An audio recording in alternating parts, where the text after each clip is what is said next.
knight c3, b5, and look at Magnus's face. Did he miss it? I'm wondering. Yeah, he is not happy at all. Esipenko is looking to beat world champion Magnus Carlsen. This is a historical moment for him. It is just groundbreaking. If he wins this game, he will be one of the only players to have a winning record against Magnus Carlsen. And as I mentioned earlier, Magnus Carlsen did not lose a classical game of chess for 125 games. The guy is hard to take down. And in his first opportunity, Andrei Esipenko is about to do the unthinkable.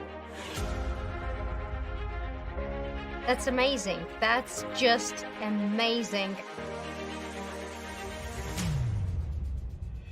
Historic moment. He stopped the clock. 18-year-old Grandmaster Andrei Esipenko just beat the world champion in a classical game.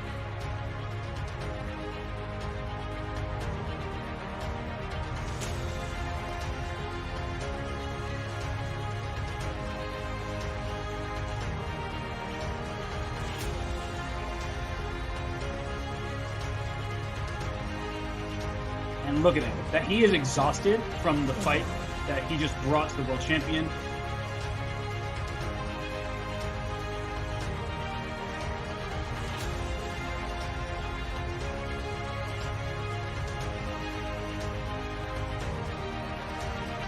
One of the best day in my life. Yes, I feel very great, and I have nothing to say.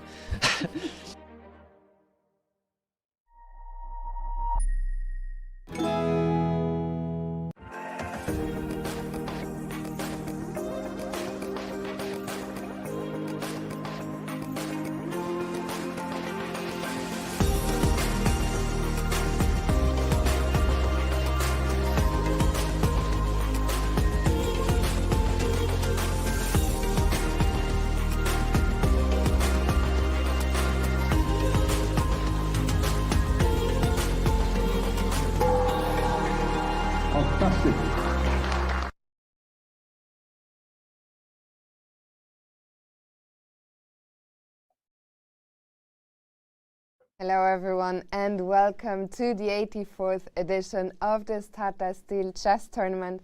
My name is Fiona Steil-Antoni and I'm delighted to be joined by Grandmaster Robert Hess. Robert, welcome, unfortunately remotely, but how are you today?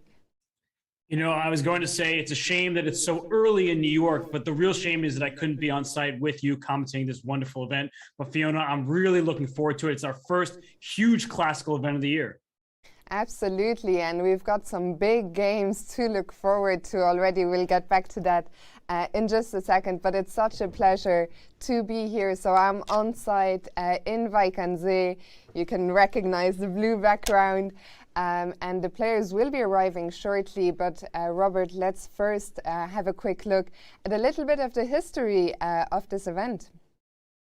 Yeah, as you said, it is the 84th edition. The first term was in 1938. It moved to Wijk in 1968, and it's sponsored by Tata Steel since 2011. So it's commonly referred to as this Tata Steel Masters Tournament, but it has a tremendously rich history, sort of called the Wimbledon of chess.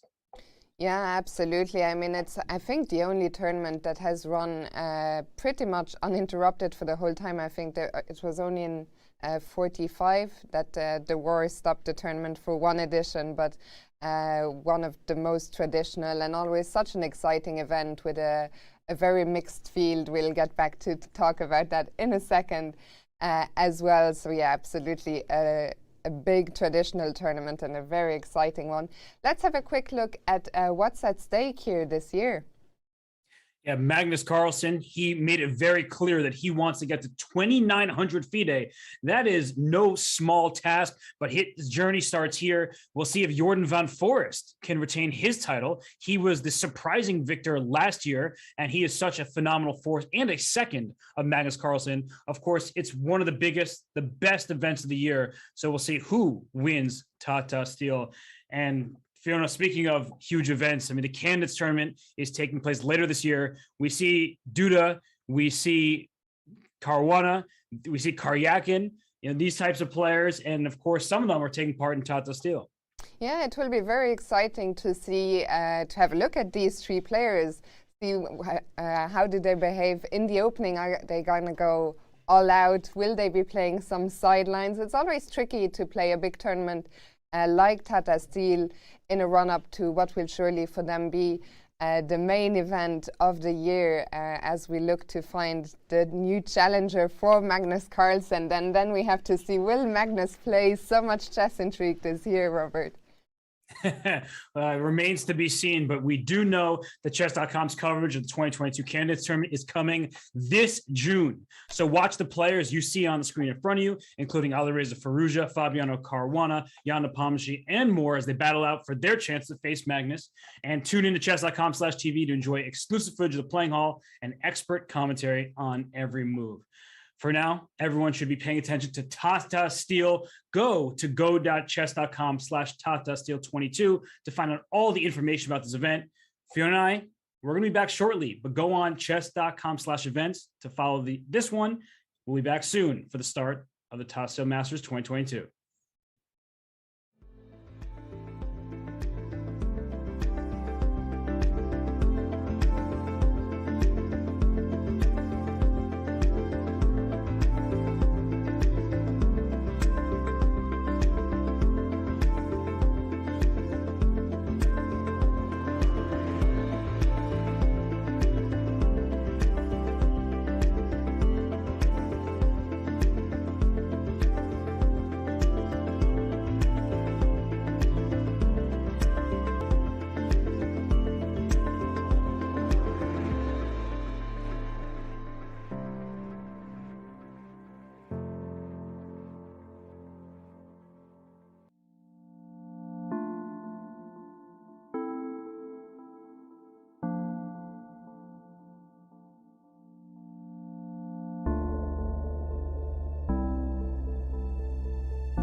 Welcome back, everyone. So we're getting closer and closer to the start of the tournament. Less than 10 minutes to go until we kick off here. And Robert, we've already seen a few players, or at least one player I saw has arrived in the playing hall. The others tend to be often a bit not late, but they don't want to arrive too early, let's say. Yeah, if they're not exactly on time for the start of the round, then you're early. That's how chess works. We see players run up to their board at the last possible second, but some players, they like to sit and relax in the playing hall, right? Absolutely. Yeah, I think different approaches for different players. I think it's a very personal take. Some like to arrive early, settle in, while others prefer to avoid the cameras. Unfortunately, there's not too many people here. Once again, the tournament is closed to spectators, so only a few accredited press people are allowed to be in the playing hall. Let's hope we're back to normal next year. But for now, Robert, let's maybe have a look at who's playing in this year's Tata Steel Tournament. Yeah, the Tata Steel event is never quite the typical participant list, but I love this event, Fiona. We see the 14 players taking part on screen here. Praggnanandhaa in his maiden Tata Steel Masters event. We'll see if he can handle all of these top players. But Fiona, you were there in person last year as well. You saw these players firsthand. I mean, Esipenko and Jorden van Foreest, those were kind of the two stars. Absolutely, and I'm sure we'll be talking about them plenty today. I think Esipenko last year, for me, was really the standout moment when he beat Magnus. For those of you in the chat who were here early, you will have seen the little video, which always makes me a little bit even emotional. I mean, I was here last year. I interviewed Esipenko after the win, and it was really a very special moment. As you mentioned, Jorden, of course, he is defending a title, which was just a simply incredible result. And there we see Esipenko actually has arrived already at the board. For a second, I wasn't sure, is that the footage from last year or is it this year? But no, it is live footage from the playing hall. And what's your prediction, actually, Robert, for this big matchup between Esipenko and Magnus Carlsen? Oh, gosh. So I'm going to buy myself some time. Nobody has to know. And I'm just going to talk about the format and the schedule. And then I'll think about what my prediction is, because there are these 14 players taking part. The time control is a long one, so the players have plenty of time to think about their moves. Scoring is traditional. Fiona, I really am just buying time. I hope you know that. I'm just, I didn't notice. It's a good way to buy time. I mean, we'll have plenty of time to discuss it. As you mentioned, I think the time control is the longest on the circuit. So I think every day you guys in the chat will have to make do with us for at least 6 hours, sometimes more. So strap in for a long and exciting tournament. And let's have a quick look at the schedule. So the schedule, the tournament, once again, one of the longest on the tour, will be here for over 2 weeks. The first round, well, it kicks off in just over 5 minutes, and then we'll have 3 rest days, the first after 4 rounds, and once again after 4 rounds, and a last rest day on January 27th. So write that all down. And yeah, Robert, now that you bought your time, what is your prediction gonna be? Well, speaking of predictions, before I make mine, I want to remind everybody to vote on chess.com/events.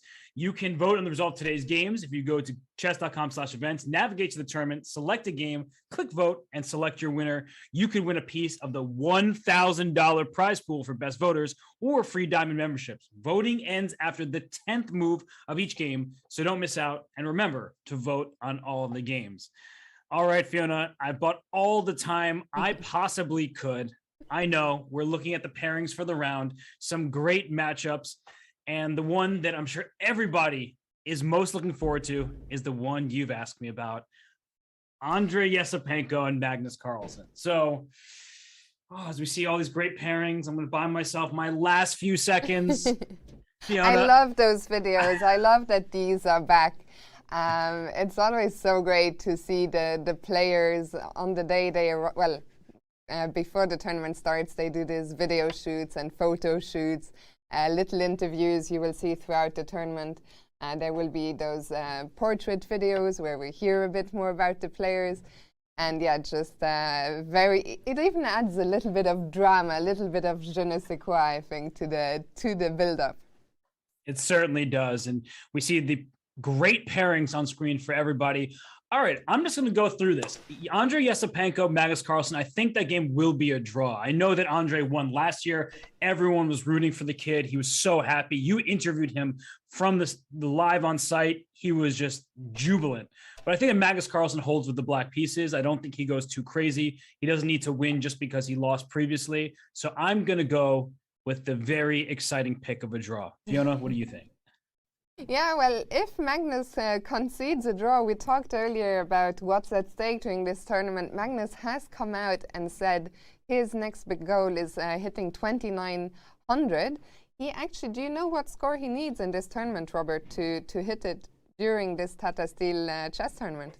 I actually do know the answer. I don't know if that's sad or impressive, but either way, he needs he needs 12 and a half out of 13. So let's be honest, he's not getting anywhere close to that. He's not reaching 2,900 in this event, but maybe he can gain a few points here and there as he works his way towards that record. Yeah, I have to say I agree with your prediction of a draw, but I also would not. It's a tough one. Where it's hard to call what will happen. We'll see also last year, Esipenko had some very impressive preparation. What's it going to be this year? The players, of course, haven't played that much, although Esipenko also had a very impressive World Cup, lost actually at the hands of Magnus Carlsen, but only in the fast time controls. And what's interesting about this matchup as well is that Andrei Esipenko is actually the only player in the whole field to have a plus score in classical games against Magnus at the moment. That's a really good point. And it's one of those records that Magnus Carlsen tends to hate. I know when he had a losing record against Anish Giri, he was always, the trolling couldn't happen because Anish had a winning record against him. But now that Magnus is on top, he can continue his trolling. But there's other great pairings here in round one. I'm looking at Fabiano Caruana, who has taken a hiatus from his illustrious commentating career to go sit at the chessboard and play. He gets the white piece against Karyakin. I'm going to go with a Caruana win in that game, Fiona.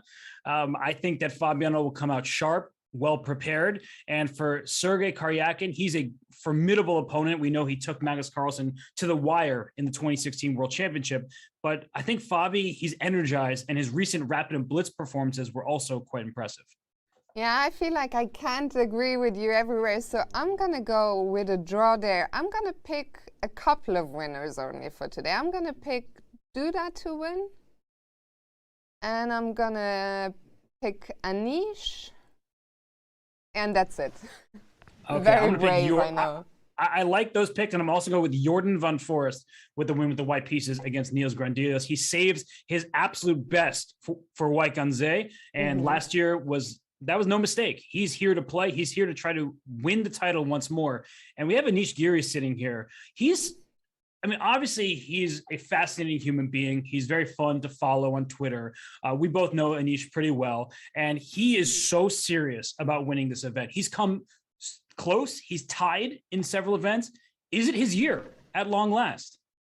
Yeah, well, we will see. I think last year was a devastating blow. And, well, just as we say that the clocks have started, we see no handshakes today. So it's we see no handshakes in the tournament. It's nothing personal, but the players have been asked to not shake hands before the round. And we see that Esipenko against Magnus is off, and 1 d4 is on the board. Okay, and that was a Sicilian a year ago. So seeing d4 on move 1, perhaps Andre, he's choosing a whole new repertoire, or he's avoiding specific preparation for this game. It remains to be seen, but we are in, of course, the very early stages. Magnus not surprised about d4 on move 1. He shouldn't be surprised. We'll see. He often actually takes a little bit of time and then adjusts all the pieces, which we see him do on camera now. And then we'll see how fast is the reply going to come. And what do you predict, Robert? Do you think Magnus is going to take a solid approach or a more ambitious one? I think the more interesting question is, did he say adjust? right? That's the question that everybody wants the answer to. We're all going to freak out. Did he say it on move one? But to answer your question seriously, I think a solid approach. And he starts with D5. I really don't think he'll take risks today, because a year ago he did take risks in the very nature of his opening with the black pieces. He really doesn't want to lose again. And there's like that psychological pressure. I'm the world champion. I stated my goal to reach 2,900. I need to start winning. With the black pieces against Andrei Esipenko, who's a rising star in chess, I think he's going to play this one safe. I agree. I think nobody wants to start a tournament with a loss, especially like this kind of, in this situation where Magnus has a minus score. He doesn't want to give Esipenko any more grounds. And just to answer, I saw in the chat earlier when we were talking about Magnus wants to reach 2,900. So just to be clear, he didn't say he wants to reach it here. He just wants to reach 2,900 full stop. Doing it here will be a little challenging. Yeah, he is a very confident individual, but he's also realistic. And he's not going to reach 2,900 here, but that is his quest. And we see him on camera. Magnus, he's ready to play no matter what tournament, no matter when it is. And Andrei Esipenko is not scared of Magnus. And, so far, it is a very natural start for the players. We can go back we only have 3 moves, but the move E6, it shuts in the bishop on C8. So your bishop has to remain passive for now. And that's a large reason why White doesn't rush this capture, because if White does, then Fiona, right, E takes D5 is the response, and that bishop has new life. Yeah. So we see instead Esipenko developing a knight. It's always a matter of preference. Which of the knights do you develop first? By developing the knight to F3, you avoid certain lines, of course. That's right. And right now we see the knight on F3, Magnus still sitting and thinking here, but it's early stages. The players really just getting a feel for the tournament and for the game itself. So we can hop to whichever game catches your eye, Fiona, and we can actually just show everybody every game. Have a look at Fabiano, who's the second seed here. He will be looking as well. I mean, I think a lot of the players will be looking to win this tournament. It's such very often it's quite an open field, but there were a few runaway performances, and one of them, of course, was Fabiano 2 years ago when he scored an incredible 10 out of 13. I think one of the highest scores to have been achieved here. And you mentioned it, and after the commentary stint, he's back at the board, and I think he'll be very eager to get off to a good start here with the white pieces. Yeah, he would love to get a victory over Sergei Karyakin, who he'll face at least 2 more times this year in the candidates. It started with D4, Karyakin went knight F6, and then we had an early D5. So if this position looks familiar, it's because this is what we just left in Esipenko and Carlsen. Here we see the capture on D5, E takes. So I was just saying how you don't want to capture too early. Fabiano says, you don't know what you're talking about. Let me do just that. But the bishop is open on the diagonal now, though White is not unhappy to play in this manner. Quick development, natural moves, and that way there was no capture on C4 available for Black. Sometimes you go for these more dangerous and tactical lines. Absolutely. So also here, a solid start to the game. Do you want to jump around a little bit more or stick here for a minute? Let's go to our bird's eye view, because we can show everybody what's going on in every single game. We have all 7 games available to watch. It's honestly difficult for me to look at this scene because I don't know where to focus my attention. I'm like, wait, there's that opening in Esipenko against Carlsen. But if I go in the bottom right, look at Van Foreest against Grandelius, a quiet line out of the Spanish. And then I see Invidit against Shanklin. Wait, is that just the same position as we saw in Caruana against Karyakin, or are they going to find their own territory here? So it's really fun to be in this scene, but it's a lot to take in. I mean, look at Dubov against Mamedyarov in the top right. Like, yeah, maybe we can go there for a second. That's, I think, another matchup which a lot of chess fans were very excited about. 2 really creative players.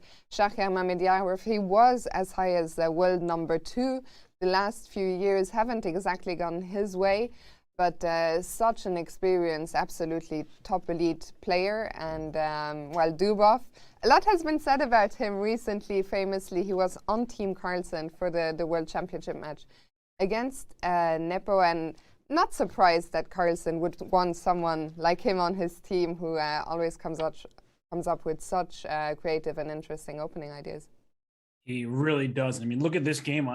We haven't even started from move one, but as I sit here and look at this position, the last move play was pawn to b4, which clearly attacks the knight. And often what black wants to achieve is to create a pawn chain that's safe and sound. So if this knight moves out of the way, which it can right now, let's say it goes to a4 just to get out the way and show a move, then black can play this move c3. And oftentimes you want to create this pawn chain here, which can be very difficult for white to get rid of. That said, the bishop on g2, clearly better than the bishop on b7. It looks like white has a lot of pluses despite those pawns, Fiona. Yeah, it's maybe we can see how we got here, because we can see both players have played very fast. So it looks like both still familiar with what's going on here. Let's see how we got here. And we go back to the beginning. So d4, d5. We started off with a little bit of a Slav. Both sides not dealing with the tension in the center, not taking on c4 for black or taking on d5 with the trade just yet.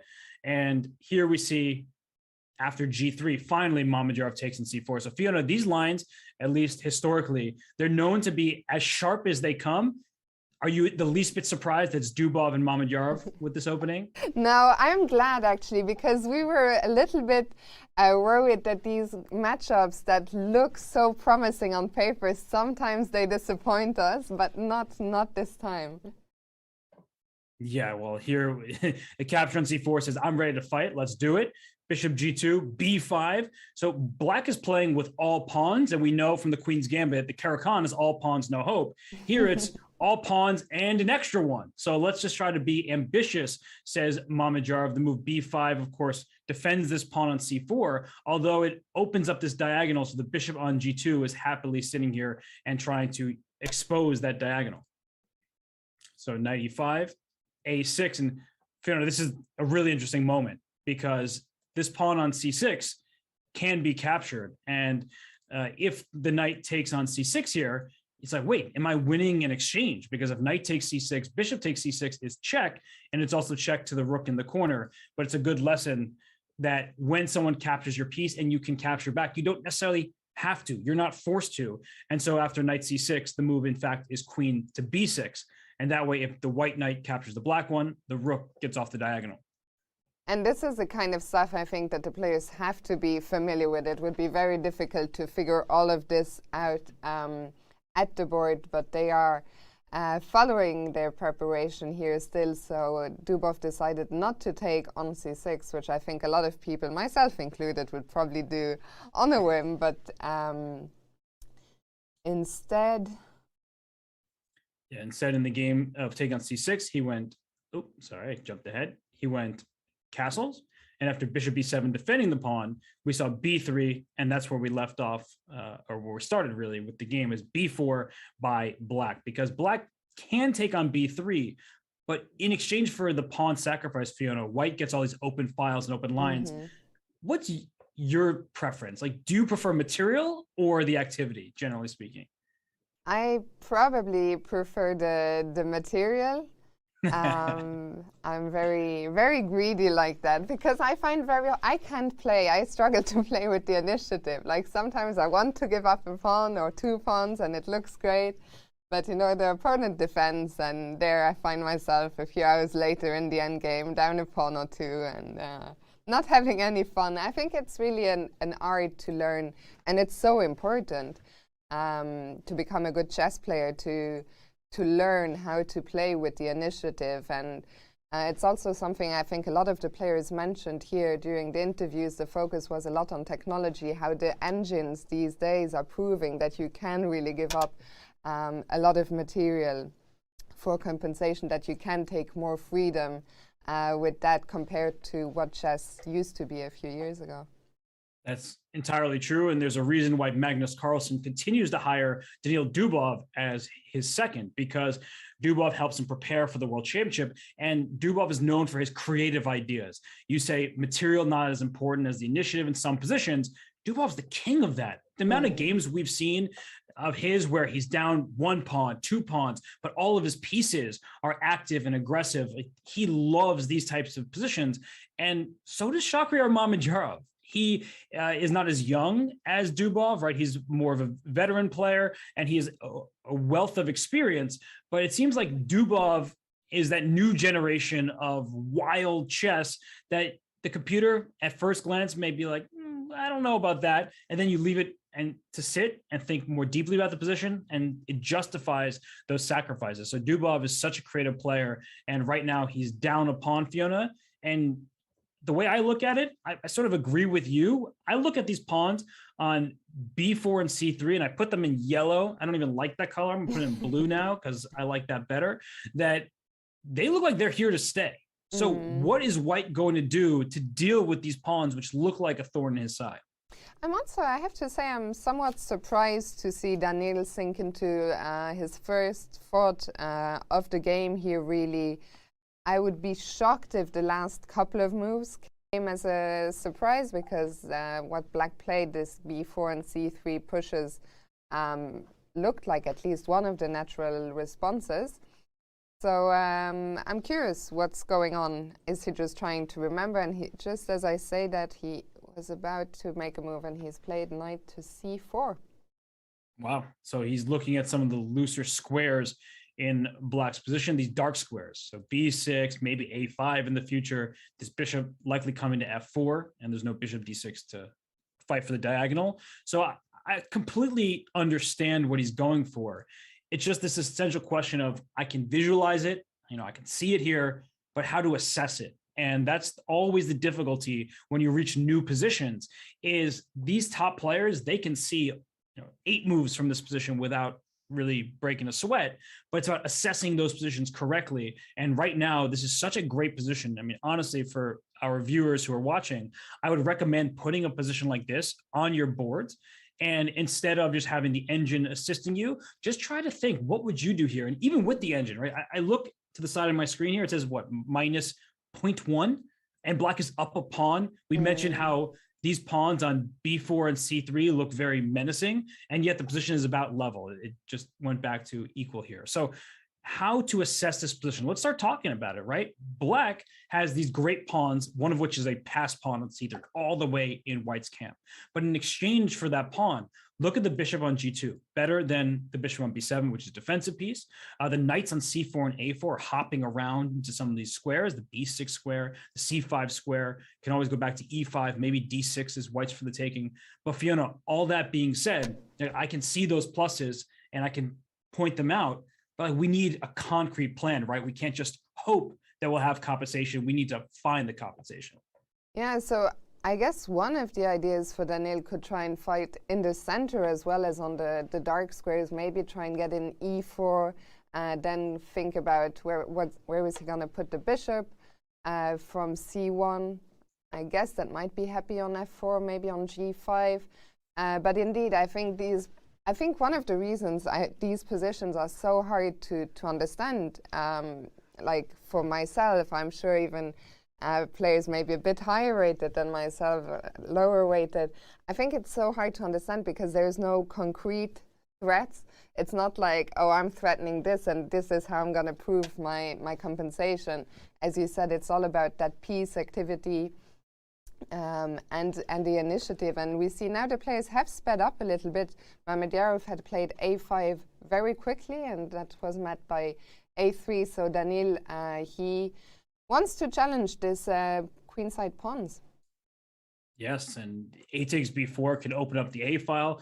Who knows if that will pay off for White? The rook on a1, the rook on a8 might have a bit of a stare down. And Mamedyarov, we're speaking about his experience. He's no stranger to these kind of crazy positions. Like, he's been doing this for as long as he's played chess, and he plays this move, bishop a6. See, this is the type of game, Fiona, where if you show this to a student, you're like, don't ever do this yourself. Please look at this game. I'll walk you through it, but do not play like this yourself, because what Black has done is moved one piece that's not a pawn, and it's gone to a6 and it moved 2 times already. White, on the other hand, is castled, has both knights out into the action. The bishop on g2 is developed, right? Like, how do you even explain this to a newer player? And I'm putting you on the spot a little bit. Fiona, it's all you. I think you just don't explain it. You just show it to them and say, don't do this, whatever you do. I think it's really very challenging, and maybe you can explain it to us. But I think very often these days, especially now that I think chess has changed really a little bit with all these, AlphaZero ideas, AI, and all these neural networks, which I know absolutely nothing about, so I'm not going to go into it. But it's become even harder to understand games, because I think when we look at some of the classical world champions and we looked at their games, I think the ideas were a bit easier to understand because they were following more classical principles. And these days, it's just sometimes very, very hard, I think, for a lot of people to look at these games and understand what is going on. So maybe, Robert, you can try and explain to us what is Schach doing by moving this bishop once again, and Absolutely. What is his idea? And I do agree with you, by the way, that sort of traditional games from, let's say, the early 20th century, they had a very clear plan. There was the Romantic era where they're sacrificing all their pieces. Plenty of times it wasn't a correct sacrifice, but also plenty of them were correct. But nowadays there's all these crazy computer lines that are influencing the way we play, as you mentioned, neural nets as well. So bishop a6, what's the point of that move? Well, it does close the a file for the moment, which can be important. It shuts the rook on a8 away from the rook on a1 if there is some exchanges on b4. So that's one point to notice. And also, this bishop can come to the b5 square, where it protects the c6 pawn and allows the knight on b8 to develop. So you may say, let's go back a move. Why not just play knight d7 right away? That's a nice developing move. The bishop on b7 still protects c6. And then you look at this position here and you're like, what is Black's plan as a follow-up? What the knight on d7 doesn't do is help Black cover the d6 square. So bishop f4 comes in very naturally, and now I'm looking to play knight d6 check. And if you have to take on d6 with your bishop, I control all the dark squares with a bishop firmly planted on d6. Now b4 is loose. c5 is available for white. You can't castle because the bishop on d6 will prevent the king from castling because it can't go through check. So knight d7 looks like a useful developing move, but doesn't do the trick. So let's go back a turn and play bishop e7, right? Let's just develop and so we can castle next. And what does that give up? Well, maybe there's the b6 square to take advantage of for white. That's something that you have to keep an eye on. Or maybe knight c5, where I'm just planting my knight here, again saying, please take me, because your bishop on b7 is under attack now. And if you take, well, I have the d6 square available for my knight. I have the b6 square available for my knight. I am down a pawn, and I'm happily down a pawn because Black has way too many weaknesses to really be thrilled about the resulting position. So that brings us back to, well, all the things that Black wanted to avoid. And also bishop a6, let me ask you, if white were to pass here, would we want to simply take the knight on c4? It's a great question. It's not my first instinct because it does give white another pawn towards the center, a more advanced pawn. But there are times where you do just take that knight because the knight can be a threatening piece. Then Black has two pass pawns that are unopposed there that can walk up the board if white is not paying enough attention to it. So bishop takes c4, we'll store that in our back pocket, I'd say, but I would not rush that decision by any means. There's probably no need to rush, as I don't think white can do anything concrete in this position. We see Dubov is still thinking, while Schach is looking, Schach and Mamedyarov is looking very relaxed. When we saw the side camera, he's just, sipping his tea, looking away from the board. And from his time management, it looks like he is certainly still familiar with this position, I would say. Yeah, I agree. He does look pretty confident. I personally would not be. It's such a shaky position, but Mamedyarov, he has lived for these types of games throughout his career. So why don't we hop back to the bird's eye view? We can just sort of talk about every single position that we have between these players. I'll start with Vidit and Shanklin. It's still early stages there. I mean, that's known theoretical territory. So neither player should be out of their element just yet. Fiona, when you look across here, I mean, what stands out to you? Because for the most part, we're still in the opening stages. Yeah, I mean, it's really hard to look past this Dubov Mamedyarov board, because I think our eye is always caught by boards where there's messiness going on. It also somehow it feels like these guys have twice as many pieces as the other players by some miracle. I think the game between Anish and Praggnanandhaa also looks interesting. Whenever the queen is out sort of early, you kind of wonder what's going on there. And I think it's a big game with Pragg, making his debut on the highest stage. So that looks interesting to me, but I think all in all a pretty quiet start to the tournament. Not too many extravaganzas apart from Dubov Mamedyarov.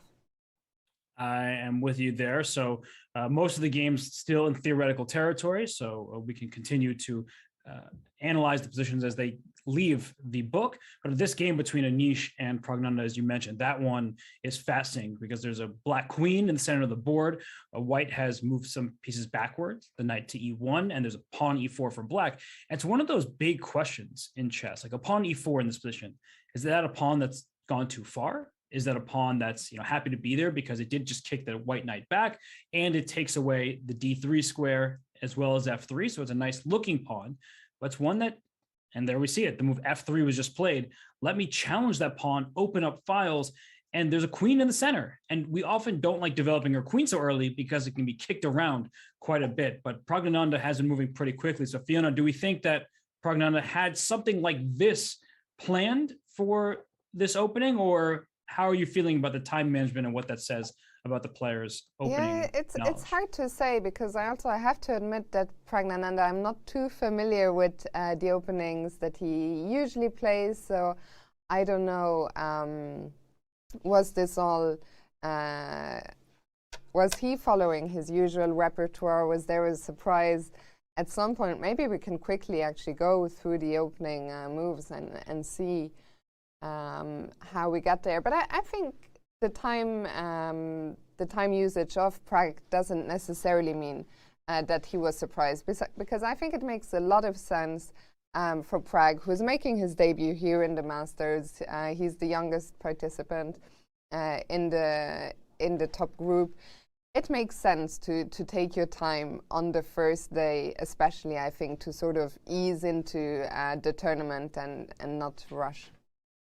I agree with that. I think that it's important for him to find his footing here in the early stages of this event. It's game one out of a 13-game event. It's a grueling tournament, and there are no easy opponents. So Anish did play knight f3, which invited the move e4 in this game. We saw similar ideas throughout many top-level events. Wesley So, Fabiano Caruana, and the like have played this opening a number of times. And so knight c2 is the choice. Now, e3 may look like a great move for black because you open up the diagonal and the rook on h1 is under threat. But after e3, white can just push f3, and now you have to take on d2, and you're actually helping white's development. There's a queen in the center that will soon be kicked out with knight to c3. If you take on d2, the bishop simply captures, and you see the evaluation bar going up because it's not looking good for black. So e3, hoping that your opponent doesn't see the rook is hanging, not going to work out. So instead we saw knight f6.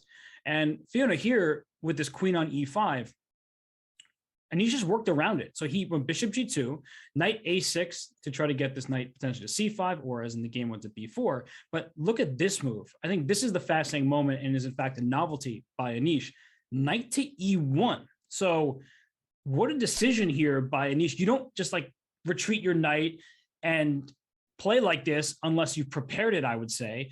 And he quickly plays knight to e1. So that must register shock for Praggnanandhaa. Absolutely, and it's actually the move I was going to ask you about, because I saw in the chat, I think Chesspionage was asking a very good question. What is the idea behind knight e1, which looks at first like a weird move? You're retreating the knight to a square where it has, at the moment, no future, because both d3 and f3 are covered by the pawn on e4. But I think with the move that we've seen, meanwhile, f3, that is probably giving us at least part of the answer to what the idea was behind knight e1. Right, the challenge that e4 pawn that's been sticking out and to take back with the knight, which attacks the queen. And then we get this pawn structure that is certainly not symmetrical, where white would have these two pawns in the center, and then black has these two bishops pawns, the c6 and the f7 pawn. So white has a nice looking position for the start of the game when there are more pieces on the board. You tend to want pawns in the center because they restrict enemy pieces. And so if Praggnano does take on f3, which I don't know if he will do that right now, but then the knight captures on f3, the queen has to move d4, e4. We see white advancing here, and black's pieces are not harmonious. In particular, this knight on b4 doesn't look ideally placed. So I would like this position for Anish, and I think that's why he went knight to e1, and so he could take back on f3 with the knight. Yeah, so let's go back and let's see what are the alternatives for Pragg if he doesn't take on f3. What options does he have? He can throw in queen c5 check first, and that way when the knight captures on f3, there's no attack on the queen. So like king h1 would likely be played after queen c5 check. And now when you take on f3 and white recaptures, say, with the knight, we get to a position where black doesn't have to spend another turn moving the queen, and in fact can castle here. So I would think that queen c5 check is an important move to throw in, and eventually this queen will dart all the way to the king side and maybe even be able to attack the white position. Yeah, you're making a good point here, because the white king, we see the black bishop from c8, which is looking down that white diagonal. We could picture it coming all the way to h3, potentially after the black queen has found its way to h5. Also, the knight could join some attack via g4. So I would like to see this kind of action unfold, but we will see. Of course, Pragg also has to worry about his king safety. The king is still in the middle of the board. Do you think that there's any alternative to castling kingside here, or will we just see? It's a great question. I think that actually, yeah, you can delay your castle because the king is actually very safe in the center. We suggest castling, and especially newer players, they learn that you play in the center, develop your pieces, and you castle. But you don't have to castle without thinking about it. Here, the king is safe. So actually, you're right. Maybe you can develop this light squared bishop. So start with queen h5, perhaps, and then go for ideas with bishop to h3 and castle queenside. And that way you can really attack the white king. That said, black's king will also come under fire on the queen side. So it's kind of a battle in this position rather than having kings on the same side of the board. Yeah, exciting stuff here. And Pragg, we see him at the board. He is still thinking.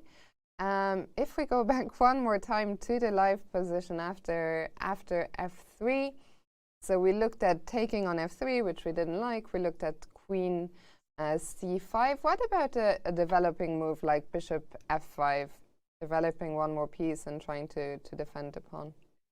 Yeah, I'm a little worried about exchange sacrifices. That was like my first thought. Is like, is this rook going to be able to sacrifice itself for one of these minors on the file? And I think the answer is yes, because we see pawn takes e4, and you don't want to take with the bishop on e4, even if you don't lose material, because then you hand white the bishop pair. And if you take with the knight on e4, then it looks like a situation where maybe rook takes f5 is a move. d4 also comes to mind, just simply hitting the queen here in the center. And well, after rook takes f5, knight c3, pawn takes c3, this position has to be amazing for white. Maybe I just take on e5 actually, and your knight gets trapped down in enemy territory. So pretty much no matter what white captures, it's going to be a problem for black, because this knight now here is stuck. So b3, and I'm going to develop my bishop and get your knight here. It actually looks like it's just completely lost.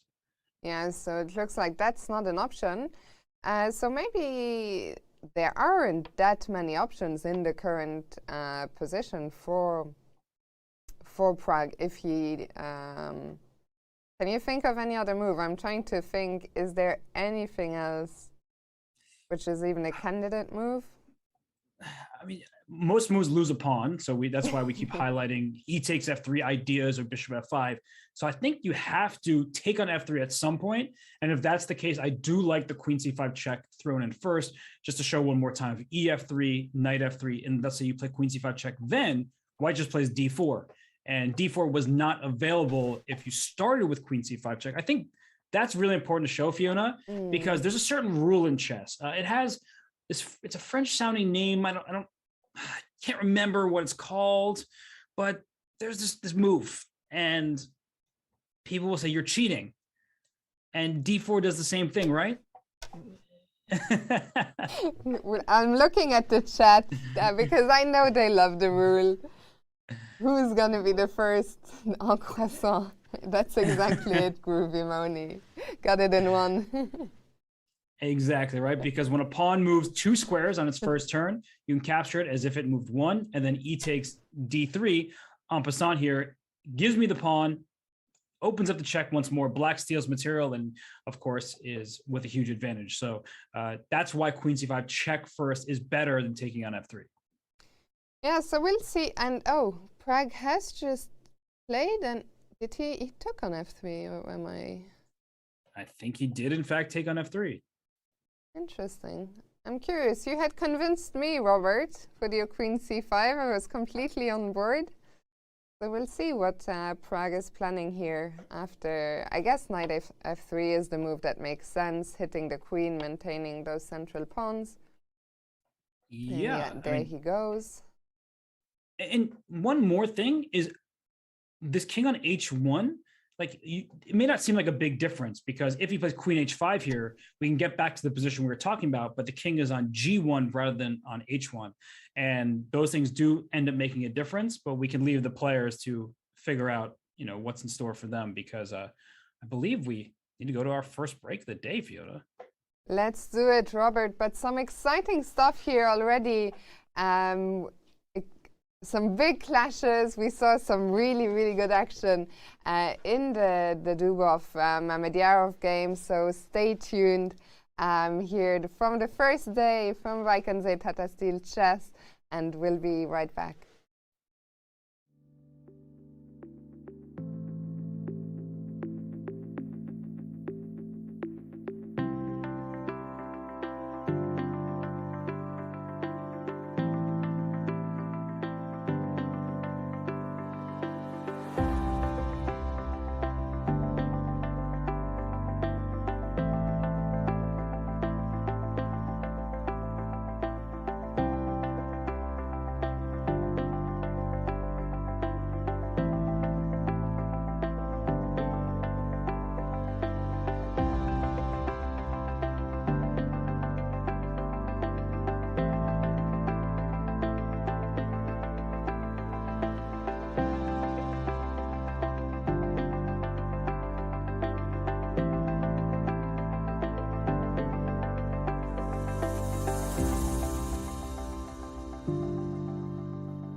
Jose, I know it's early. Yeah. It's early for all of us. But Fabi, you're looking fresh. Oh, thanks, Danny. Chad likes it, man. Looking good. What about me? All right, guys, let's go. Run a show back. Here we go. And Fabi, this video series was great, by the way. People love it. Really do. By the way, again, dude, you're just looking fresh, man. I love your new haircut. Makes me good.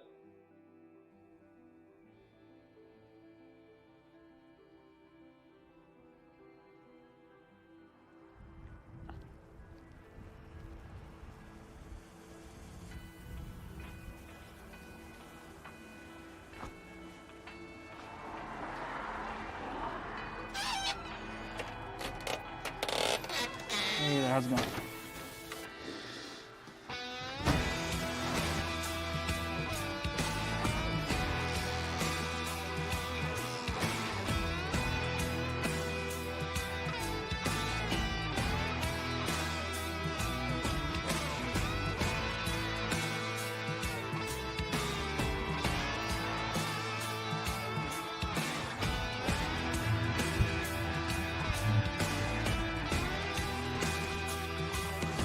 I don't even recognize myself, you know? It's a whole new me.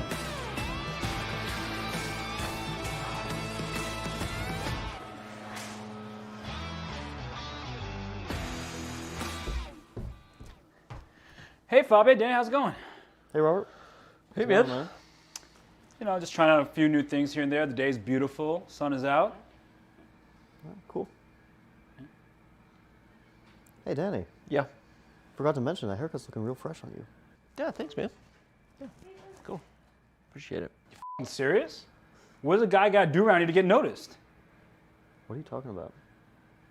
That seems a little out of line, a little uncalled for. You know, you already can't spell chess without him. What more does he want?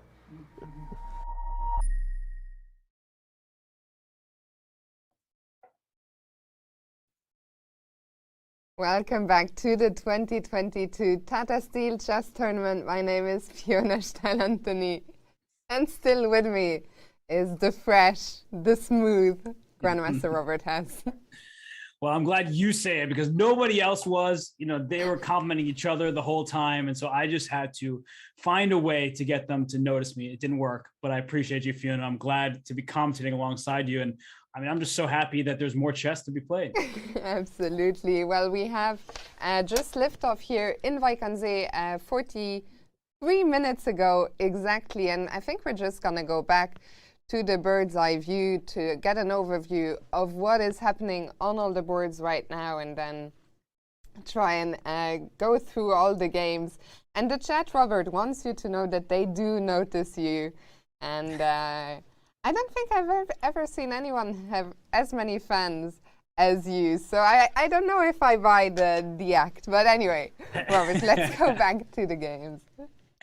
Well, we have all 7 on screen for the viewers here. And I mean, I'm looking at them. Some games farther along than others. I don't even know what to focus on. I'm serious. Whenever we get in the bird's eye view, I both love and hate it because I love it. There's so much chess to look at, so many interesting positions. I hate it because I'm distracted and feel like my neck is on a swivel. Yeah, it's a tough one. Of course, Dubov Mamediyarov is the one that still catches the eye with the pieces. They almost look like they've been thrown on the board at random. So we'll definitely have another look at that. But things are starting to happen. Of course, it's still early doors. Robert, where would you like to start? Maybe a game we haven't seen yet? Sure. Let's go to the game between Vidit and Sam Shanklin. Both players have many, many fans. Both players are, I think they're sort of overlooked, not underlooked. I was say underappreciated, but that wasn't the right word. Overlooked in a field like this because people focus on Magnus and Fabiano, and then Esipenko beat Magnus last year, and Jorden won last year, and Anish Giri seeking his first title. And then you have these two players, Vidit Gujarati and Sam Shanklin, who are both super grandmasters, incredibly strong, talented players who work so hard at their craft. And then it's like, wait, no one picked them to win, but also we shouldn't We should not discard them, absolutely. Yeah, like not at all, because they can beat any player in the field, and we know how talented they are. And we are 10 moves into this game. So let's go from the top here. Actually, let me just say, it's funny that we would have watched your barber skit, because Sam has also pulled a skit on us yesterday when he came for his interview. He had this big beard, but today a nice and fresh trim. The beard is gone. Oh, wow. I see you were at the live opening ceremony. I didn't get to see it, so I didn't even know that, but he is looking sharp. He really tries to play his best chess, and he's shown great results in Tata Steel, right? He beat Vladimir Kramnik. In the last game. His last game, yeah, incredible. He ended Kramnik's career single-handedly.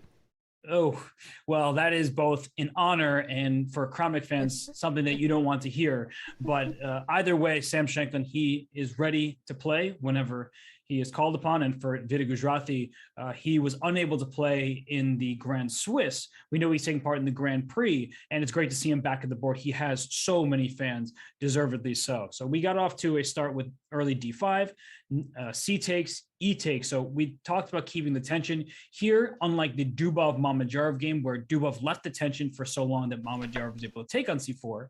We get a position where there's a simple trade, and White quickly plays his bishop G5 move. So the start of this game is very standard.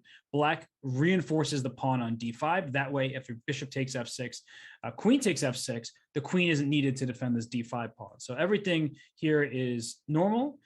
E3, bishop E7, and Fiona, I mean, the start of this game here also featured a knight retreat. So Anish played knight E1, Sam plays knight E8.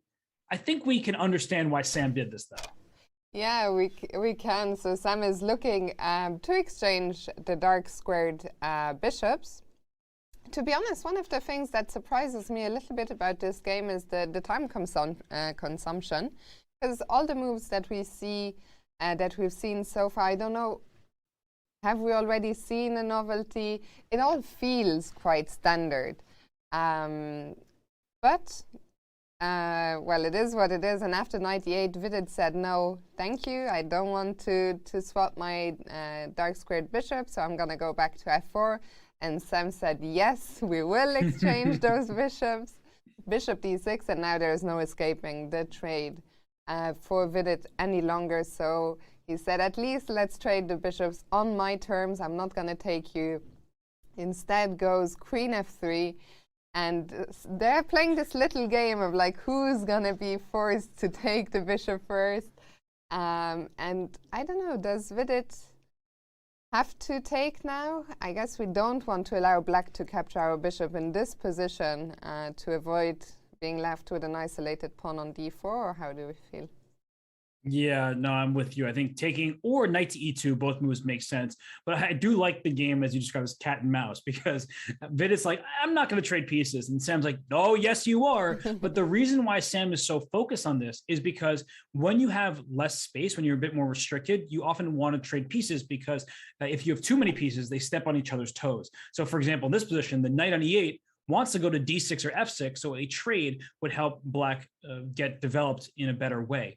And the reason why white has more space is because look at what white did. Played the bishop on d3, which means that the f5 square was covered, and then played the move pawn to h3 as well, which means that the g4 square was covered. So the bishop on c8 just doesn't have the same promising diagonal that the bishop on d3 does. So that bishop is very strong on d3. The bishop on c8 is worse than its counterpart. And so that's why Sam is looking for some trades. Yeah, and I'm sure he would love to trade. I'm looking at bringing the black bishop out to f5. I don't think we can work it. We can make it work now, or no, unfortunately not, because you will take on d6, and I think I actually stopped. Yeah? My favorite tactic in chess, stopping one square short of expectations, because very nice. Bishop takes d6, knight takes d6, and then the knight protects the bishop. But here I go, bishop e5, your queen's under attack, so you have to deal with it. And after the trade, your queen is still under attack, and then this bishop is lost on f5 thanks to the bishop and queen teaming up on it. So it's my favorite tactic in chess. I also think it's the easiest tactic, or one of the easiest to overlook, and especially when rooks are on the same line. Like you're like, oh, rook is coming down to trade rooks, and they stop one square short of your rook on the 7th rank. And like, oh wait, now my position's falling apart. So I love tactics like this, and unfortunately for Sam, that means he cannot play bishop f5. Yeah, so the move that you would like to make, you cannot make. So will we see Sam now take on f4? I don't think he wants to, because he would keep improving White's pieces. What do you think? Vidit would probably take with the knight and keep the queens on the board, or would he be looking for a queen trade? It's such a good question, because my first instinct is just take with the knight and continue my initiative. But even queen takes f4 does look better for White, because if we trade queens, let's say black takes, White takes back, White has 3 minor pieces developed and black has none, right? Black hasn't moved any of the pieces besides pawns off of the last rank here. And so White should be better, can play g4. It's a type of move that I think we underestimate, because we think g4, there's no attack, but it's not just about the attack. It's restricting squares from the opponent. So if black were to play knight d6, just to go one move deeper, g4 says no bishop f5 for you. And so White gains space, and we're just talking about how when a side has less space, they want to trade pieces. No bishop f5 trade for you, no knight f5, nothing like that. And so White is in the driver's seat. Yeah, it looks like it's nothing dramatic is happening yet, but certainly a position that's a lot more pleasant to play for Vidit with the space advantage. And Sam will have to figure out how to get his pieces out. I suggest we come back to this game in a little bit. Maybe we jump back again to the bird's eye view, or we just jump to another game. Well, here we are in the bird's eye. Let's see, what else haven't we seen? We haven't seen Duda against Rapport at all. Should we go there for a second? I mean, it's the World Cup champion. I think that it's always worthy to go to Duda's games, and he also he lost the tiebreaker to Maxime Vachier-Lagrave in the World Blitz, but he tied for first place in the World Blitz, won the World Cup. What a 2021 Jan Krzysztof Duda had. So let's go to his game, and he's playing Rapport, who's, I think, one of everyone's favorite players, because he's an electric style. And I just saw the move rook to b8 played, and so my first instinct is, ooh, I don't really like black's position, because there's a rook on b8, a very valuable piece simply defending a pawn. But then I look at how solid the position is for black. All the minor pieces are coordinated quite nicely. It's a harmonious looking position. But Fiona, what's your initial gut reaction to this position? I think my gut feeling is I like White. Whenever I see a bishop and a queen aligned like that, I already get some dreams of sacrificing some days. It's making something happen on the light squares. I don't think it's going to happen. As you said, the black position is rock solid. Black is probably just going to castle kingside, maybe even on the next move.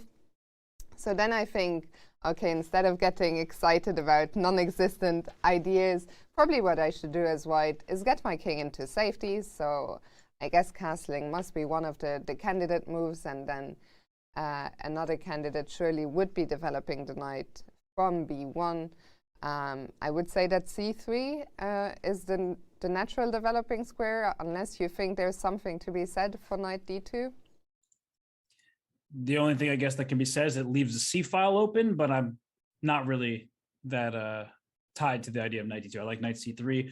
But if you know, I guess as I'm racking my brain and you were just talking there, I was listening to what you were saying, like, is it one of these positions that optically looks really good for White, but then you sit and think and like, but why? Like, is that just my gut reaction that's maybe not accurate here? I think that's what I'm coming to a realization about, that I like White, but then I have to think about, why do I like White's position? And it's maybe because rook b8 looks strange.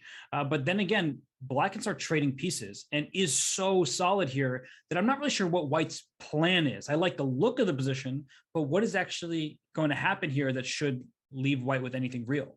Yeah, I agree with you. And we see Duda has just started with knight c3. One of the questions I have is, can he get the e4 push, central pawn push in? if we can make that happen, is that going to give us anything? At least it will give us more control over the central squares, but it's not so easy at the moment. Black is covering that square twice. So I was thinking maybe we castle rook e1, but all of that takes some time to prepare the e4 push. And then I wonder, can black strike, maybe try and attack our center with c5 is not possible, unfortunately, because the bishop on d6 would be hanging. So I wonder, what are the ideas? Like, how is black? Does black even want to stop us from playing e4? Does black simply want to trade on g3, which also looks like a very reasonable option? I think that looks pretty decent, right? Where you trade and you can play for c5. You could also throw in this b5 move, because white can never take on b5 since you walk into a pin. So I was hating on the move rook b8. Like, I didn't like the look of it. But now that we got here, I'm like, wait a second, that rook is really useful where it sits, because now I can play b5. You can't capture, just to show that, so everyone can see that no matter if you took with the bishop or the knight, you'd lose the piece. That is a pin. So whatever captures on b5 can't move without losing heavy material. And if you have to retreat back to e2, then your move c5 makes perfect sense to me. And all of a sudden, black is pushing forward here in a way that doesn't look very pleasant for white. Yeah, and I think you're absolutely correct with what you were saying. I think when we first tuned into this position, it's very easy to get a feeling of like, oh, this looks nice for white. But so often when you sit down and you start actually thinking about what is going on in this position, what are the ideas for both sides, and you've convinced me. I think that Richard's report probably has quite a comfortable position here.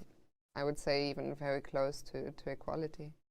Yeah, it's one of these things where it can get dicey if you're not showing pinpoint accuracy. And maybe white can make black's life a little bit more difficult, because I just castle thinking, of course, I'm going to castle. I'm getting my king on the center. But one question that really needs to be asked, because we keep talking about c5 breaks for black, that was your idea, Fiona, and it's a great one, that maybe white at some point can consider taking on d6. I don't really like it in terms of playing for an advantage, because if we make a symmetrical pawn structure, black is about to play d5. Yeah, you're not quick enough for white. Like queen a3, oh, double attack on your two pawns. It's not real. Like, you're probably can't take on a7 in most positions anyway. But even still, white can just, black can just play the move d5 and protect one pawn, move the next one to a6, and what are you doing as white, right? You're not really playing for an advantage.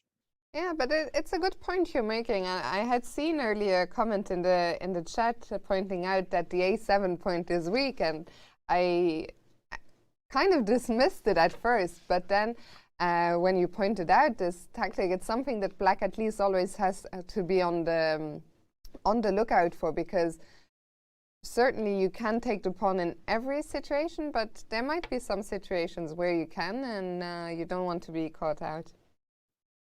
No, that's very true. And well, we did see the move b5. So report lashes out, says, you can't take me on b5.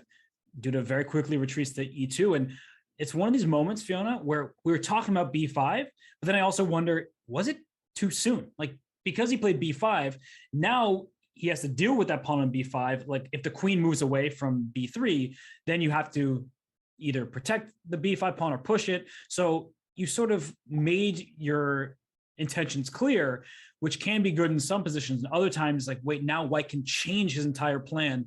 And now there's squares that black may have lost if you can't play the move c5. Like, then white will stop c5, and then you have these squares c6 and c5 and the backward c7 pawn.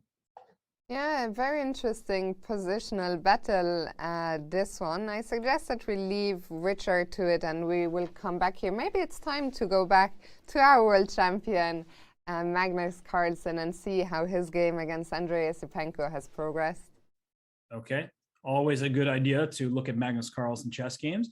And Andrei Esipenko, has a position here which is very solid, but these positions hurt my head, Fiona. I'm going to be honest with you. Like, I look at them, not a single piece. Oh, as soon as I was saying now a single piece has been traded, he takes on d5. But to that point, not a single piece had been traded.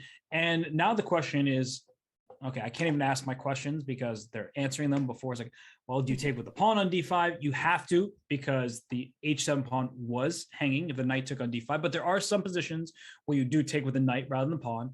And so, Fiona, we're here, hanging pawn type of structure. Do you think Magnus is feeling good about his position? Because based on time management, both players have been thinking approximately the same amount. Yeah, it's the kind of position where, I mean, I really struggle to fully appreciate all the nuances of these pawn structures and the slight differences in where you develop your pieces. But I always think that's the kind of position where surely Magnus, I think he is really at home. He has the best chess understanding in the world. He's so well versed, I think, in all the classical chess structures, pawn structures. So I think he should definitely, I think he'll be happy not to have gotten like a sharp opening battle like last year, where I think Andre somewhat surprised him. So I think Magnus will be happy. Yeah, I think he sort of learned his lesson of what to do, what not to do against Andrei Esipenko. And sometimes that just comes with getting those games under your belt. And Magnus is the best in the world. He has been for so long. But that doesn't mean that in every single game he will win or be the best player in that individual game. And so right now we see this position where white can take on c5, leaving black with this choice. Do I play b takes c5, known as the hanging pawn structure? And in the hanging pawn structure, your pawns don't defend one another. But if your pawn moves forward, let's say c4, then you hand white the d4 square. And if you push forward with d4, then you hand white c4 and e4 square. So those pawns, they can be at risk for white's rooks attacking in the center.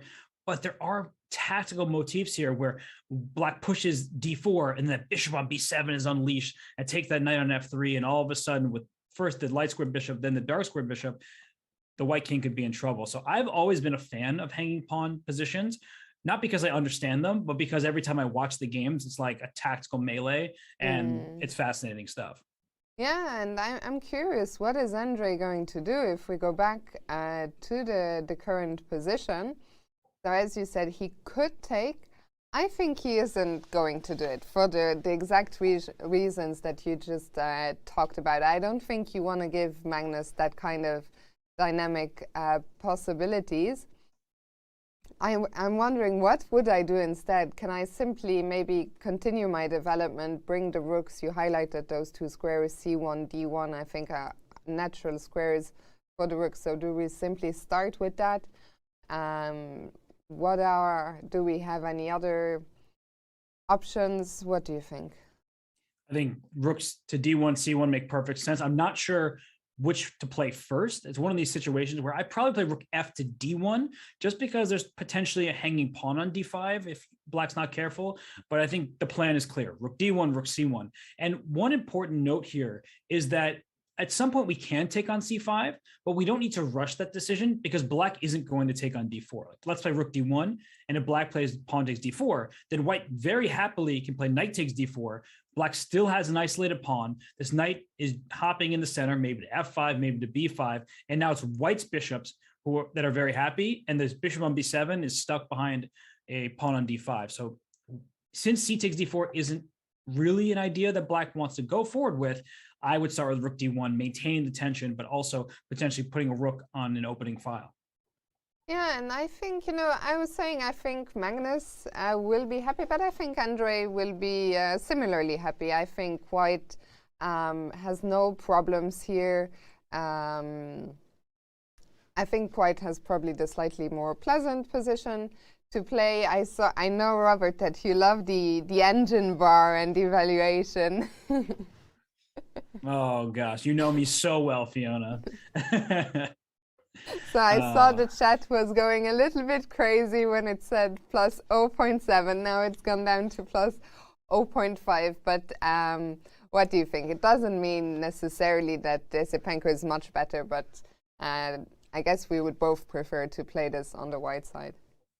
Yeah, and I think that we're in a pretty standard position. So when the players are looking at this, they know from experience, from preparation, from all of their practice games, against their trainers and seconds. So they're in relatively familiar territory despite the time consumption. So I don't think that they're thinking of this position as in engine terms, because they know that most positions, 11 moves out into the opening, will be slightly better for white. But it's really about how you handle the next, let's say, 8 moves, because with the potential of a hanging pawn structure, that could end up in a very precarious situation for black with the pawns being targets, or it can be an attack unleashed.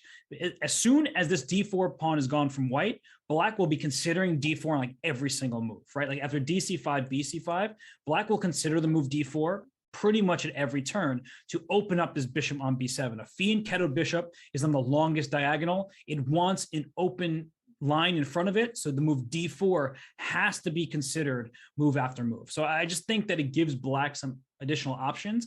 And if I were Andrei Esipenko, I don't want to hand Magnus any play whatsoever. You are going to passively sit and wait until the coast is clear. And one more thing to note, Fiona, before maybe we either look at different game or just different lines, this pawn on d4 is so strong because there's a knight 3 squares away. A pawn just controls that knight's forward progress when it's 3 squares away from the knight. So there is no knight e5. There is no knight takes c5, which is also a possibility after dc5 if white were to choose that move.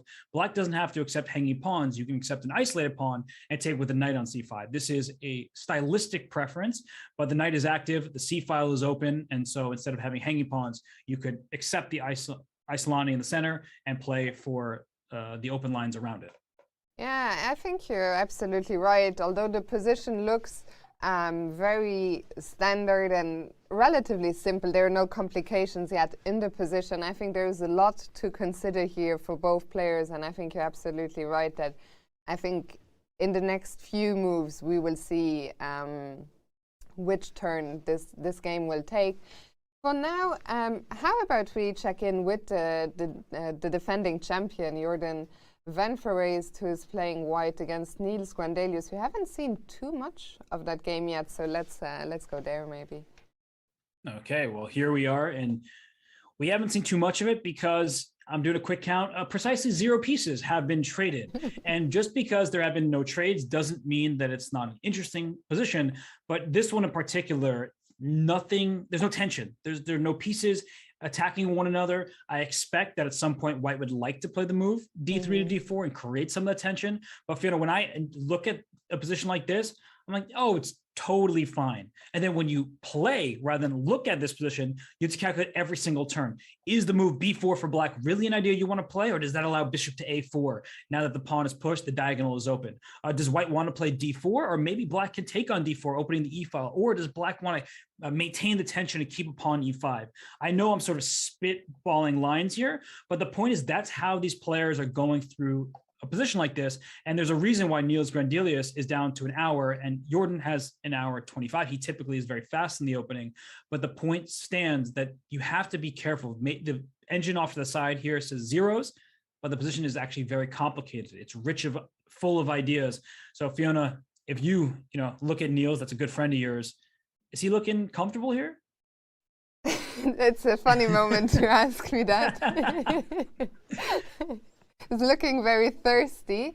No, I think the time alone is always an indicator. If you spend, so he spent what? He spent 40 minutes already. Well, more with the increment.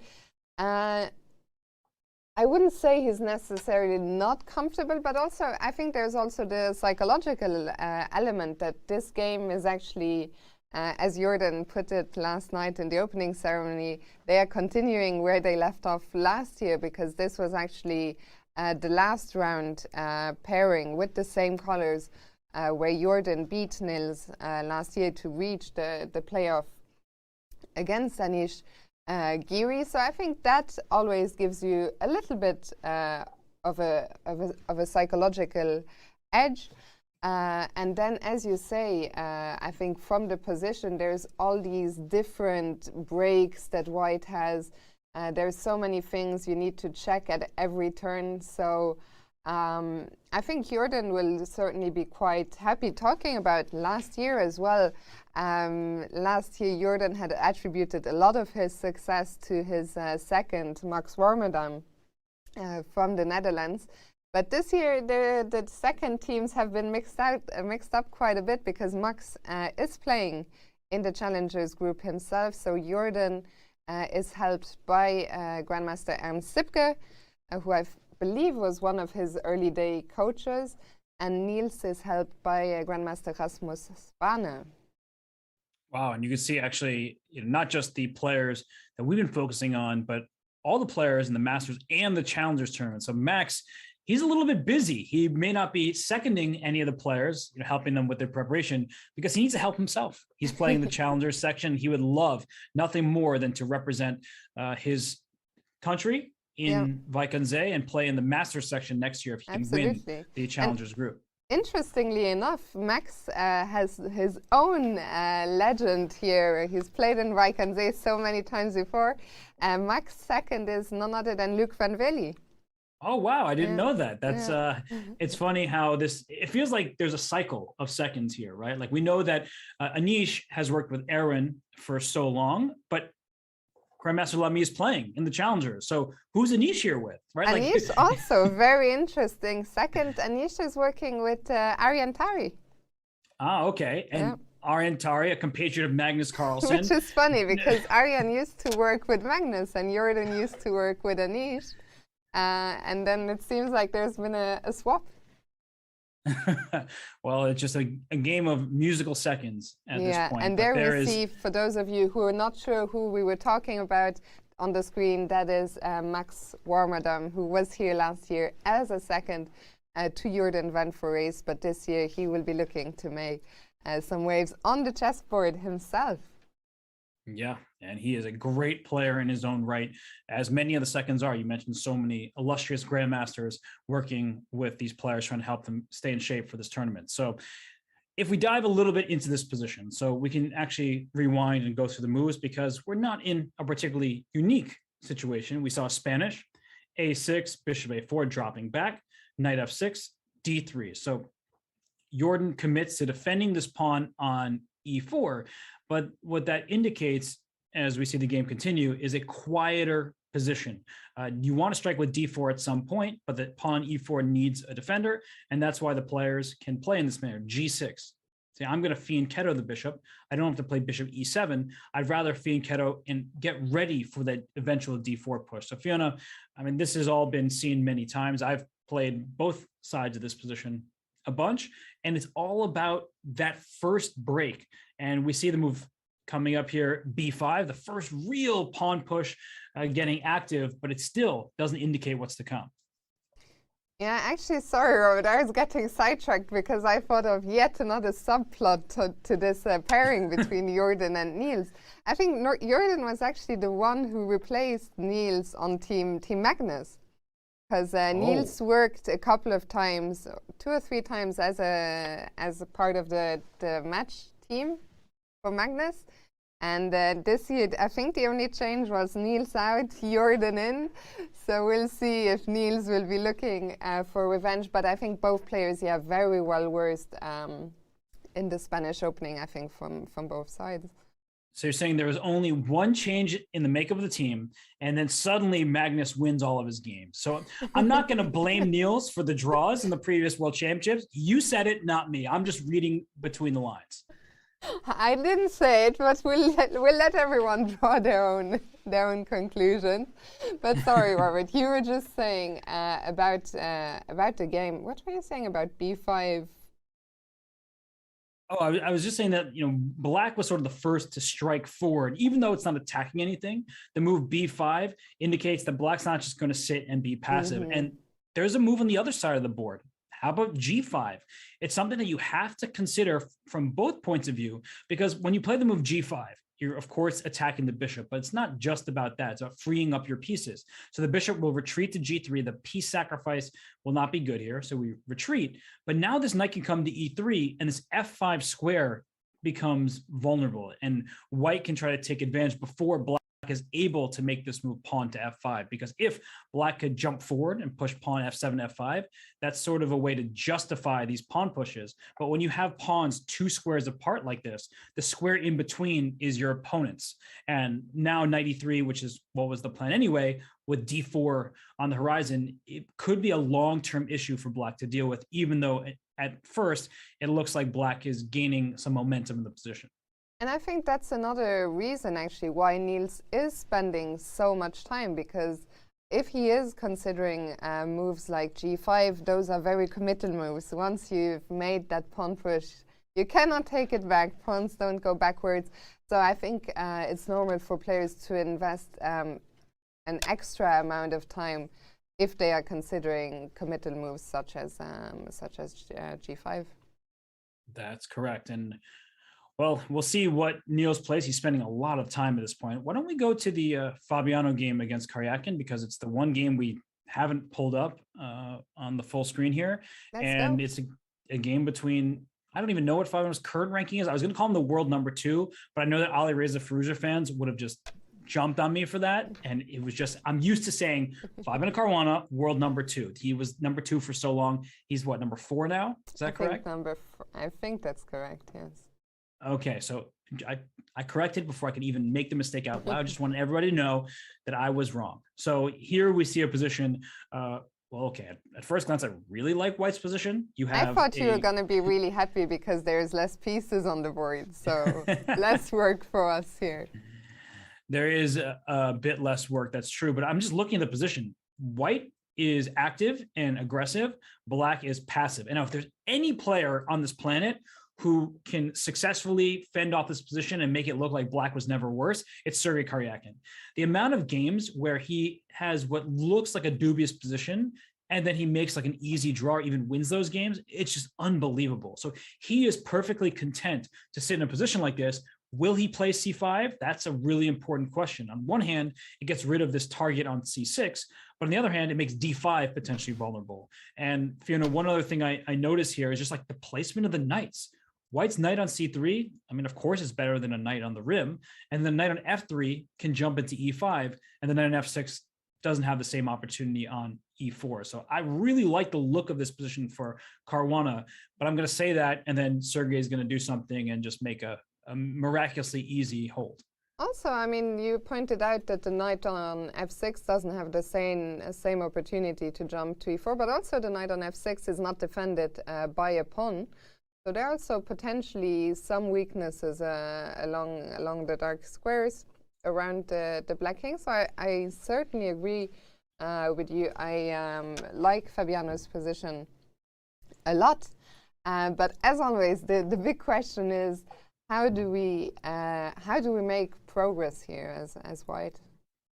I would make a quiet move. I would make the move h3 because I don't think that Black wants to play c5. Like, it's one of these moves where you do want to play it, but then you immediately after you play it, you're like, wait a second, my d5 pawn, because we just talked about this in the Magnus game with Esipenko. Like, it's not like playing c5 just makes all of your problems go away. And here, there's no bishop on b7. So that pawn d5 could become a true weakness, a vulnerability. Maybe Black can get away with it, but you're going to have some long-term issues to deal with. And so I still prefer White's position, even with a quiet move like h3. That was just an off-the-cuff move, but the point still stands that I think that White can waste a little bit of time, as Black, even after striking with the move c5, is going to be worse. Yeah, and I think it's also, you know, you were saying, of course, Sergei is so well known for defending these difficult positions, but I also think, and you know it better than most people, I think Fabiano is also excellent at converting these small advantages. So I think we're going to see a very interesting battle here with Fabiano clearly the one pressing. He certainly is. And well, we know that Fabi, he's looking fresh. His chess is looking fresh. We're going to try to freshen up because we're going to head to a break just to, get some water, see what the players have in store for us when we return. But there is much more to come from this 2022 Tata Steel Chess event. You will not want to miss the action. See you very soon.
I have no insights as to whether or not Magnus will take his revenge, but you can get insights on chess.com. A new way to understand your games on chess.com has arrived. Check out chess.com/insights to see detailed stats and analysis across any time frame or time control. What time of day do you play best? How often do you Botez Gambit? These questions and many, many more are answered at chess.com/insights. And back to Tata Steel, we go in Wijk. Magnus Carlsen, he just got up from his chair, and he's playing Andrei Esipenko, the player who defeated him. And Fiona, actually, we didn't talk about this, but is that the last game that Magnus Carlsen lost in classical chess?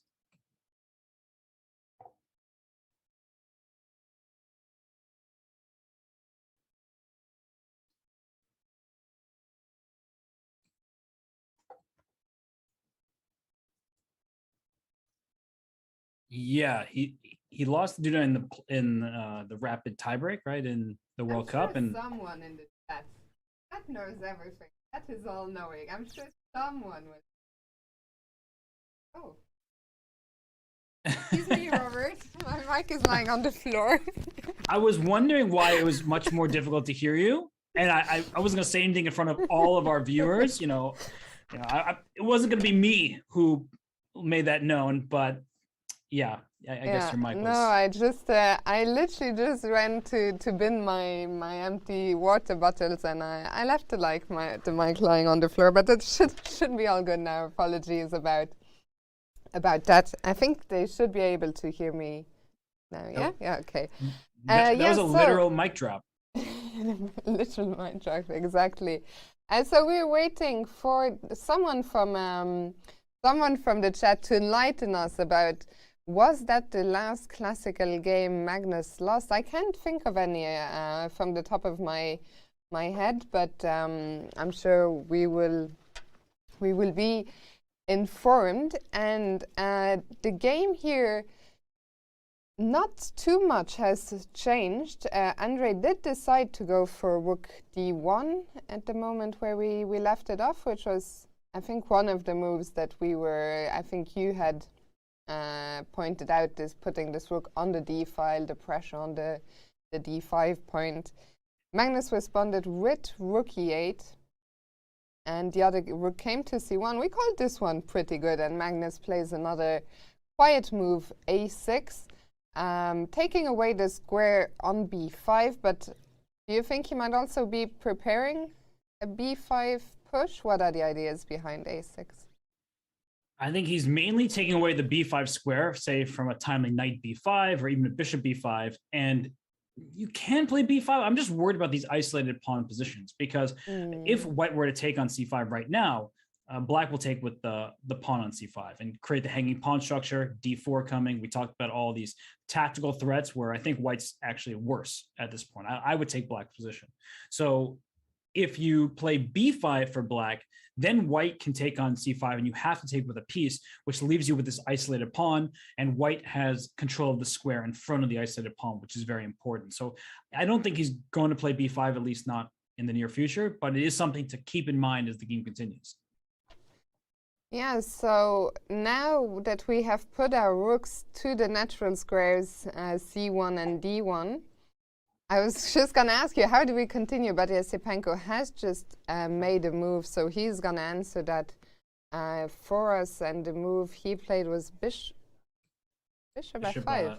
Oops, sorry. I didn't refresh. Yeah, bishop f5 here, which makes sense. You're getting more aggressive. You're anticipating rook c8. Not that the pin is that meaningful, but if the rook comes to c8, the knight will in fact be pinned, and you're opening up your deep file all at once. So I totally get that move. I think that Magnus probably still can play rook c8.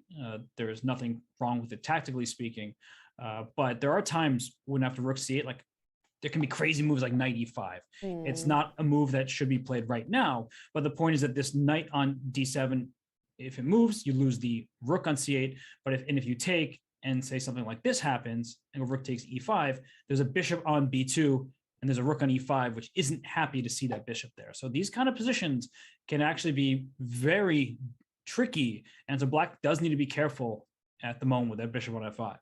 And sorry, Robert, to interrupt you, but Magnus was just pulling a funny face. Like, I think in general, Magnus is is a player, when he's in a bad position, I think we all know those facial expressions he pulls, but he's making a different face today. I know that you and Danny over there have perfected the art of the different faces. What is it, the how many faces of Hikaru? So what do you read into this Magnus look here? Please don't put me in the same sentence as Danny when it comes to reading faces.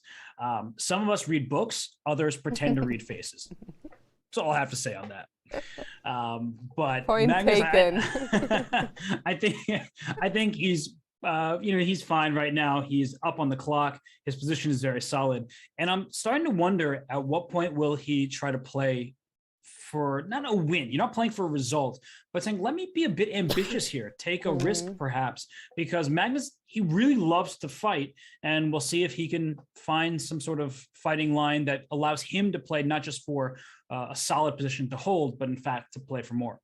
Yeah, I agree with you. I don't think he enjoys just sitting and waiting and defending. So for sure, at some point, I think he will start looking for some active ways, but we will let him have a look. Doesn't look like it's quite there just yet.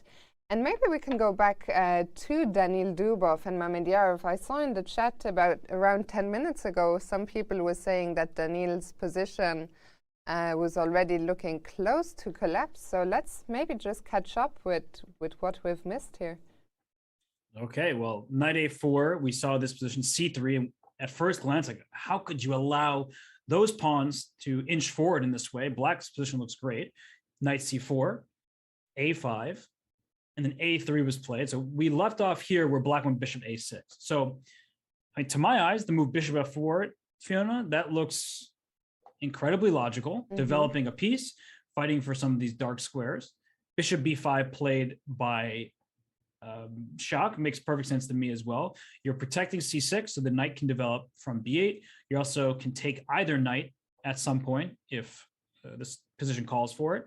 And wow, that was the move that the engine really didn't like. And it's move pawn e2 to e4, which they say is best by test, the best first move. But apparently on move 14 in this position, it wasn't that great of a choice.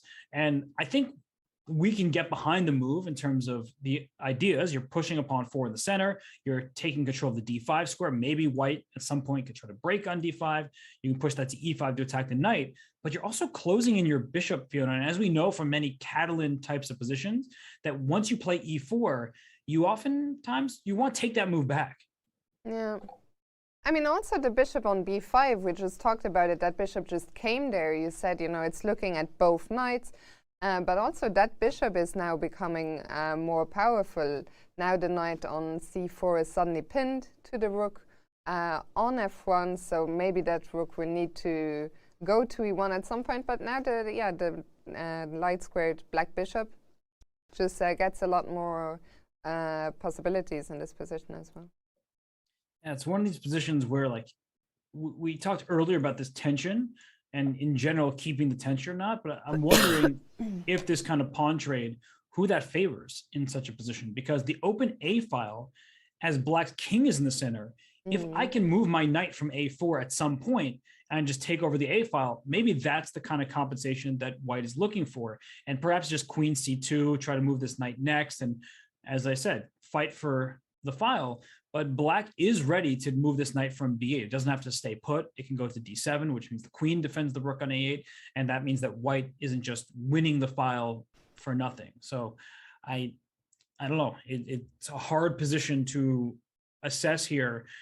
Having the eval off the side doesn't really help me, honestly, as I look through it. But the move e4 in general, in these positions where the bishop on g2 is so strong, it often is a move that you can regret. So e4 was played, and look at this, knight to b6, the rook just slides up to a6, and now black wants to take 2 pieces for the rook. And Dubov played a4, trapping the bishop on b5. And you know what that means, Fiona, is look at these pawns here. Look at this chain. I mean, you can't get rid of that pawn chain ever. Yeah. I don't like those this at pawns all. look very scary, especially because of the fact, as you say, that now we just simply cannot get rid of them after a4 has been played. And now the question for Schach, what are his options? Of course, the most natural move to look at is bishop takes c4. But I guess the question is, can we take on b6, or what's the alternative? Such an interesting position because rook takes b6. If white were to take on b6, white can just give up because after bishop takes f1, you take this bishop back and you lose a knight, and then black ends up a full piece ahead. You see the evaluation bar says, what is that, minus 6.7. So clearly winning for black because you win a piece. So after rook takes b6, you have to take the bishop on b5. And now after rook takes b5, black is up 2 pawns. But in fact, Fiona, I don't really love this position compared to just bishop takes c4. I have more material, but when you have fewer pawns, you have more open files. And the rook on a1 is staring at this a5 pawn. Black's position in general looks kind of awkward. White has the 2 bishops, and this bishop on g2 is unopposed, at least on some of the diagonals. Can I do something go ahead, yeah. crazy and take back on b5 with the pawn? Ooh, I think it's interesting, but a5 does fall. So I can even take on b6. And after queen b6, I can take on b8. You're just going to take everything. But yeah, I wanted to keep those pawns. But you still have the more important pawns. So even if you lose b5, I strongly believe that black has great compensation because of the pawn on e4. So even if this pawn is going to be lost, you have b4 and c3. So black always will have compensation. But with open files and with an extra rook for a minor piece, yeah, black has to be not as thrilled as some of the other possibilities. Yeah, no, this looks a lot less interesting now that you've taken my a5 pawn. I thought I could cook up a storm here with my 4 pawns, but the 4 is better than 3. This one here I'm not so interested in. Yeah, if you could keep a5 for sure, that would be ideal. So, I mean, here after a4, bishop c4, knight takes c4. So you keep this pawn for white, which my material says, oh, that's good for white. But by the look of the position, well, black is covered all around. There's no targets. It's I think a stylistic preference. If Mamedyarov says, I can get the second pawn and my a pawn isn't too much of a problem, then of course he should go for it. But keeping the position a little bit more closed, especially because you have this pawn chain very safe and sound here, it looks extremely promising for black. The one thing, Fiona, I'll add on top of what I've said already is where to from here? Like it looks great for black. You have a protected extra passed pawn, but then how do you make progress? Because if you ever play c5, you got to watch out for d5. And white has great control with these pieces here and these pawns in the center. So it's one of these positions where extra material, a solid plus with the passed pawn on c3, and then what is really the question. Yeah, I wonder if long-term can we somehow try and put pressure on the white center, try and put pressure on the pawn on d4.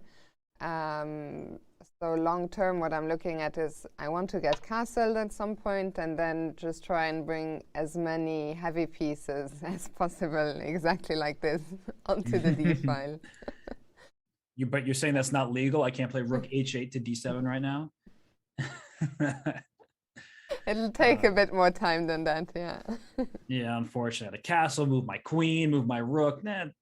Too time consuming for me. But you are, of course, right that if black can apply pressure on this d4 pawn, then that could be a big issue for white. But that said, white's pieces are great. White has more space, with the exception being this pawn on c3, which is a great protected passed pawn. But white's pieces are looking excellent here. So I wonder what Mamedyarov will choose, because if you know, rook takes b6, pawn b5, rook takes b5, we like sit and really try to take in this position. 2 extra pawns for black. So we mentioned the open a file and some pressure against a5. Is white just going to play like rook a4 and start attacking that pawn? Yeah, I'm very curious to see what Schach does, but I think he has the 2 options are, I think it's not like he's choosing between one option that's going to leave him in a significantly worse spots. So, and he's about to make a move, reconsidering, and he goes for the capture, I think, on c4. Oh no! Oh no! That looked like rook takes b6. Capture on b6. He took on b6. Yes, he did. So he likes the material. He says, I'm going to be able to keep my passed pawns. And honestly, once we look at ab5, just optically speaking, I do like this choice. At first, I was kind of like, I would rather keep the position closed. I know I have an extra pawn. But from the mindset of trying to win this position, I think that black has maybe some more losing chances. Not that black is going to lose. Black is still better. We see the eval bar. And I think just it's clear that black should be happy here. But I think black has increased some of the losing chances, if there are any, and also increases the winning chances. So from that perspective, I really like the decision that Mamedyarov just made. Certainly a great decision for us as the spectators of this really exciting game. We will come back to this in a little while. I saw there were some requests in the chat to have a look at Anish Giri's game. Let's have a look here at the bird's eye view first and see if we have any dramatic developments which call for immediate attention. I just saw Mamedyarov like staring right at the camera. You know, you were talking the bird's eye view and what the chat was asking for, and I saw Mamedyarov like staring into our soul. He's very, very focused. I think he can smell the blood here, and if you can win your first round game with the black pieces, I mean, every win is so valuable in these round robin elite events, and especially so with the black pieces. Also so nice to get off, you know, on the winning ways. So I think, yeah, very focused, very intense Shahriar Mamedyarov staring us down here. Well, I'm not sure I should admit this publicly, and Danny, you mentioned him earlier, he's going to be a little upset with me, but I don't watch the chess.com lessons, okay? Like, I'm not trying to improve my chess game, but I did watch Mamedyarov's lesson series, which was fantastic. He goes through a bunch of his best games and some really critical moments in them, even saying, I'm going to pause, you know, to let you figure it out. So Mamedyarov did do a great lesson series, and I have to say I watched it and I enjoyed it. So Shaki can't hear me, but great job. But yeah, Anish Giri, go and check it out. Definitely. I think Shah's such a fan favorite. I think for a lot of people who, you know, maybe came to chess over the last couple of years when we had this huge chess boom, I think to a lot of people, Shahriar Mamedyarov might not be such a big name as Magnus or Hikaru or, you know, Fabiano. But I think for you and me, Robert, as players who sort of grew up in similar generations as Shahriar, he was really an incredible player. He still is, of course, but a big fan favorite, such a fantastic attacking player, and I'm really, really happy to see him here in the field at Tata Steel this year. for sure. And I don't know if he's a fan favorite, if he's loved, hated, you know, but he is a Twitter troll, and that's Anish Giri. Praggnanandhaa, his opponent, the youngster from India, you know, in his first super grandmaster tournament like this in Wijk, and you know, he of course has great experience playing in many of the Tata Steel India events, that Rapid and Blitz in particular. But in classical chess, this is probably the biggest tournament that he's been invited to. And right now, Fiona, I'm looking at this position. We thought that the Dubov-Mamedyarov game could be unrivaled in terms of how interesting it is. Look at this one. There's a king in the center. Yeah. There's an extra pawn for black, but there's also an open file right down the center for white here. This looks extremely scary for Praggnanandhaa. I was just going to say, I mean, at first sight, once again, we talked earlier about, you know, how do we explain this to the viewers? And I think here, once again, I mean, it's hard to explain, like, why is the black king not castled yet? If that king had castled a few moves earlier, we wouldn't find ourselves in this spot, which is incredibly, incredibly scary. I agree with you.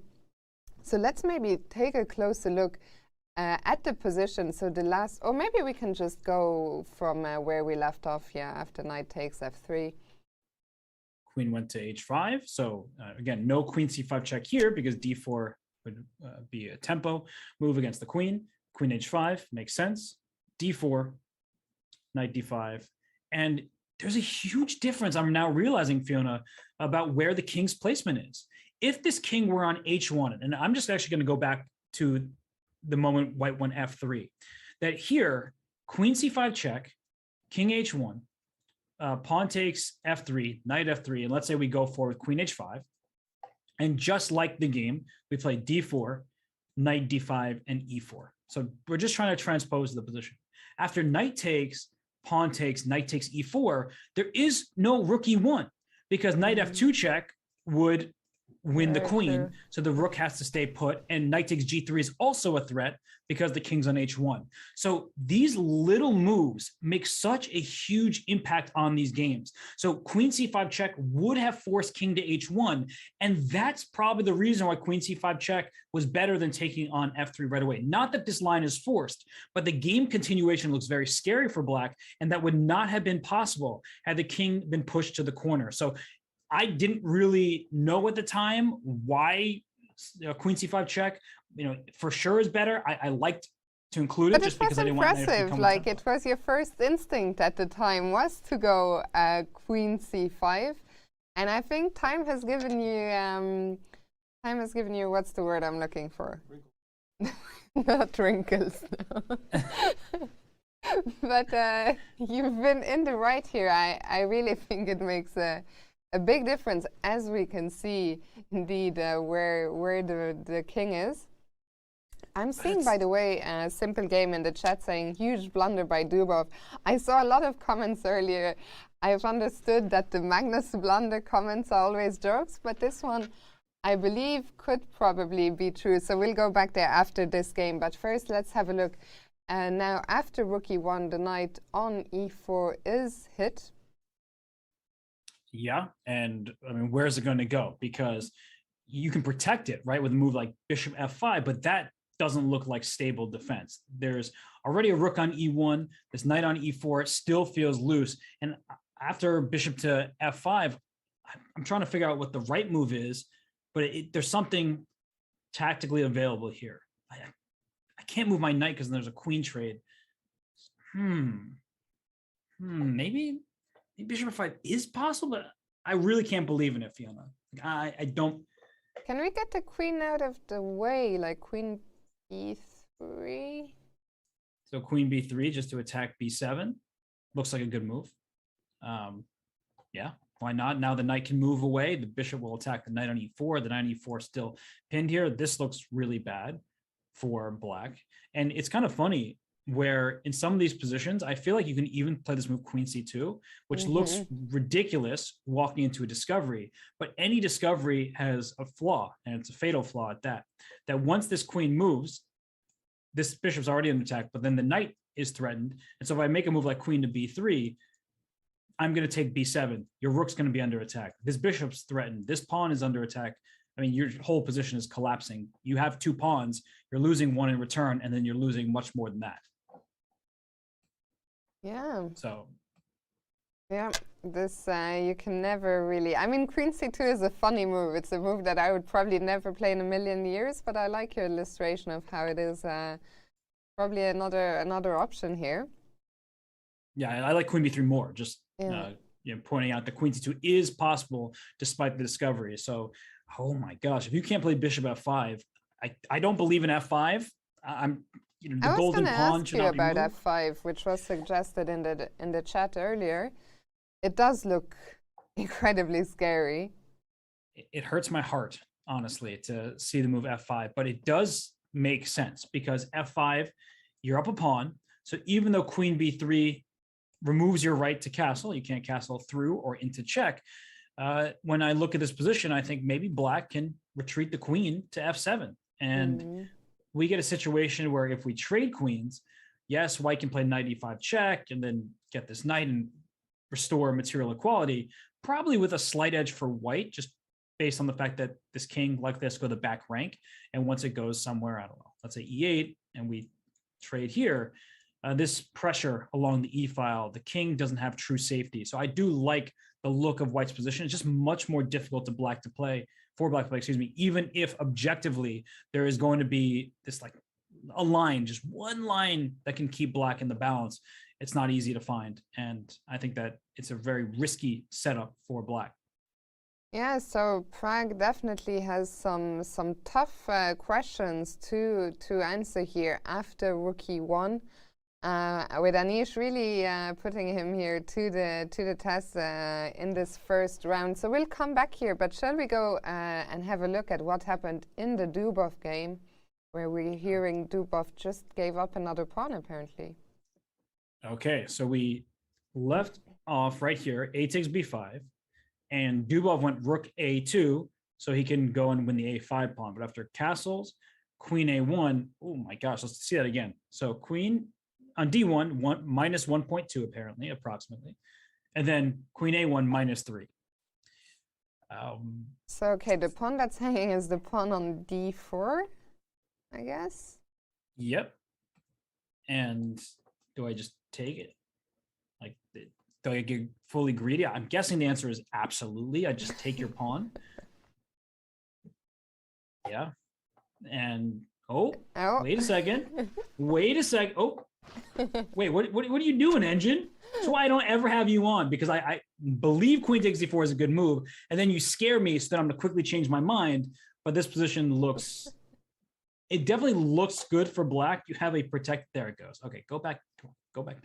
Yeah, it hasn't, because it's not gone all the way. It's hard to imagine there's a better move than Queen D4, but is there? I don't know. This looks amazing for Black. Like, I don't care what the Engine says. I'm just going to be honest. Every tournament that I do now, they force me to have the Engine on. I don't like it. I've never liked it. I hope you all know that. I'm here to be incorrect. I'm happy to be wrong, because I'm wrong. The players in this tournament, they make mistakes sometimes. Nobody's perfect. Oh, gosh, I think we need to go on break. But tell us how you really feel, Robert. No. Okay, before I lose it, we are going to go on a break. We'll see you soon, and I will stop talking about my absolute love and affinity for the Engine. We'll all have a glass of water, calm down, and we'll be back with the continuation of round 1 here. So don't go anywhere. We'll see you very soon.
Hello and welcome back here to round one of the Tata Steel Chess Tournament 2022. Your hosts for the day is still Grandmaster Robert Hess and myself, Fiona Steil-Antoni. And we see, Robert, that Shahriar has gone into deep thought here. He hasn't captured the pawn on d4 yet, but do you think he will? I think he will. This is such an important pawn for White's position. And if there are no grave consequences, it's a great pawn to capture. The queen can retreat back to a7, which is important because if your queen takes d4, let's say rook to d1, we were just looking at this position briefly, that the queen isn't trapped. I mean, it doesn't have any central squares to go to, but it can go to c5 and to a7. So moves like that are possible, allows the queen to escape. And this pawn on c3, I mean, that's what this game is all about, Fiona, is there is a protected passed pawn on c3, which is just such a problem for White to deal with. Yeah, and it's honestly hard to understand what Dubov was thinking when he played his last move, queen a1. So does he just want to capture on a5 or?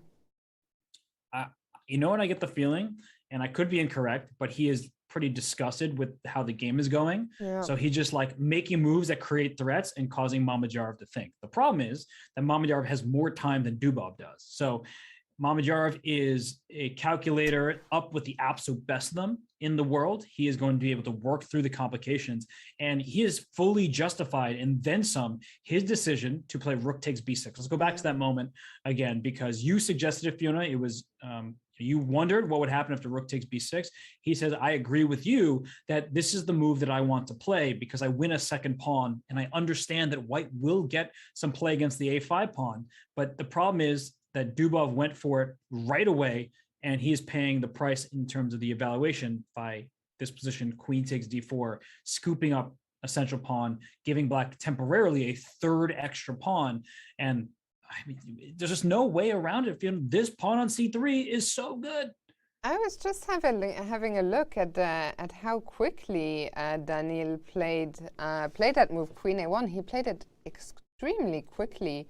Less than a minute, even only 26 seconds.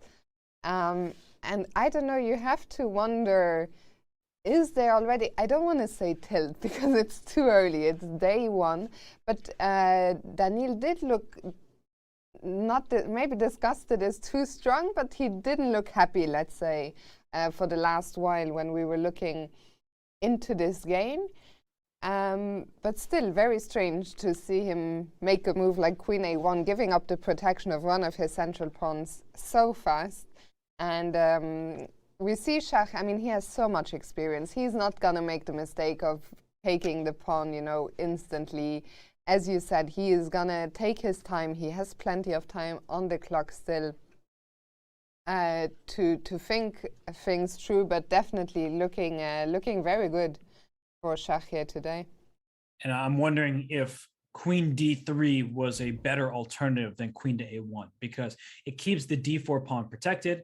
The rook on f1 can swing over to a1 to put that pressure on the a5 pawn and try to win it. So I guess that, yeah, Daniil, he goes. Queen takes d4. He tried to cash in, not cash in, but he tried to win back some material a little bit too quickly. And in the process, he gave away this d4 pawn. Mamedyarov just took it, as we saw. And again, the issue is after rook d1, there is even queen c5 because the queen doesn't quite get trapped. It looks at first like bishop e3 might trap the queen, but the queen does have the h5 square. I don't like the look of queen c5 regardless. It just feels like it's out in the open. So even in the event of like a knight d6, and if you have to take, your queen could just come under fire in many positions. So I like queen a7 as a retreating move.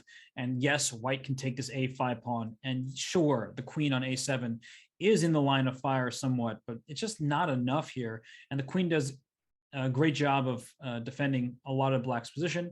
You can just move the queen out of the way. Where to, I'm not entirely sure, honestly, but the queen can move and Black remains well ahead. Yeah, and I think Shahriar really an overwhelming favorite.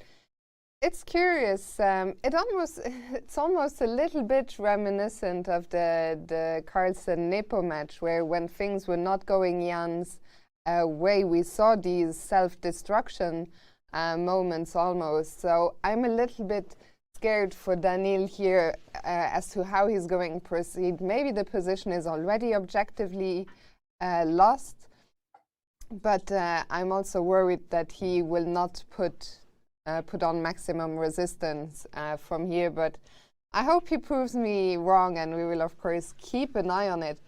Robert, shall we have a look at the bird's view, see what else has been happening while we were gone on a short break? Yeah, and if I'm being honest with myself, and I'll be honest with everybody, I'm still trying to calculate this, position with the Mamedyarov game, because it does look quite complicated. We do benefit from having the eval bar off to the side to know that black definitively is better, but the position remains really sharp. So if Dubov came back in this one, I wouldn't actually be that surprised. But we have Fabiano Caruana on screen. Let's look around at the games here. It looks like Prognotta did play f5 and Anish played queen b3, so we were more or less expecting that. What other games are catching your eye here? I see that Vidit against Shankland, they are into the endgame, the only game actually here today so far where the queens have come off. So actually very exciting, 2 hours in.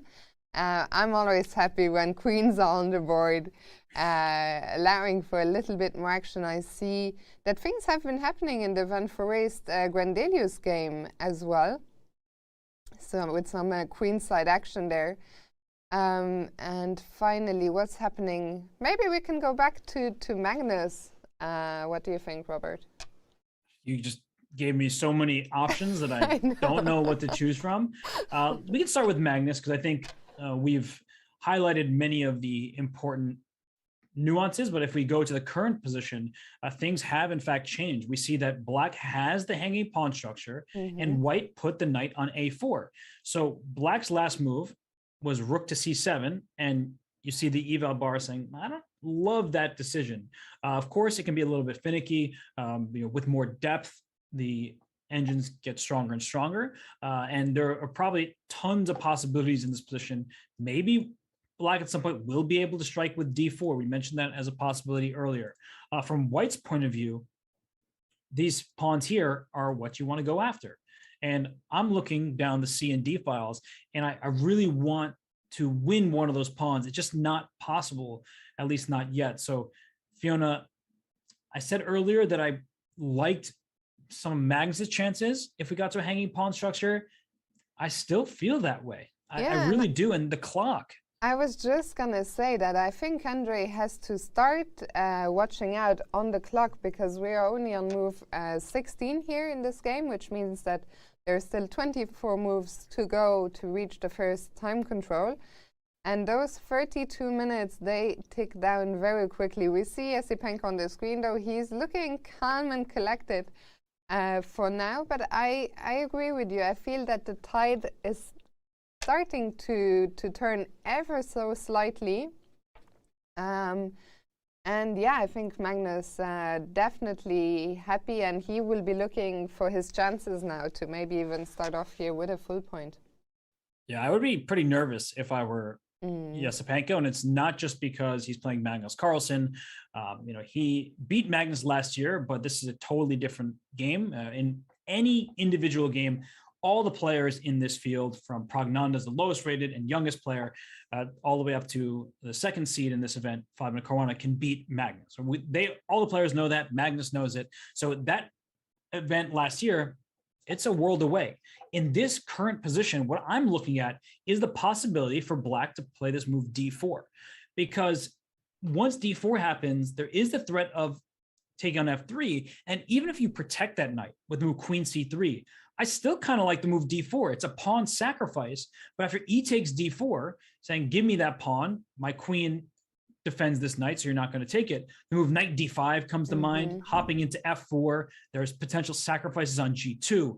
The knight is threatening to go to e2 with check. This queen is open on the diagonal. Well, let's stop on f6. We'll be able to get to g5, maybe even all the way to h4. It just looks very scary for white to deal with all of these tactical threats. And so that's the reason why, as soon as I saw the hanging pawn structure, I said I like Magnus's chances, because he's well ahead on the clock. And in an instant, the position can change from does black need to deal with these pawns, hanging pawns that can be attacked and aren't protected by pawns, or can black use the pawns to push one of them, open up the entire position, and then white could be in big trouble?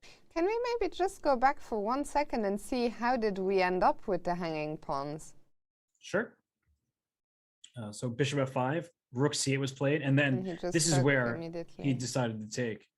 And I'm not sure I love that decision. Like a move like queen b1 looks awkward if you, want to get off the c file.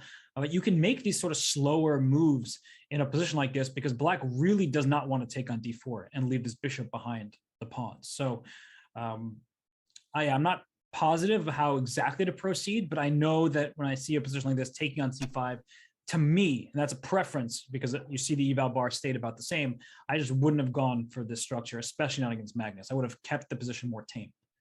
Yeah, and we will see, well, how Esipenko deals with this opening up of the position. I think this d4 move you're highlighting definitely looming and a scary prospect. So, yeah, we'll keep an eye on this one. For now, I was thinking maybe we can... I see you hovering. I was thinking a quick look maybe at Van Foreest, and then I'll let you pick the next one. No, honestly, I wasn't even trying to pick a specific game. I was trying to anticipate what you were going to say. So I was quickly hovering over the other games, seeing what's Fiona going to say. And there's, really, it's a great choice always to check on Jorden van Foreest's position, especially when it looks like this. Yeah, it has changed quite a lot since we left it off. Yeah, so h6, this was the moment we left.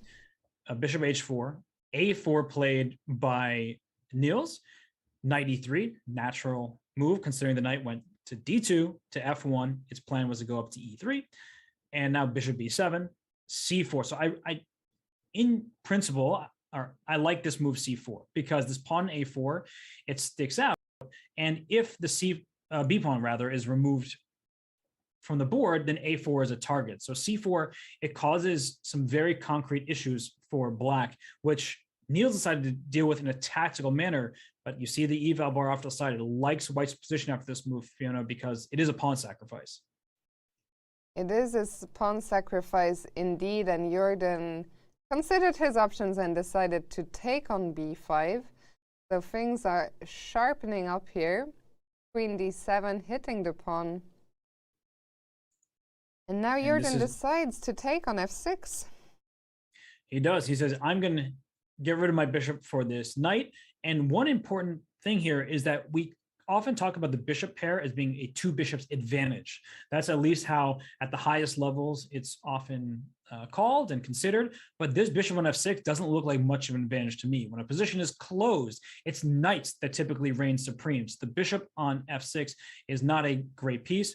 And so now bishop takes a4 was played, taking a second pawn and defending the first extra pawn. So Jordan's 2 pawns ahead temporarily. Knight takes on d3, queen takes d3, and rook takes a4. So it's a 1 pawn advantage. There are 2 bishops here for black. The e4 pawn is under attack right now, but it seems like white can just protect that pawn, remain a pawn ahead, and this looks like a very difficult position for Niels. I don't really like it for black. He has some activity, but the extra material, I asked you that question earlier, Fiona, do you prefer material or activity? Here, I definitely prefer the material. Yeah, I think Jorden is going to solidify his position, take care of that pawn that's under attack on e4, and I think even those queenside pawns look somewhat scary. You could easily see at some point b3, a4, and the pawns just start running.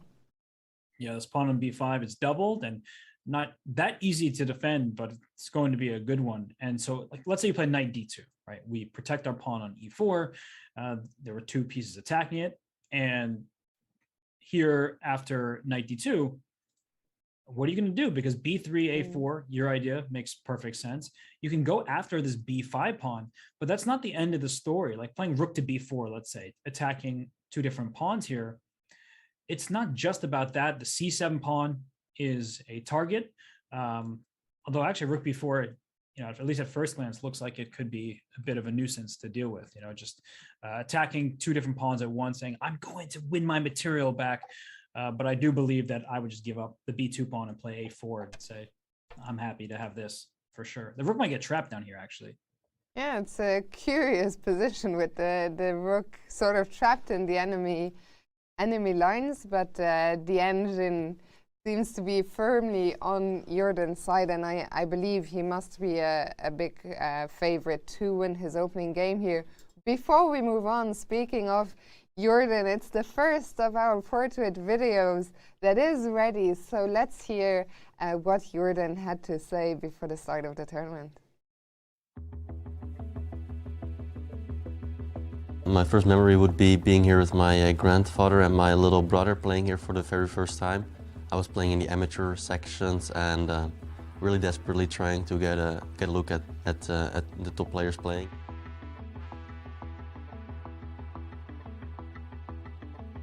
So my best memory would have to be definitely winning here last year without question. A couple of years ago, we started getting neural network chess engines into the chess world, and they really changed the game, the way we see the game very differently, and it has improved our understanding of the game immensely. So it's a very interesting development, and the way they play chess is really magnificent. So it's very nice. I have a chessboard at home, so I like to bring a chessboard to my tournaments, but 90% of the work, I think, does take place on my laptop and using technology. I always think that the engines we currently have, they're like the strongest there can ever be, but they keep on getting stronger, so who knows what's gonna come in the future. I've basically played in all of the groups, and indeed that just coming here as a kid and now playing on the highest stage is, of course, very special to me.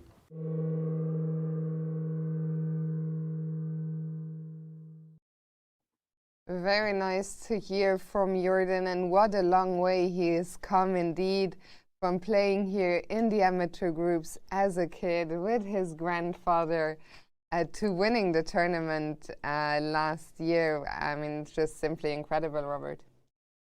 Yeah, he has been playing in these events for so long, and now he was a kid playing in them. Now he's not kidding around. He won last year, and he could win again this year. There's no reason why he can't repeat his performance. I don't expect that to happen by ratings. I don't think, mathematically speaking, most people do, but still, he is such a great player. His preparation is elite, and his play matches his preparation level. He's just really a phenomenal force in the top of chess, and it's great to have him back in Wijk aan Zee. But Niels Grandelius probably isn't so happy to see that Jordan is back, because right now, Niels' back is against the wall. He's down a pawn. It looks like there's going to be potential to just rush those pawns up the board. Even if Black is able to, try and win a pawn back, it's not going to be easy. And so Niels is down on the clock, down a pawn. I don't like his chances. Yeah, and just as we speak, Jordan has played knight d1, so defending the pawn on e4. And yeah, I agree with you. I think things looking great for Jordan. Apart from all the things you highlighted, he also last year started working with Magnus Carlsen. So we'll also see maybe, of course, these things don't necessarily always show in the first event you played, but for sure that's gonna have be a big step in Jordan's career when you work with the world champion, especially during World Championship years. So we'll see where Jordan stands at the end of this. For now, Robert, I did say I was going to let you pick the next game, so where will you take us? Well, first I have to say I love this knight d1 move. Retreating the knight, opening the rook to defend, knight c3 coming. He's putting his knight from e3, which looked like a great square, to another excellent square, c3, which defends all the pawns. When the knight gets to c3, it is going to defend e4, it's going to defend b5, it's going to defend a2, and also protect a4 for when the pawn goes up there. So I think it's a wonderful decision from a fantastic player. The knight on c3 can't be attacked by the bishop. To show after knight d2, maybe bishop g5 was suddenly an option, where we talked about how bad that bishop was. Let's trade it off for a knight in this one and maybe try to win a pawn back. So I really like the move knight to d1. Great choice by Jorden. And it goes to show that while retreating moves may not be top of mind, you need to consider them, because one step back doesn't mean that you are really on the defensive. It could be one step back to take 2 or 3 steps forward. And so knight d1 was a really great move by Jorden, recognizing how to improve his pieces. I also really, going back, I really liked Jordan's decision, which I think in the moment is not always so easy to understand, when he took on f6, also on move 17. Because very often we wonder, why would you give up your bishop pair, especially unprompted?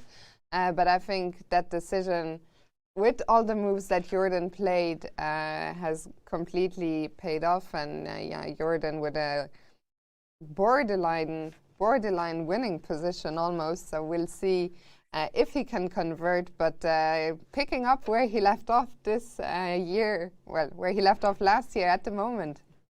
And there's actually a really good illustration of why bishop takes f6 was so important. He recognized what was going to happen. You could call him prophetic. He was just calculating and visualizing the state of the board. Because if bishop takes a4 was played right away, and black threw in g5, bishop g3. Now, if we go to knight takes d3, as we saw in the game, queen takes d3, rook takes a4, there's a huge problem in that now it's not just 2 pieces, but 3 black pieces are aiming at this e4 pawn. So black's going to win that pawn. The bishop on g3 is not very good. And so that is why Jorden took on f6. He saw what was about to happen, and he realized that I need to include this trade to make my position be strong, because this is actually worse for white if he allowed g5. Yeah, absolutely. So Jorden showing some great understanding there of the position. And we'll come back here, but a tough task ahead for Niels. And a game we can go to is the one between Duda and Report. I think that one is quite interesting because of a moment that just happened here. And I sort of see, based on what the position was to where it is now, as I pull it up here, that in this position here, the move b4 was played by Report. And speaking of great calculators, great tactical players, Report is up there with the best of them. He's so innovative. And b4 looks like a huge blunder, because knight c6 is a monster fork against the queen and the rook. If you move the queen, then I just take your rook and I am able to steal some material. The problem is that I'm going to give you my queen and play b takes c3. You'll take my queen with check as well, so I'm not even getting your queen back. But after bishop takes e7, white is unable to play queen takes c3. This is the problem with having your king in the center. If the king were castle, queen takes c3 would be great. Now queen takes c3 runs right into bishop b4, and black is up a minor piece and completely winning. So you have to move your queen away to something like a or c4, and then c takes b2 happens. And I don't care what the evaluation bar says. Nobody wants to see this happen. I'm sure it's just good for black. It'll keep going down. But at first glance, this looks amazing for black with 2 minor pieces and a pawn that's about to promote for the queen. No, you're not doing this from the white side. Yeah, what an incredible line, and no surprise that Jan Christoph had no interest in going knight c6. Although I think it's a move that, especially in faster time controls, myself, and hopefully I'm not alone in this, would probably play on a whim. But now that line with the queen sack, not just beautiful, but very, very strong. So yes. Instead, Duda here went knight to a4. Mm-hmm. And Report decided to take on e5. Can't take with a knight. You can't trade them, because after the pawn takes, there would be a fork of the minor pieces, and that would be bad. So bishop takes e5, pawn takes e5, and now knight e4 played. So the bishop on g3 is under attack and can be captured. Honestly, Fiona, I think that there are 2 different storylines happening in this game. One is that black is playing very active chess, this pawn all the way down to b4. But on the flip side of that, or maybe because of it, there is some backward pawn on c7. White already has control of the d file. So it's like, it's dynamically equal. But I would say that in the near future, there are some problems for white to deal with. This e5 pawn being loose, probably the biggest thing, right? Knight takes g3, knight takes e5. But there are some issues here for black if this rook could swing from h1 to c1. Like all of a sudden, there's a lot of pressure. Which side would you rather play here? Oh, I was hoping you wouldn't ask me that question. I mean, it's such a weird position. It is. I'm gonna go with black. I mean, I wouldn't have expected myself to say it because optically, aesthetically, it looks like a position I'd want from the white side. But how do you defend this e5 pawn? A great question. I mean, once again, there's this f4 move. We saw early f5 in Prague's game, but again, it doesn't look like the kind of move we want to make. Yeah, f4 with our king in the center. It does save the pawn, but I'm not totally buying it. And nor is the engine. It says you can play f4 all you want. You can defend your pawn. But in this position, I'm even looking at ideas of knight to c5, trading off knights rather than winning your bishop. That looks pretty awesome to me because, well, I don't even know what I take with. I'm spoiled for choice. Probably queen takes, honestly. Just take this. This is weak. Here, there's a threat of bishop c2 at the end. I mean, not the position you really want. No, from absolutely White's not. perspective. And we see that Duda, he stopped one square sooner. It didn't go f4, but he went f3. Aha. So he knows the types of moves that I enjoy. You expect f4, and they grab the pawn and then just boop, f3. So what's the idea of knight g3, pawn g3, knight takes e5? One can consider that an extra pawn for black, unless I'm missing some material. No, that's an extra pawn. However, perhaps you can push the g pawn or the e pawn, kick the bishop back, and with an open h file and an uncastled king, there is some outside potential of an attack, I guess. Yeah, but I'm also a little bit, especially if I go e4, then my own king might also be a little bit exposed. I don't like how weak the dark squares are. I don't know how much of a problem it will be.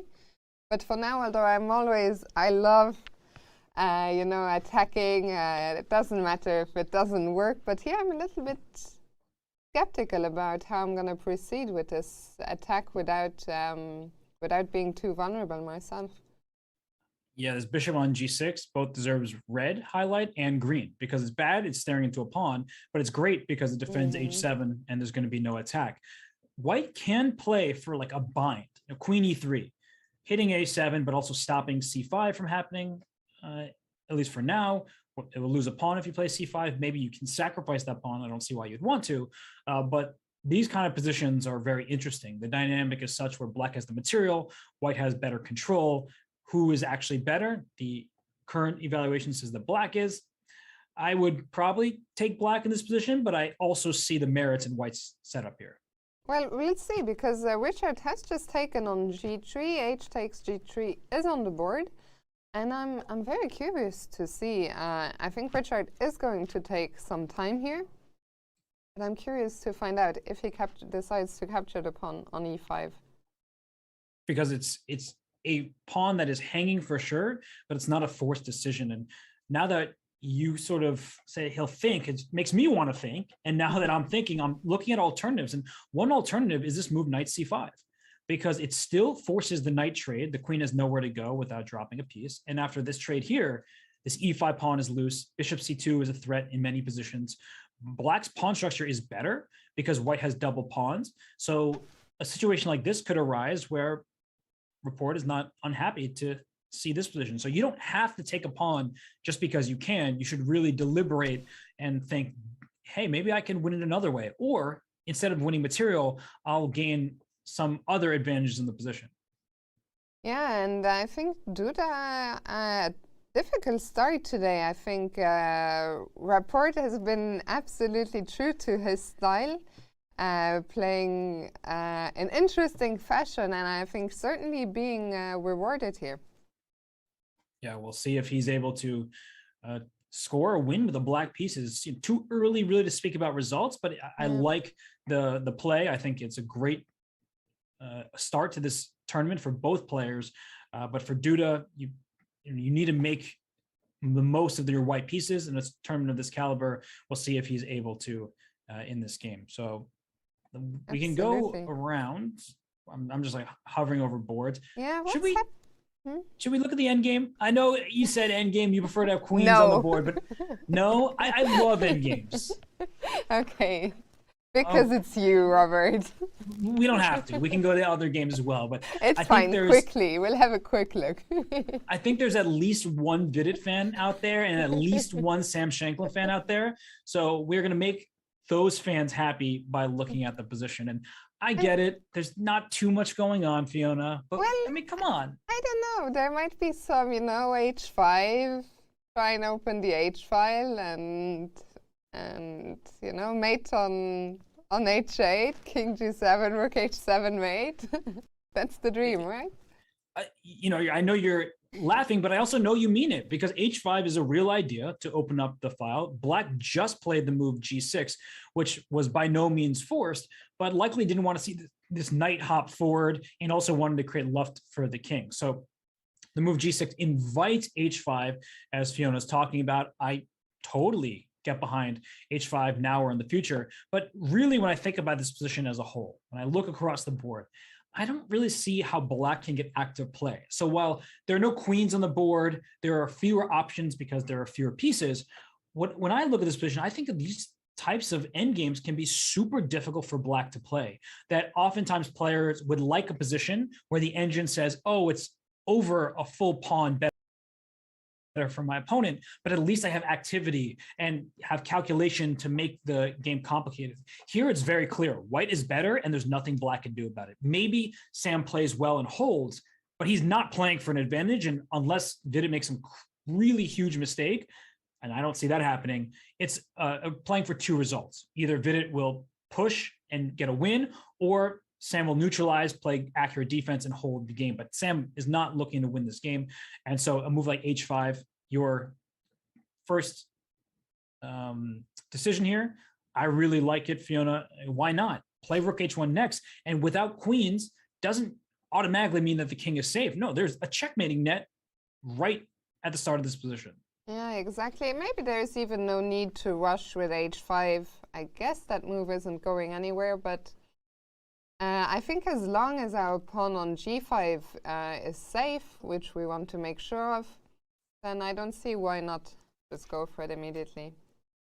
Yeah, and there's no way for Black to get to that pawn. So I like that we paused and you said, wait, we don't need to rush that because maybe we want to play rook h1 first to really show what our threat's going to be, but you can't get to g5. So I'm totally with you, Fiona, that h5 looks good. And really Sam will have a defensive task. His position, he can put his knight on f8. He can continue to hold on and make sure that everything's defended. But do you really want to take with the f pawn on g6?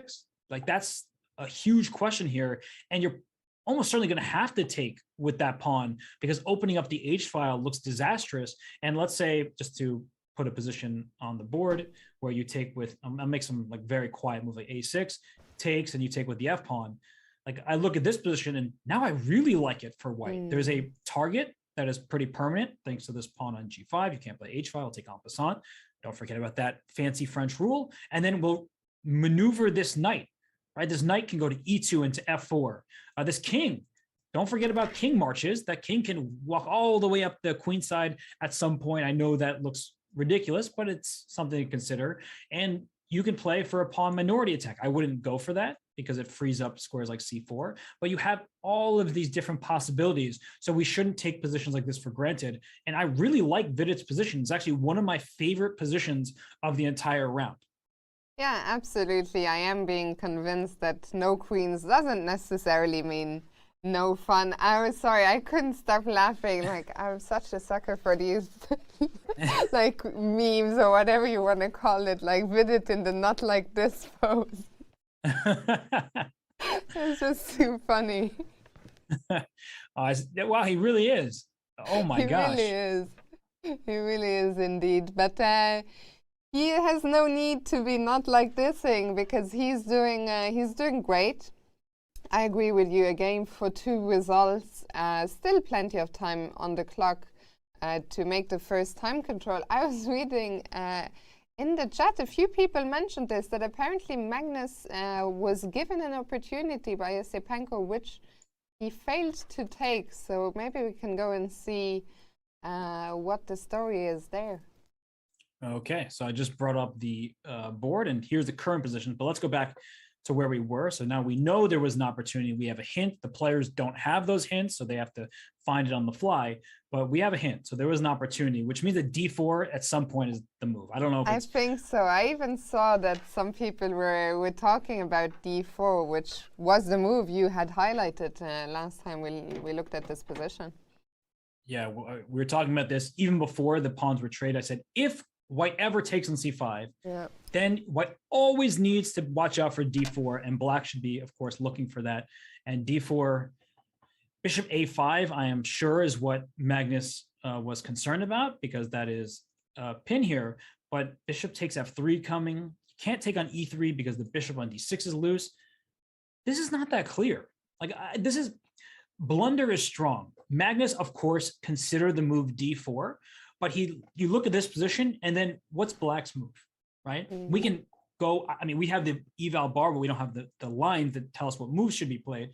But when I look at this position, I'm like, it's complicated. I could see Black having some serious play against the White king, and so I would calculate it, but it's still not abundantly clear what the correct continuation is. So I think that, as we sit with in the comfort of our home, sipping tea, looking at the engine, we say that's a blunder. Some moves are obvious and the players just miss them, and then that's a blunder. Here, Magnus, of course, thought about D4. I'm sure Esipenko thought about D4, but they both came to the same conclusion, and it might be a faulty conclusion, that D4 wasn't sufficient because of Bishop A5. But I look at this position, I definitely like how tactical it is, how sharp it is, and Black should have something.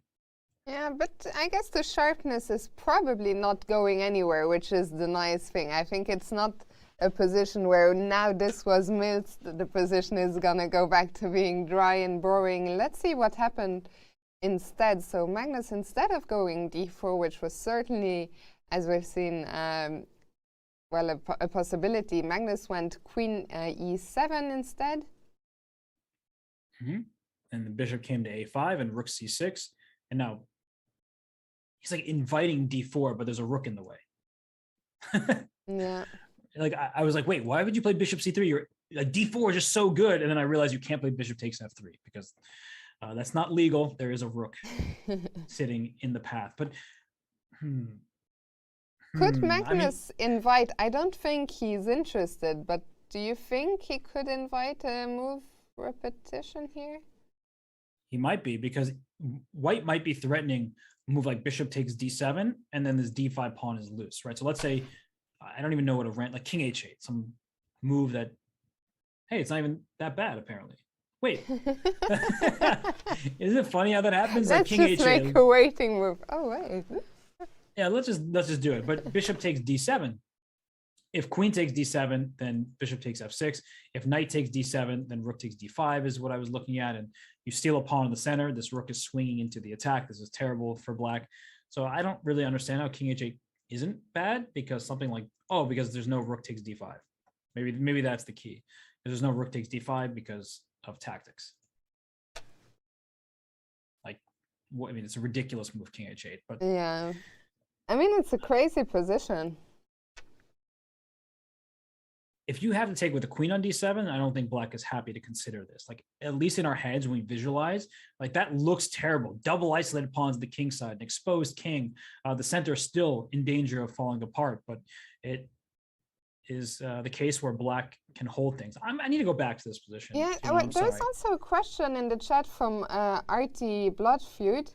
What is the benefit of the rook on c6 blocking the bishop? So let's maybe just go back to that moment after bishop a5, because there were only two options, and I guess both are not super tempting.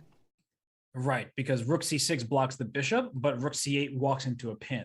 And I think that both moves are fine, like both make sense. Magnus chose rook c6 to avoid the pin, but we actually, yeah, we might see a repetition you asked about. Sorry to, he went rook c7, so he's inviting bishop a5, and then maybe he will play rook to c8.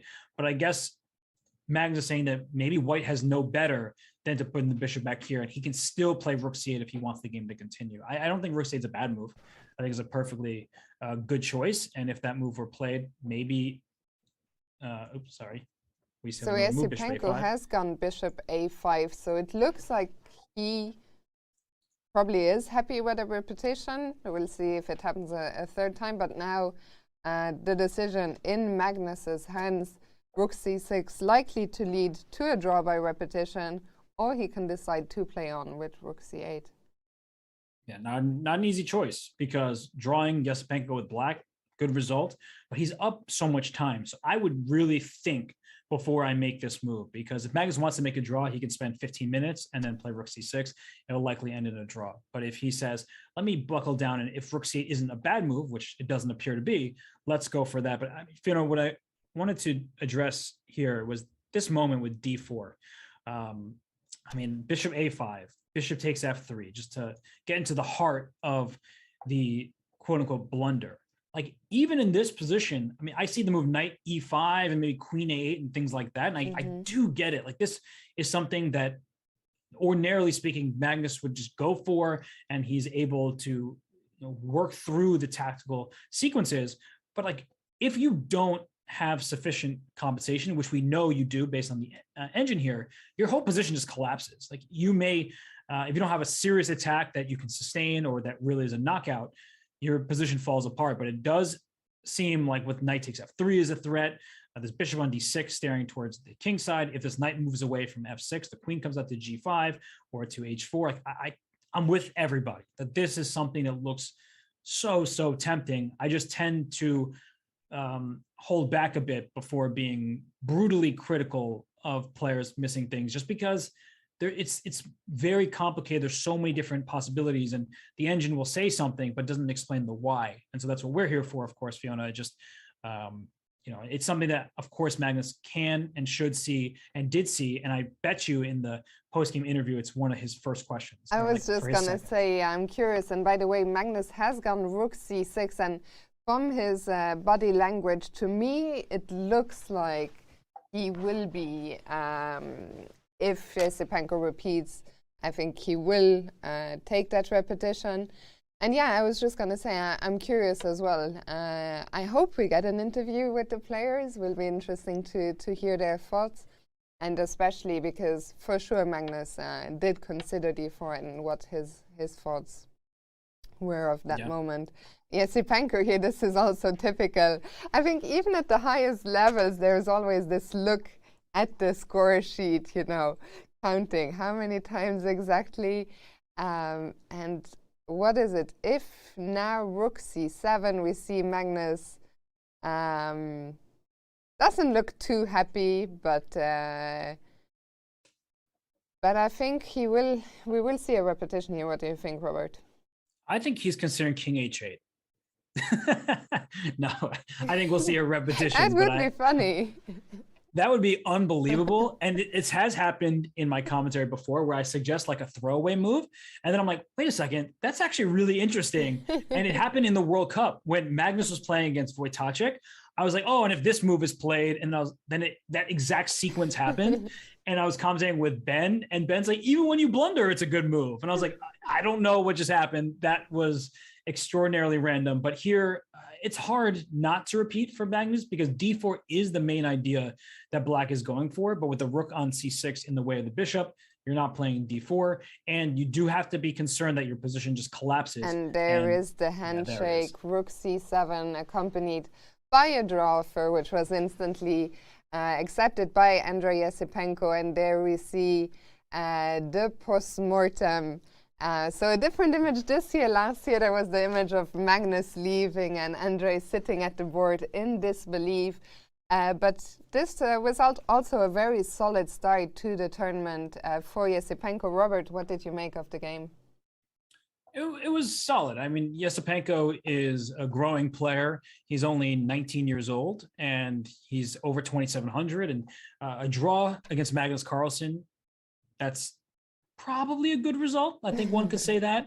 But don't get Esipenko wrong. He didn't come into this game thinking, oh, I just want to make a draw. He wants to play, and he felt that Magnus had equalized, and he didn't see a way that he could play safely for an advantage, and thus repeated the move. So they just were talking about, I could the move was actually played on the DGT board. So like, oh, what if I played knight b6 in the final position? But ultimately, Magnus decided it's not worth the risk. Let's just call it a day, and tomorrow's a new one. Yeah, and I think it was very nice actually to see the interaction between the two players there with Magnus. We don't know, of course, exactly what was said, but Magnus with a smile on his face, giving a thumbs up.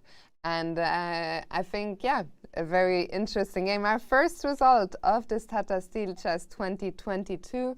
I'm sure we'll hear at least of one of the players. So definitely stay tuned. Anyway, you don't want to go anywhere because we still have 6 very exciting games going on. So let's see the bird's eye view. So you said 6 very interesting games. So I got my hopes up. I'm looking at the Mamedyarov game, and he just played bishop c5, so that looks awesome. I see Duda's king on f2 and rook on d7. That looks like it's a good deal of fun. And I see Shanklin playing the move c5 to meeting h5 with c5, trying to strike back. Looking pretty exciting. Jorden has Niels' rook in a pickle, but Niels is trying to open up those bishops. That looks pretty fun. And then Giri with knight and bishop against 2 bishops, but a better king. That looks pretty interesting. And then finally, last but not least, Fabiano against Karyakin. Okay, that one's not as fun. I'm going to be honest with you, Fiona. I was saving it for last because it's just a worse position for black that, as we said earlier, if anybody can deal with it, it's Sergei Karyakin, but everyone would prefer to have the white side. Yeah, so let's revise my statement to 5 very interesting games. And one game I think that's going to go on for a long time, Caruana, Karyakin. We're also slowly but surely approaching the first time control. So that's going to be in an hour 20. I always get excited when we reach that mark, which means that the time is ticking down for the players. And I see you've opened the game. So let's go there. Dubov against Mamedyarov, and let's catch up. We haven't missed that much here. So no, let's just see the couple of moves since we left off. So queen takes d4, rook d1, the queen retreat all the way to a7. And here after knight takes a5, I was saying this isn't that easy of a position. And then look at the move that Mamedyarov plays is bishop c5. Like, our first instinct is, wait a second, there's a rook here, there is a queen here, rooks win showdowns with queens. So knight takes c6 is a pretty serious threat. And so he says, no, it's not. Bishop c5. Wow. And I think his plan is this. Sorry to interrupt you, Robert, but I think we're getting ready for an interview. So we will come back to this game in just a second. To be honest, I think we were both trying to play, trying to win, but it became clear that although it looked like White had some interesting possibilities and good activity, Black could sort of sidestep it, and he runs serious danger of being worse if he's not careful. And he found this idea with bishop a5 and bishop c3 back, and I couldn't find a good way to avoid the repetition. So I think overall, yeah, that's just what happens. Yeah. According to the engines, at some point you could have played d4 with a sort of edge. Did you consider that during the game? Yeah, I didn't really see that. Maybe I could. I don't know. Last year, of course, you lost against Esipenko. Was this special in a way that you want to take revenge, or is it just another game for you? No, it's. I wouldn't say just another game, but he's a very strong player, and not somebody whom I expect to beat every time with Black. Thank you.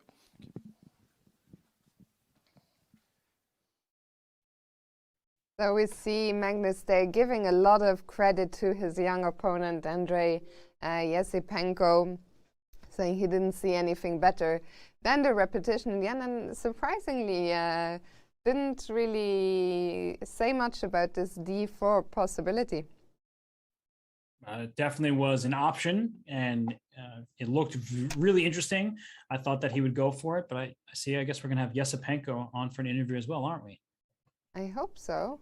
But I hope so. We will see if we get Andre. For now, let's go back to this very exciting moment here after bishop c5. So you were saying it looks like we need to do something about knight takes c6, but Mamedyarov says no. Yeah, I mean, bishop c5 is a wonderful move because knight takes c6. If you take on c6, it looks like a free piece, but then you remember that your queen's under attack. As we say, Magnus, what Mamedyarov has up his sleeve is bishop takes f2 check. Because if rook takes f2, now we can trade queens. I take the knight. Black is up 2 healthy pawns, including this wonderful passed pawn. So in this position, after bishop f2, let's say you play king f1, I think you can even sacrifice your queen in these positions. Like if you take on c6, oh, maybe not. I would thought I had it, but I didn't. I take it back, but I don't know what move then. This is clearly what his intention is. And so what is the follow-up here? Is just, I don't know. I wish I did. Yeah, what a messy position. I see, by the way, that Esipenko is getting ready for the interview, so we'll hear from him in a second as well. But what a mess this is, and we're yet to figure out. Yeah, maybe just moving the queen, but I was going to sacrifice the queen. I love sacrificing other people's pieces. So trying to take a rook and a knight and then 2 extra pawns for the queen, but maybe just move the queen out the way and say, you can have this knight on b8. That's not really doing things for you. My knight's coming to g4. There's checkmating attacks everywhere, and the white king is in big trouble. And I don't know exactly. I mean, this position is way too complicated to figure out. But what I do know is I think Mamedyarov will be right at home here. He has played the move bishop c5, so I'm sure he will have given it some thought. But also here the time is ticking down. Half an hour for Dubov, only 20, just under 24 minutes for Mamedyarov, and we're only on move 21. So we could get some fast action here at some point. Yeah, the good news is the moves are pretty forced for Dubov because otherwise he just is losing. So he's going to have to make these decisions, and it seems like he still is in trouble because if he doesn't take on c6 or do something like that, and he in fact just did take on c6, then Mamedyarov has an easy position. So bishop takes f2 check undoubtedly is the reply here, and Mamedyarov is about to go for a huge attack, and I don't see Dubov surviving this. Yeah, this is definitely going to be the focus, I think, for the next while. I think this game has the potential to be our first decided game, but I shouldn't get ahead of myself. Do you want to stick around here a little bit longer, or should we jump around a little bit? Yeah, maybe we can just look a little bit more into this variation because bishop f2 check, we were talking about rook takes f2 after the queen trade, but you need to do this wisely because if queen takes a1 right away, I'm now seeing that there's this move knight e7 check. So I would try to trade queens and win the knight, but no, the knight comes with an intermezzo and then you win the queen back, and now white is up a piece. So this would be a huge blunder. So you do not take on a1. And we cannot trap the white knight. Yeah, it looks like the white knight from e7 doesn't have too many squares, but we'll be able to defend it, I guess. Yeah, we'll be able to survive and get out of there. So you take on c6, and by taking the knight, you protect the queen. Now black really is up 2 clean, healthy extra pawns, and that's a terrible situation for white to deal with. So bishop f2, king f1 or king h1, but the king on f1, queen b6, knight takes b8. Like this position, to me, still looks very interesting because if you play knight g4, there's no checkmate threat, and this knight can come to d7. The knight survives. It lives to tell the tale. So incredible. Maybe just e5, the simple move, cutting off the bishop from the knight, the rook protects the pawn, and then you win the knight back, and that's what the deal is. But there's still so many pieces hanging everywhere. My head is pounding with all the tactics, but black is clearly the side for choice. To be honest, I feel like that's the kind of position where I would need to sit down at the board for like 1 hour with someone, ideally with someone like you, Robert, to talk me through all the lines. And maybe then I would have some chance of understanding what's going on. But the players don't have that luxury. So let's see. So bishop f2 is on the board. It is, and Dubov is playing with a piece, it looks like, and going to figure out how to continue. And you just sort of inspired me, Fiona, because a position I would recommend, and now people know the answer, but this is the type of position that I would definitely show like students. And I'd say, it's Black's move here. What do you think about the position? I don't want to say anything leading. So a generic question, what do you think? So they don't know, oh, Black has a tactic. Because people, when they're given positions, they almost always think, where's my winning tactic? But that's not how you think about chess. Like, you can't be results oriented, think I'm going to win this game, where is it, let me find it. You just have to find the best move, and here would be a great example of that, because when we first saw the position, I was trying to figure out what to do, and I was like, I don't know where to move any of my pieces, this looks scary, what goes on here? And then Mamedyarov coolly plays the move bishop c5, which is a really wonderful choice, and it just goes to show that with strong calculation, there's a reason why Mamedyarov has been the #2 rated player in the world and is still one of the top and most fearsome players in the circuit. Yeah, absolutely. And although we see the engine bar that's pretty much all the way down to the white side, meaning Black is winning according to the engine, this game is far from over, because it's the kind of position, it's not like an extra piece +4 advantage. It's still a mess. So if Black goes wrong, the evaluation can turn around very quickly. But I very much fancy Mamedyarov's chances here. And you say it's not over, but Dubov's face kind of says it's over. Yeah. He is not looking particularly pleased to be at the board. Mamedyarov is playing a nice, sharp game with accuracy, and Dubov, he invited the tactics, but he has not been informed in this game. To be fair, Dubov hasn't looked pleased at any moment in this game, really. I think as soon as we tuned in, if we go back a little bit, I don't know to which moment, like very on, this decision to give up the pawn was certainly interesting, but it somehow seemed to backfire surprisingly quickly, with Schach especially playing so quickly in the opening. So I'm curious as to what happened there. I think this moment where he played for e4, and I don't blame him because it looks like a natural move in a position like this, but he played e4 and then quickly his position collapsed. And that's sometimes how chess works, is these top level players, they're making moves that you'd say, oh, that's a principal choice. E4, gaining space, pushing your pawn forward, taking away squares from your opponent, and yet he made this move and then his position collapsed very quickly. And Mamedyarov, to his credit, figured out a way to develop.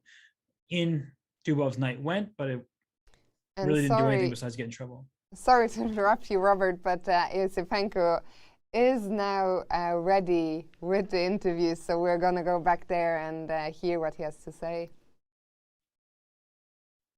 No? Okay, we're going to, I think, listen to the interview later on. So for now, shall we go to... Huh? Oh, we have the interview. Apologies. Let's go to the interview.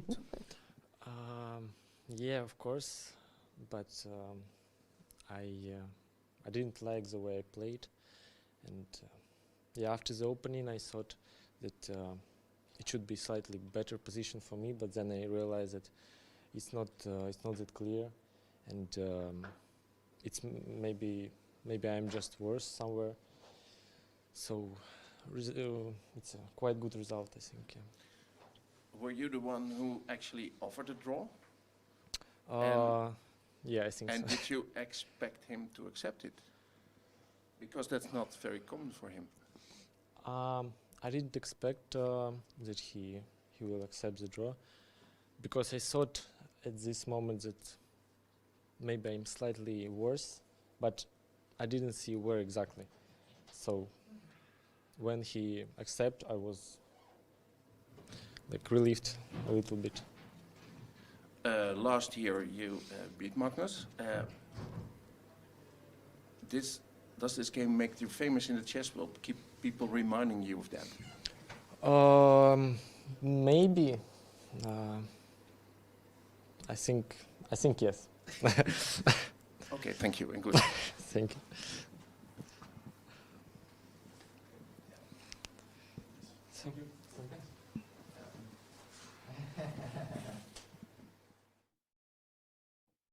And Andrei Esipenko, they are clearly happy and relieved to get away with the draw, and I like his candid honesty about, yes, I am still famous for that win against Magnus last year.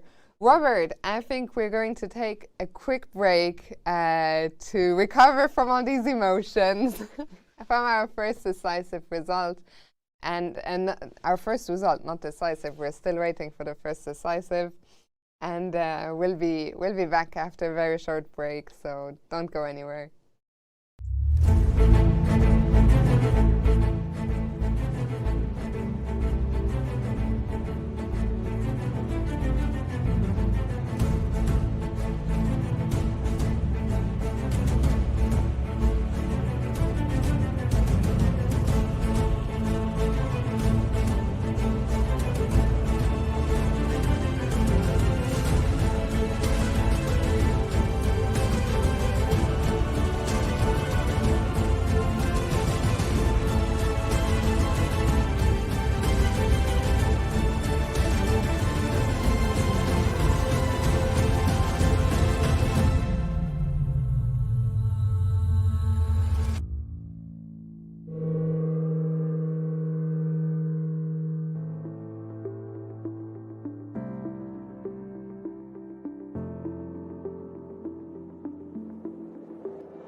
Welcome to the World Rapid Championships from Warsaw, Poland. We're about to get going. Magnus now forcing the king closer. Yeah, this is very, very tricky for the Georgian player. No, and he blunders his rook.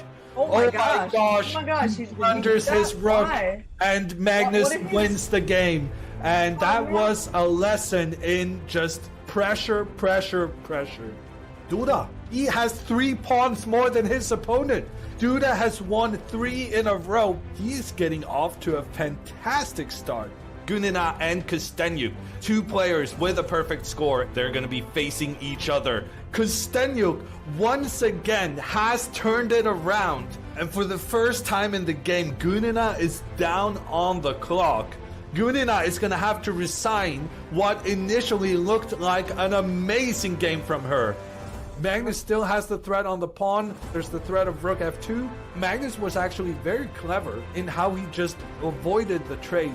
And Shiro has lost on time. So we have 3 players in first place right now in the open section. This round, it's Alireza Firouzja and Magnus Carlsen. I think Magnus is going to wrap this up really quickly. The king moves away from the check. Magnus maneuvering his knight to a superior position.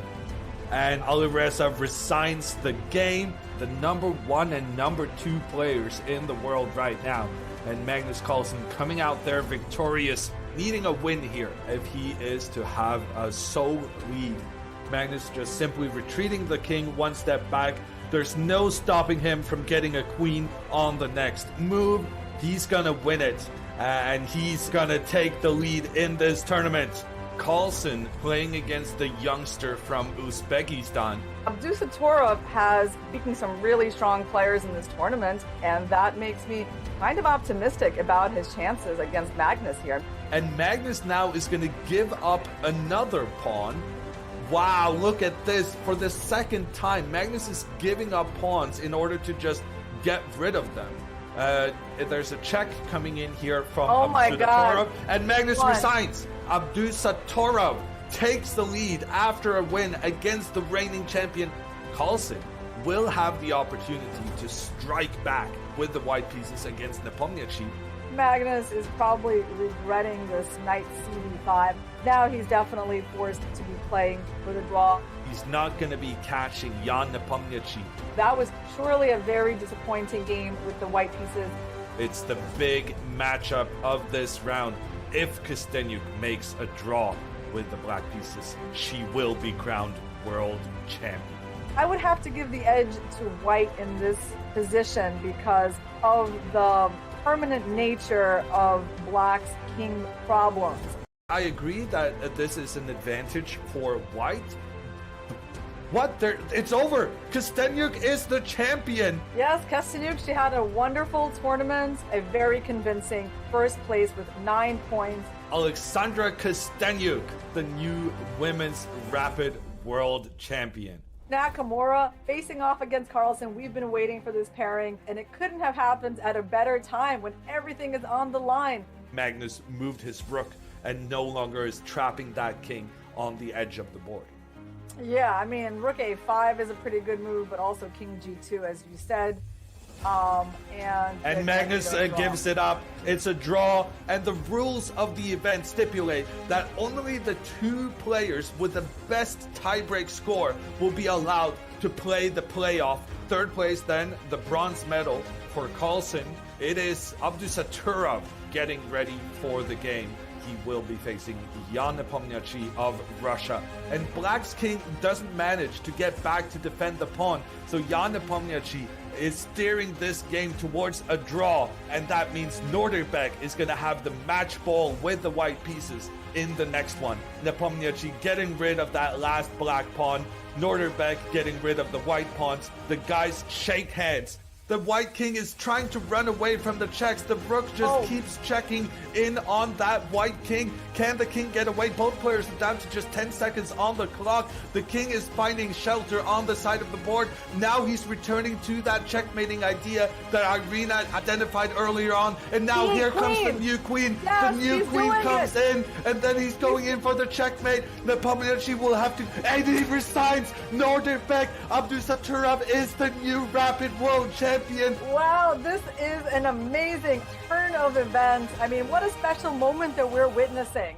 The world rapid champion, Nordirbek Abdusatturov. That is going to be a name to remember for the future. Only 17 years old and already a world champion.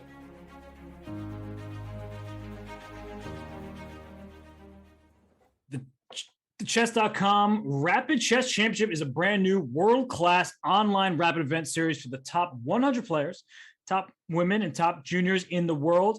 Watch as the very best compete for their share of $20,000 each week, culminating with a $150,000 prize final. It all starts at 9 a.m. Pacific on Saturday, February 12th, right here on chess.com. For more info, head over to go.chess.com/RCC. But right now we are in the Tata Steel Tournament. Fiona, we still have 6 games remaining in the first round here. I haven't enjoyed the bird's eye view this much, honestly, in a long time. So what do we look at? Who's game? Yeah, I think as long as that Dubov Mamedyarov game is still going on, I think our eyes will always go there. But I also see that in the Van Foreest Grandelius game, somehow that H-pawn has also dropped off the board now. Things are happening there, so maybe we can check in with Jorden and Niels. For sure. I just brought the game up here, and we see that the H-pawn fell. So let's go back to where we were. It was right here, knight d1, which is a move that we both applauded. Thought that was a really good retreating move to bring the knight forward. Next, rook b4 played, attacking 2 pawns. a4 was played, but that move wasn't loved. So interesting that the move a4, which defends the b5 pawn, is not loved by the engine, which means that sort of a process of elimination, knight c3, even though it gives up the b2 pawn, or not. I thought knight c3, what? Wait, what? Nope, now it's going up. Ha, knight c3. Isn't this position what we looked at after rook b2 and a4? Yeah, it's quite similar to a position we were looking at earlier, but knight c3, and just even if black wins this pawn and the rook doesn't get trapped, white has a clear edge because this a pawn is rushing up the board. The bishop on f6 still is not a very good piece, and so white has much more freedom and flexibility. So instead he put a4. Niels decided to strike with d5, which is a great choice to my eyes, opening up the center, trying to get e4 to work, all this tactical stuff. Queen d2, double attack, and here we saw queen d6, pawn takes d5, e4, and queen takes h6, because Fiona, loose pieces drop off, the rook on e8 is undefended, and at least temporarily, Jorden is up 3 pawns here? 3 pawns, and yet the bar has dropped to somehow the middle line. This is getting really, really messy as well now. The bad news for Niels is he's going to have to navigate the complications with only 8 minutes on the clock.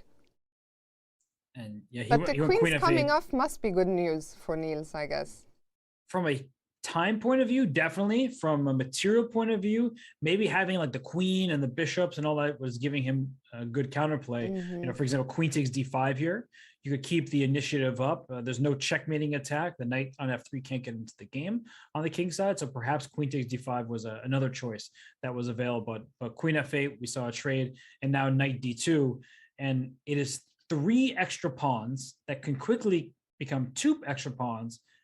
It just feels like a position where white has 0 risk whatsoever and can enjoy a healthy attempt at playing for a win. Absolutely. But on the other hand, for Niels, the good news is his bishop pair earlier wasn't doing much. Now at least those bishops have come to life.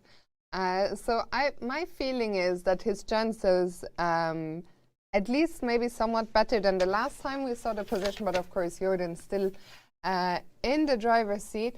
Just a quick question from the chat. I just wanted to get back to Quantum, who was asking if we were going to interview Magnus. So both Magnus and Esipenko were interviewed. This was live on the show, but if you missed it, you can find all those interviews on the Tata Steel Chess Tournament YouTube page.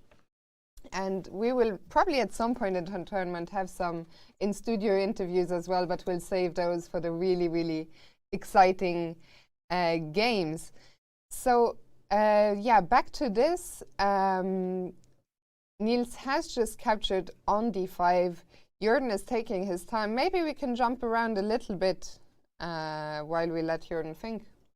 Let's do it. So let's just try to go through all the games. We'll go to first Anish Giri against Pragnananda. We have the local star in Anish Giri from the Netherlands playing in Wijk aan Zee here and trying to win his first Wijk aan Zee Tata Steel Masters tournament. He's tied for first on numerous occasions, including last year. Unfortunately, he's never been able to secure the title. And honestly, Fiona, not off to a great start. His position looked interesting earlier. I like the initiative that he was getting, but it looks like Pragnananda, the youngster, has fended off everything in a nice way. And in fact, I would take Black's position here in this endgame. Yeah, I have to say I'm really, really impressed with how Pragnananda handled what we thought was a difficult position with a king in the center of the board. And when we left off, he actually just played that move, which was hurting your soul, f5. But it seems to have worked out not too badly for him. So let's maybe see what we missed here. A lot happened, of course. Well, they went for the queen trade line, knight e5 check, king to g8. So I had just quickly said king e8 is a possibility. And after the trade of bishop for knight, the sides now have equal material. But it looks like a position where White is a little bit better in terms of coordination. But look at this move, bishop f6. And then the knight moved away, because if this bishop takes on e5 at some point, opposite color bishops likely just secures a draw in most of these positions. So he moved the knight to c4, also trying to go for d6. But then after b6, bishop f4, h5 played, and your knight gets to d6, but so what? The bishop retreats. Where's this rook getting in? Not e7, not e8, and e6 isn't exactly that tempting.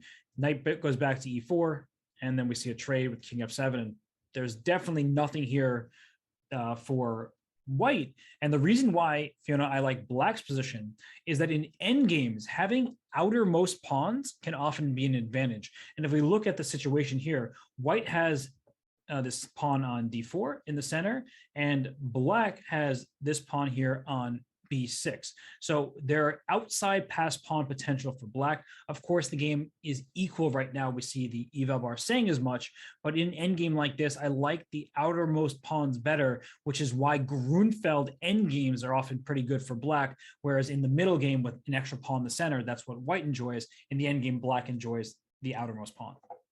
Yeah, and I really like that explanation, and I think your explanation is backed up by an Anish who's looking deep in thought and not too happy. He can't be too happy, especially from the position he had to get here now. The question that is Anish to move the last Black move was rook to a to d1. What do we want to do? Can we try and go in with the rooks? Should we try and bring our king? How should Anish proceed, do you think? Yeah, he can bring his king towards the center. That makes perfect sense. I think the big issue I'm having is I don't see a way to proceed for Anish. Like, he can make an assortment of moves, bishop e5, king f2, but at best, he's playing for a draw. So even though the game is for sure equal, and with the precise play, which I think we'll see, it will be a draw, which is a great result for Pragnananda with the Black pieces. I just don't see any winning chances whatsoever for White, whereas I see some possibilities where all of a sudden Black gets a move like rook d5, and then you have to think about, is c5 coming? Is rook a5 coming? What do I have to be concerned about? And so I just think as this game continues, it's Black who has the winning chances, even if they're slight. He's the only one. Absolutely. So I think let's move on from here, because I think these guys will be here for a while unless a draw is agreed. We could check in with Fabiano or with Duda or do both. If something's happening there, I'll let you choose, Robert. Oh no, I'm spoiled for choice. So let's go to the Dubov game to see if there have been any updates. It looks like the position has changed a bit, but the evaluation bar has not. After King H1, Queen B6 was in fact played, and Dubov decided to play Bishop takes B8 rather than Knight takes B8. As we mentioned, Knight B8 was met by E5, Bishop takes B8, Queen C6. You could take F2, Black takes B8, and that's just a trade of pieces when Black's up 2 pawns. So nothing really has happened here that should lead us to believe anything other than Mamedyarov is going to win this game because he's well ahead. This is a -4 and change position, and it just looks obviously minus, a bunch for Black. It's not that complicated anymore. Absolutely. I don't think Schach will let anything happen here. He will be looking to safely drive home the full point. And do you want to, we could see if Fabiano is making progress. We liked his position, risk-free advantage. Let's see how that has progressed. Well, optically, it looks great for White. You have this pawn chain, little pawn chain here, but that's aiming towards the Black king. So the king on G7, it's not under attack, but it's also not that safe. This knight on G4, it's fine because it can retreat to H6, but the pawns in the center are taking care of many of the squares. So I still really like the look of White's position. And yet I think it's Sergei Karyakin. If anybody is okay in a position like this, emotionally, it's Karyakin. But as you point out, and we're correct too, Fiona, if people push these positions, Fabiano is generally speaking very good at pushing from a position like this from the White side. Yeah, what do you think? What would you estimate as the chances that Fabiano can win this game? I think this next move is extremely important. If he makes the move, a knight G5, I think he has decent chances. If he doesn't, I could see a situation where Black trades and gets this rook down into the position, can double rooks, get very active, and that means that White won't be in time to strike on the king side. So knight G5 looks good to me, because if we see a trade, in comes this queen to G5. Oh, actually, maybe even pawn takes. Wait, is that knight getting trapped if I take with the pawn? F3 next and bye-bye knight? Yeah, and suddenly I hadn't even seen the bar shoot up there, but I think you're absolutely right. The knight on G4 is gone. Yeah, it's funny. I was just going to play queen takes G5 and say, okay, I'm play F3, not realizing that I could trap your knight. Instead, I was going for the attack with queen F6 check and E6 and all that stuff. It's still a very nice position, but winning a piece is better. So after knight G5, you cannot take on G5, which probably means a move like queen E7 should be played. But White sort of can, after trading knights, can bring this queen up. I think F3. Just when knight G5 is on the board.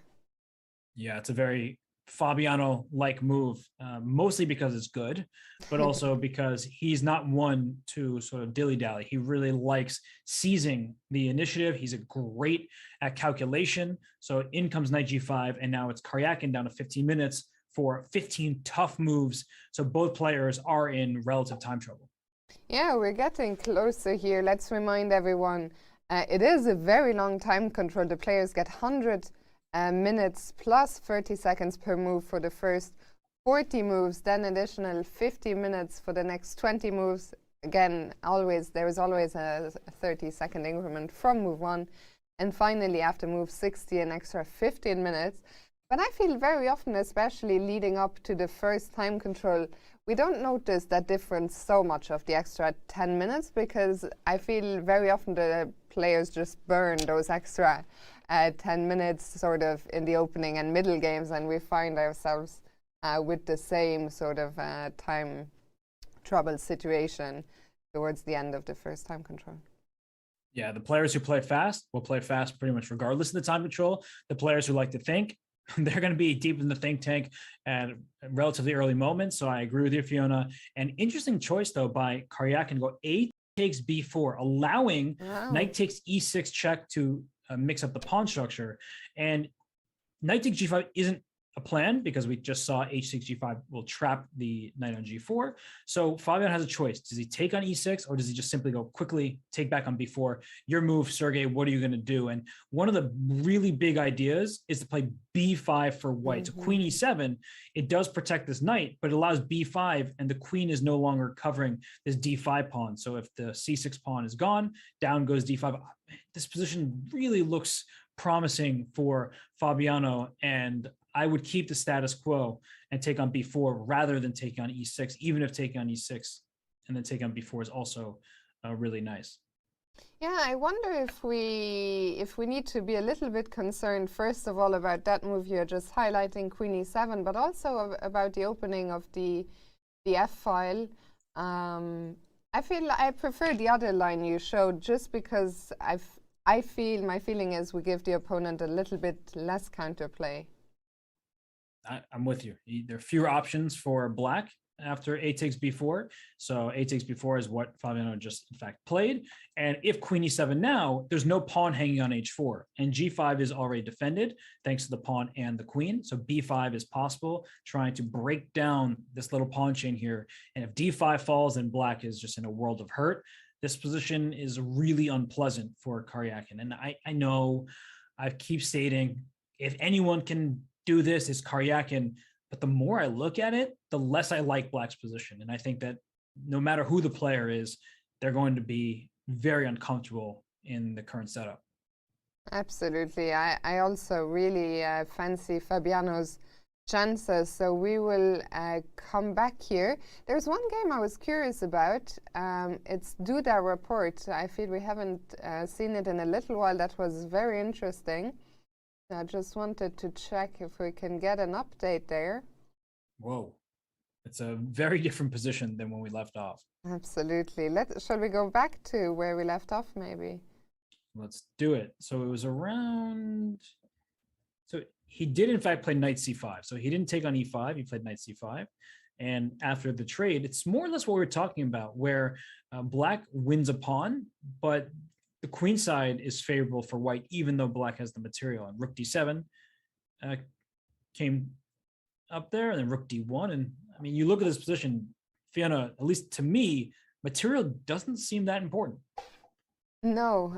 What we see, of course, is the white king that's on f2. It looks safe for now, but it's also not too hard to imagine black managing to break up this pawn bunker.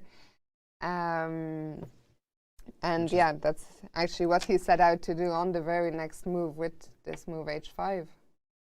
Yeah, he says, I will go h4, which looks like it's a free pawn, but after queen h2, there's no way to defend it. The bunker is no more. Black is infiltrated, but Duda says, yeah, take that pawn back. I'm just going to organize my pieces in a healthy manner. And this is where I'm curious, because white has all of the fun here in terms of piece placement. Can black make a crazy move like f5? It's not my game, so if it loses immediately, so be it. I can just take it back, explain my thought process, and then make a different move. But f5 is the type of move, when I see a king and I see a rook, I want to open up the file in between them. Yeah, I like that. I like that idea a lot.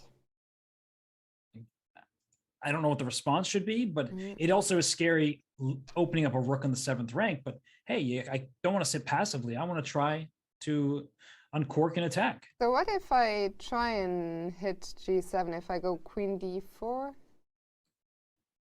So you're trying to say, don't notice, checkmate in one move. And I'll think about it. I'll say, I want to play pawn takes e4. I guess I'll go queen h6 just to defend against checkmate. And can I play a weird move like king g1? My idea is I want to go rook h2. Oh. And I want to step out of the f file. Well, that really caught me off guard, but that looks really fascinating. Rook h2 to just get this queen out of there and go for, yeah, I mean, king g1 is honestly kind of awesome. I love that move. Wow. And maybe black has to just distract white's pieces and play c5 in response, like get away from my king. But this is yeah, this is very dangerous looking. So I can completely understand why Report didn't want to very play F5. double-edged position here, actually. Yeah. In the game, though, Report didn't go F5, which certainly I like the look of it, although I can't even tell this position here. I also certainly like the look of it for white. So Report decided he wanted none of that and went C5.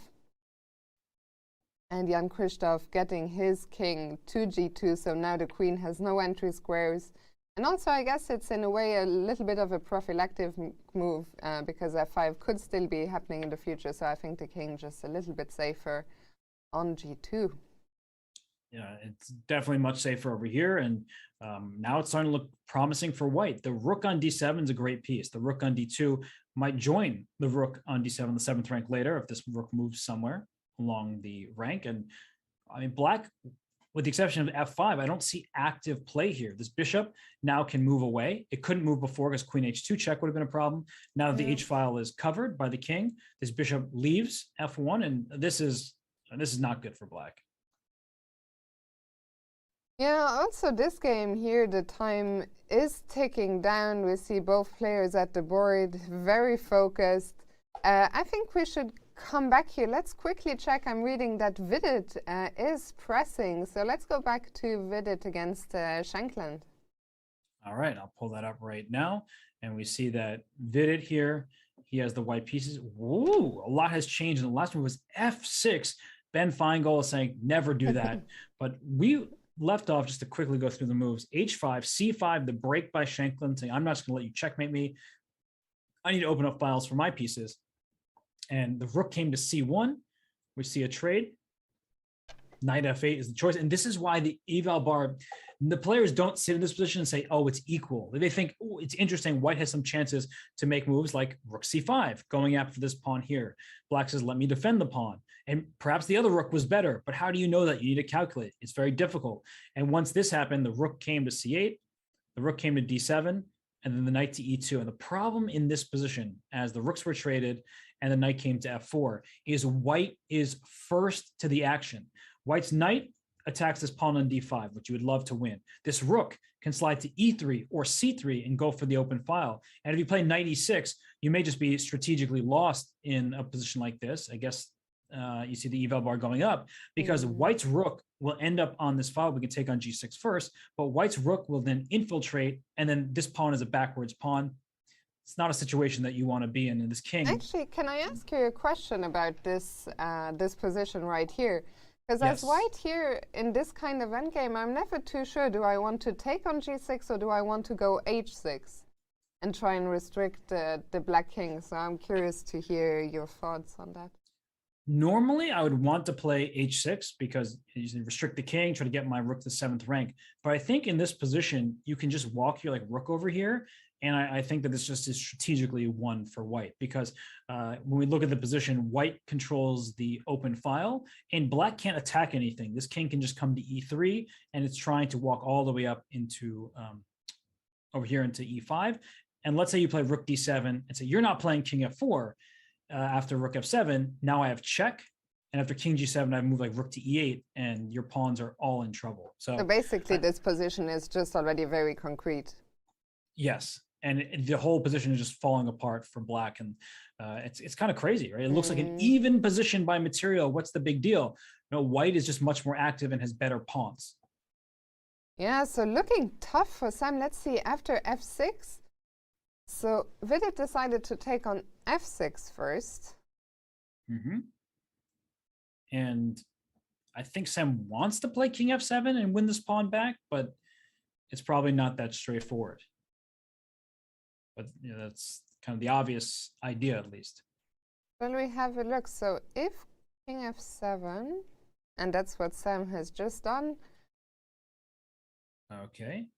And how much time? So they both have plenty of time given the position, but I was looking to see, are they in huge time trouble? Because then the game could just end. And I think I would take on G6, and then I would make this move knight D3 to go knight E5. I like that a lot, yeah. Yeah, for black, like you can win the pawn, but it's not just about the material count. It's not the quantity, it's the quality.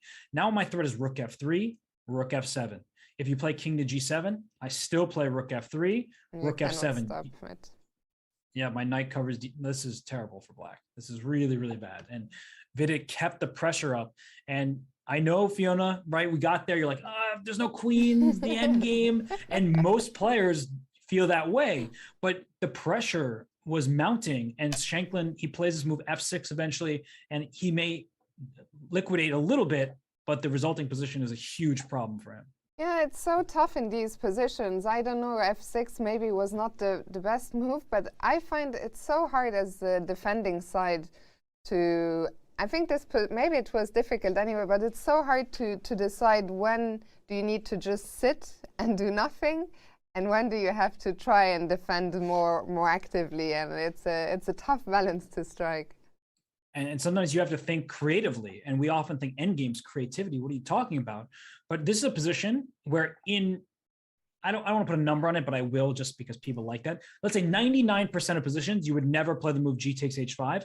Maybe this is the position where you do play g takes h5 because it frees up a square for your knight.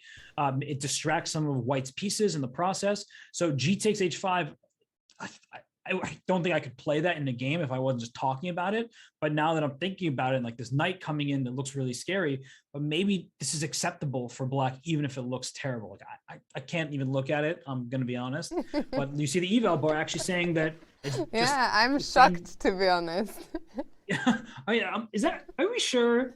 Are we sure? It says plus 0.6, but this looks really bad for black. And yet it's apparently a position that you can just continue in. Yeah, Strange. no, very interesting stuff here, despite the reduced material.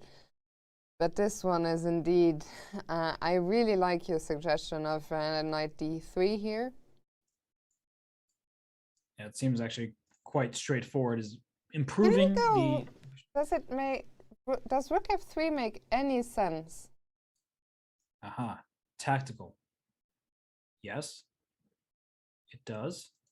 I'm wondering if rook d6 somehow is a reply here for black, and then you can play, either rook takes f6 or knight d7 after, but still doesn't seem all that comfortable for black regardless. Like the rook can swing over to c3 at any moment.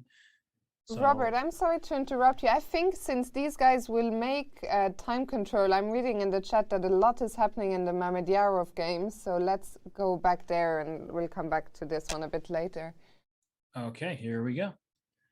Wow, and the first thing I see is our evaluation bar, Robert. See, this is why we never speak of results, because as soon as we say, oh, it's going to be completely this or completely that, it just never happens. And how did this happen? So it's just a few moves have been played. Bishop b8, bishop e5, excuse me, knight e4, bishop d6. And then for some reason, rook d8 is not the correct move. And rook d8 makes a lot of sense, but I'm guessing there's some back rank problems that black needs to deal with. And so rook d8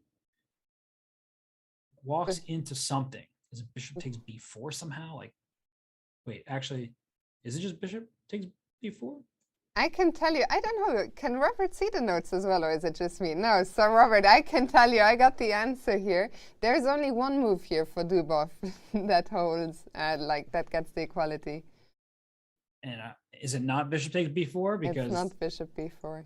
Oh, well then, okay. Look how hard this position is, right? Like, if I see the eval bar shoot up to equal, I'm like, oh, you blundered a pawn, there's a back rank checkmate. So it's not that. Rook a6 maybe? No, that looks not good because bishop back to b6.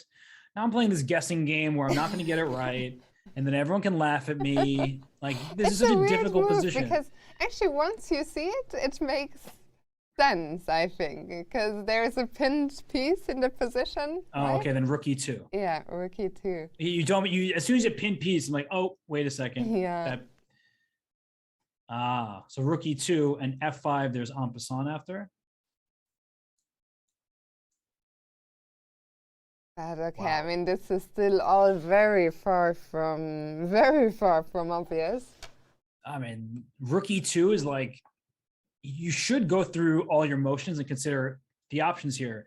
But rook e2, I understand there's a pin piece, and I should have thought, let me attack the pin piece. But there's also back rank checkmate problems.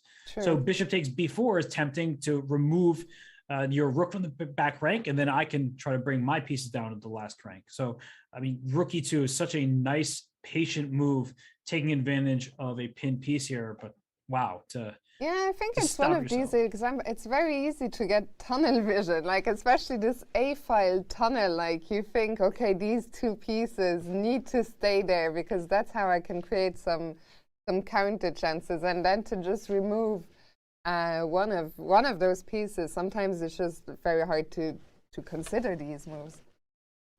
And it's like not even the end of a variation. Like these are the type of positions where you then have to study, like, I don't even know how many, 10 moves. Like, so rook e2, f5. If you take en passant on f6, I could take your bishop on d6 here, and then you take on e4, and then I have all sorts of different moves possible here. But my bishop on f2 is loose, so that's part of the problem. So how do I defend that bishop? I'm not really sure, because the queen b6, you can take my rook here. You can also like throw an f7 check for white at some point, like maybe even before bishop takes e4, I play f7 to bring your king to the f file. Nope, apparently that's not right. Like this is how just wild this position is. And he's done it, Robert. Rook e2 is on the board. Okay. And I mean, Mamedyarov has no choice besides playing f5, I believe. By the way, can we just answer one question from the chat? Because I was wondering the same thing from Ranked. I've lost him, but he was asking what was wrong with queen b1 with the same idea of hitting that that pinned knight. Queen b1. What is wrong with it? So you attack the knight on e4. That's the good news, but I think you have some back rank problems of your own to deal with in this position. So, oh my gosh, I really have to put my thinking cap on for this game. Like I was happy to be in a position, oh, it's going to be a win. You know, this position looks all calm, but you know, black's just ahead. And then now you're like queen b1, what's the difference here?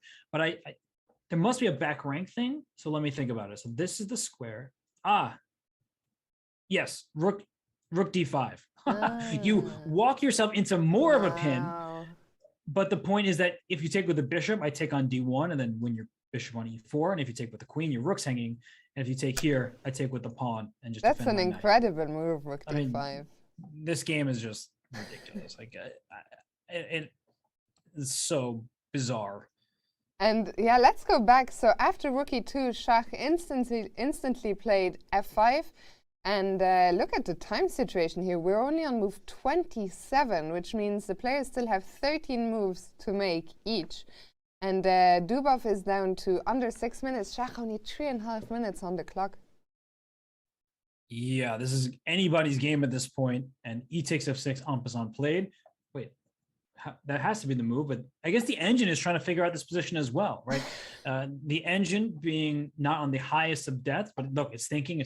There it goes. And, oh, it's just a little bit better for black. But I mean, Fiona, the engine tells you the what, but it doesn't tell you the why. So even when I see this evaluation, I'm thinking after rook takes d6, as I mentioned before, do I take on e4 right away, or do I play f7 check, trying to draw the king out into the open? But the problem with playing f7, or the downside, is you no longer have tension on g7, which you may want to have in some positions, or like forcing a g takes f6 at some moment. So it's really interesting dynamic right now. And also we see on the camera, Shahriar Mamedyarov earlier, we saw him sipping his tea, you know, he looked so calm. But now with the time ticking down, and of course the players, although unlike us, they don't see the evaluation bar, I think they still sense, even if they can't put it in numbers, like is the evaluation equal now or how much better am I? But they sense that they've lost control of the position, that the opponent is back. You can also tell it from your opponent's body language. If we look at Dubov here, like this is not the same Dubov we saw an hour ago. And so, yeah, we see now Shahriar Mamedyarov looking slightly more nervous, which is normal. The position is a complete mess. All three results are possible suddenly. And Dubov there, he is also sensing his chance. And look at this moment here. C2 played by Mamedyarov. The pin still exists, but now the rook on D1's under attack. Would love to take that. So the question for Dubov, do I throw an F7 check? Do I move my rook? Where do I move my rook to? C1 to F1. I like F1 because it attacks the bishop on F2, and the knight on E4 is going to be captured.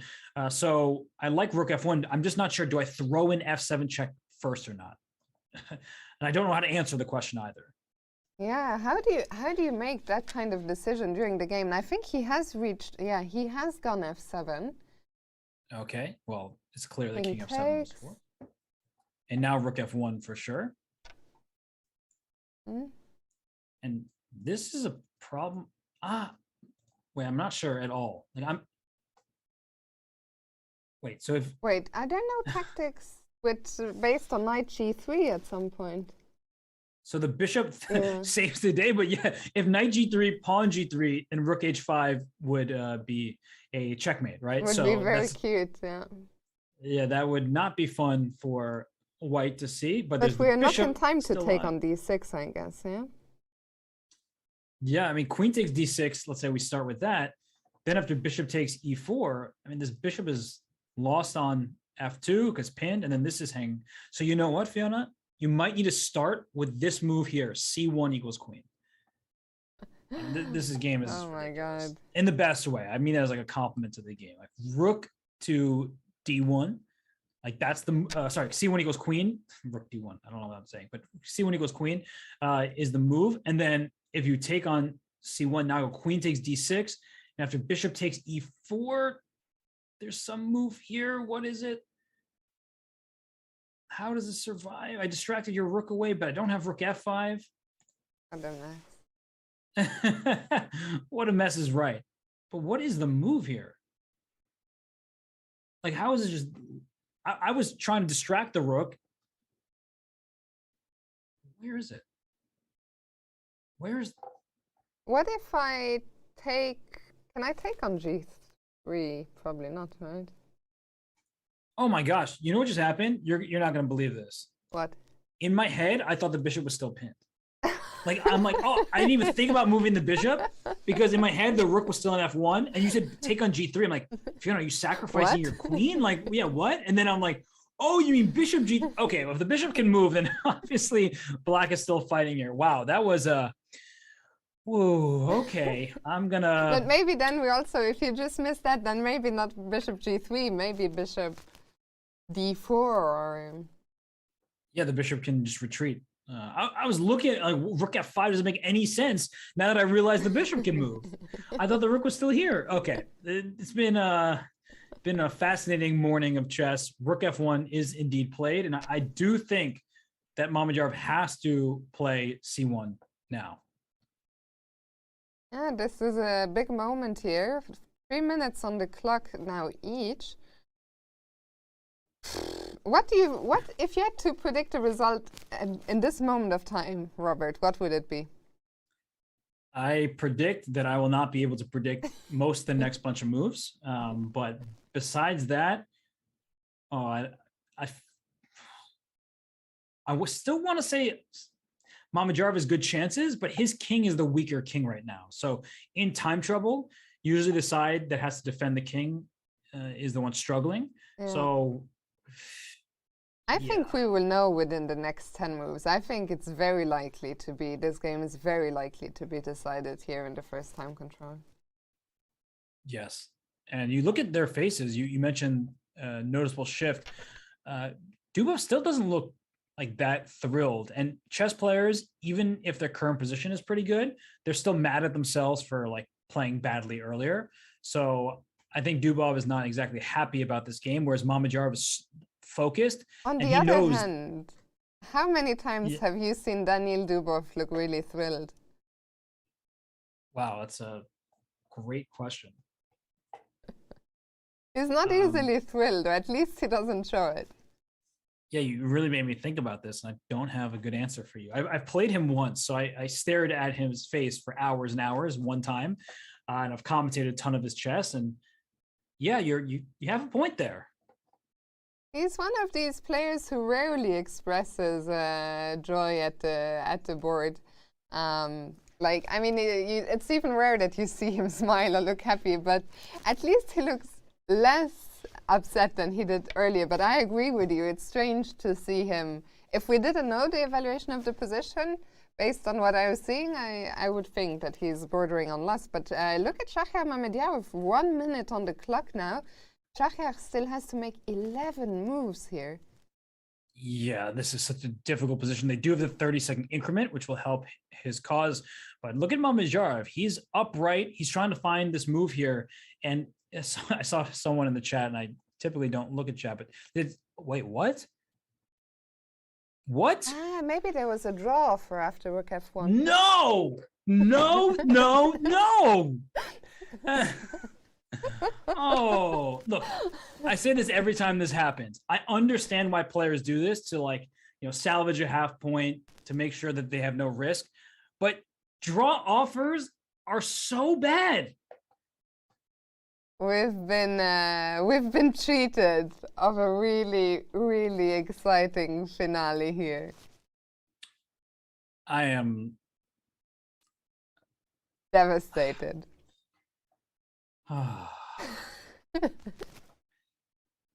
Yeah, so of course, disappointing draw agreement there for us chess fans. This was by far the most exciting game of today. But I think we understand. I think from Dubov's perspective, he knows he was lost. And I think it's an interesting moment for a drawer. And putting Shach in a difficult spot, because Mamedov also knows, of course, he probably knows he was winning.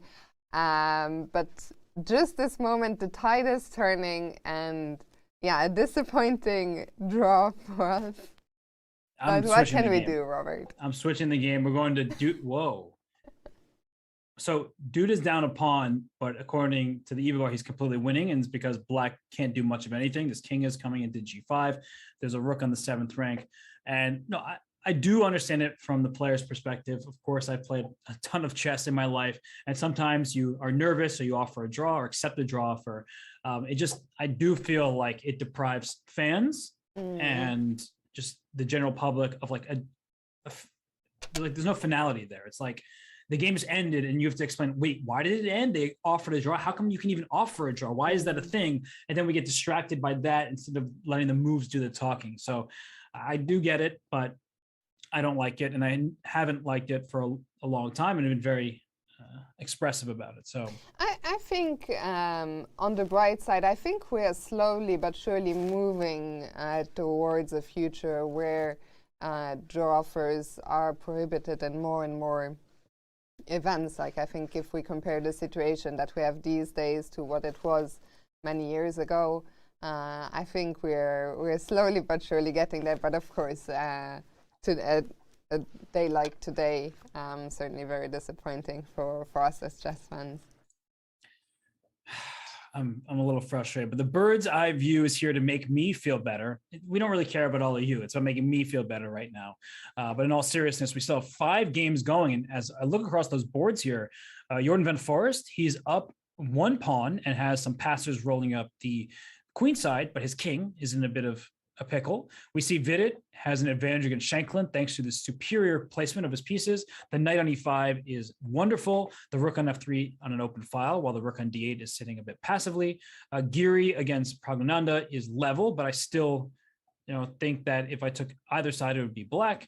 In Duda against Rapport, we know that Duda is better, even though he's down a pawn, because those pawns are locked on dark squares and might fall off, and the king on g7 is less safe than the approaching king coming to g5 at some point.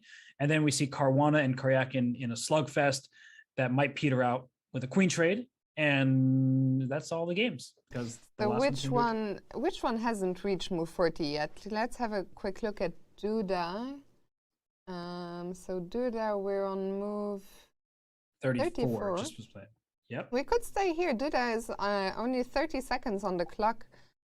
And about to make his move, king g5. So the king is approaching. Rapport instantly responds with rook h8. And is there there's no mating now? Rook h5, it could share the square to be mate, or f6 would be checkmate. So if you can somehow, well, it's not mate, actually, the king would come back to h4. But this king on g5 is a great piece, but it could also find itself in trouble if you're not careful. That said, it looks awesome. Yeah, so what do we... Okay, so Duda goes rook c7, threatening, I guess, to bring the other rook to the 7th rank. And also, of course, yeah, hitting the pawn on c5. That's a good point. It's just such a depressing position for Report. I'm wondering, though, what happens if Black offers an exchange of rooks, because the second rook can land on the 7th rank, but the f3 pawn is loose. And you don't really want to give up that f3 pawn. Yep. So I'm wondering what happens if Black just chases the rook around. So rook c8.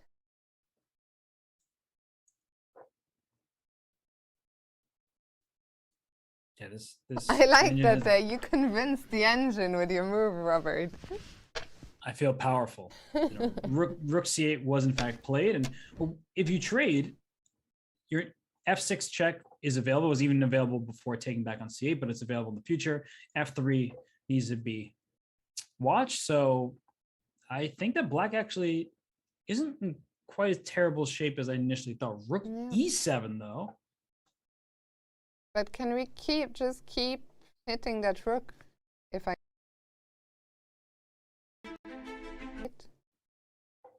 think so. Now, he can trade now that the rook will be on a worse file. I'm not sure if that matters all that much, but it probably does. And actually, at some point, f5 can be considered for white. Like, it's a very weird move, but f6 check is something you'd like to make work. So rook d7, he just goes back to the d7, and there's obviously no rook d8. You'd lose a rook. Oh. Oh, sorry. We have Daniel Dubov with an interview, Robert, so let's just go down. We'll come back here right away. Daniel, did you feel in any danger during the game?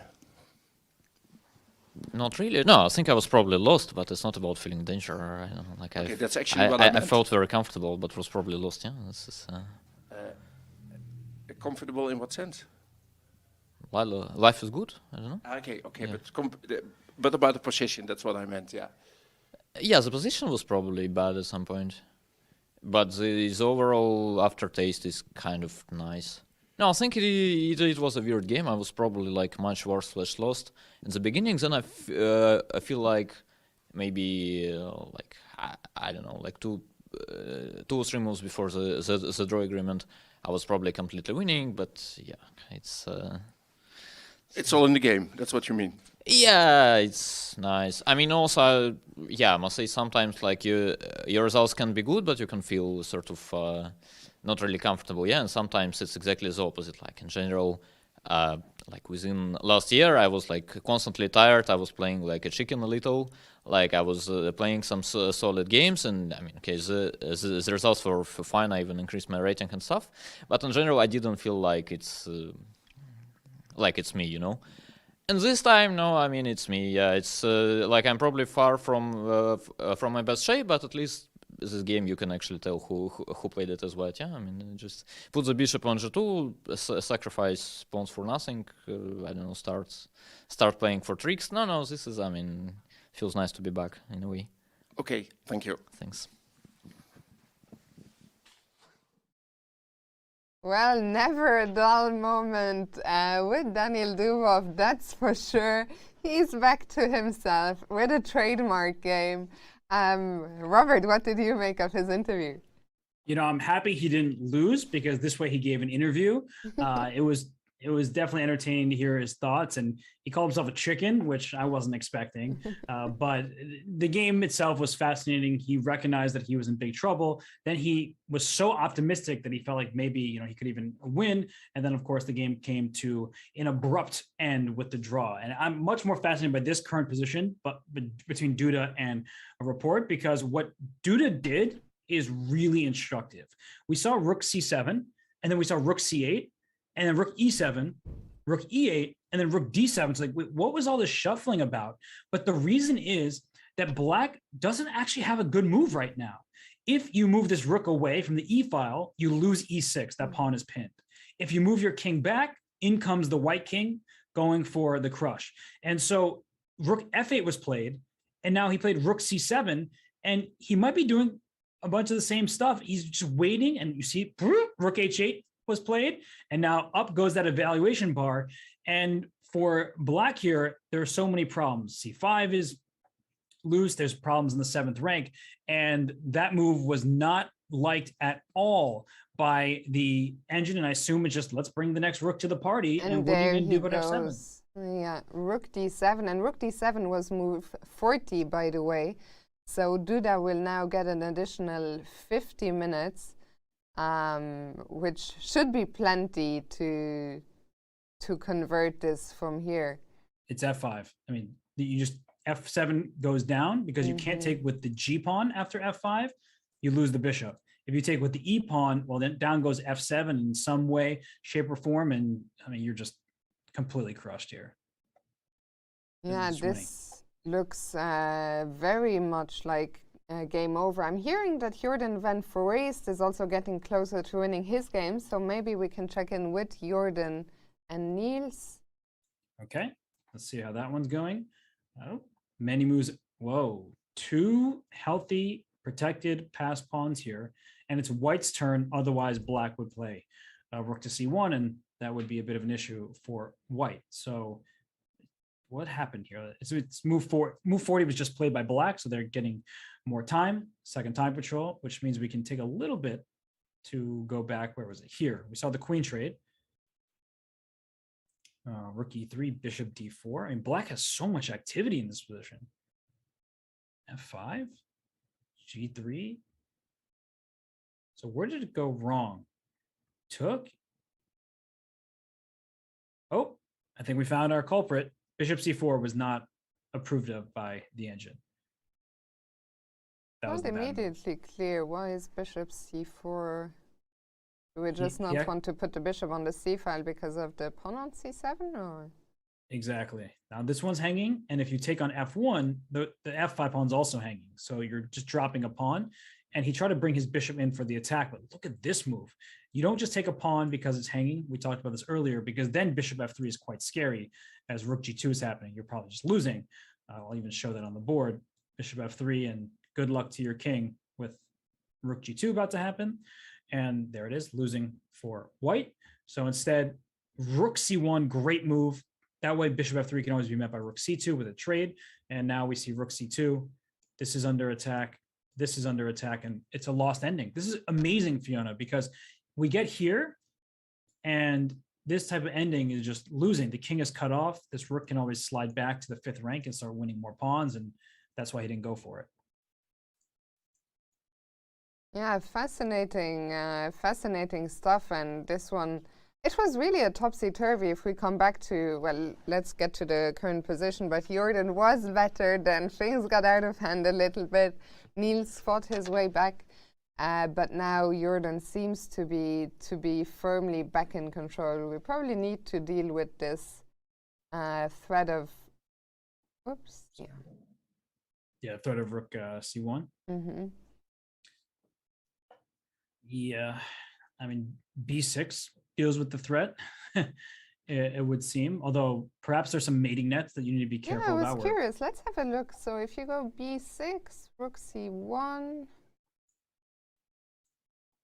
7, there's nothing, yeah? No, you're a little bit too slow, it looks like rook f1 check, king g2. You need to go rook f3, bishop here. There's no time this way. And if you move elsewhere, bishop f3 is just a single check. And if I take with the bishop, the king will always escape if I have to. Yeah, exactly. Check, f2, and I'll just go back and run away. You know what's curious to me, Fiona, is at this moment here, after rook c4, he went king e7 and allowed rook takes e7 with check. It's very curious. He's obviously in trouble regardless. He's just down a pawn and the knight's about to get out, things like that. But to play king e7 seems quite odd to me. Yeah, especially with those I mean, the only thing I can see, I think both players were so low on the clock. Maybe he thought he would get that counterplay with the rook coming down to the first rank. But yeah, it looks like that variation you showed with the b-pawn running is just convincing. Was convincing. Yeah. So that was the problem, is knight d2, rook takes, and then the b-pawn going up would have been a problem. So that's why king e7 was played, and we get to the live position that's just, sorry. Jorden goes for knight d2. Okay.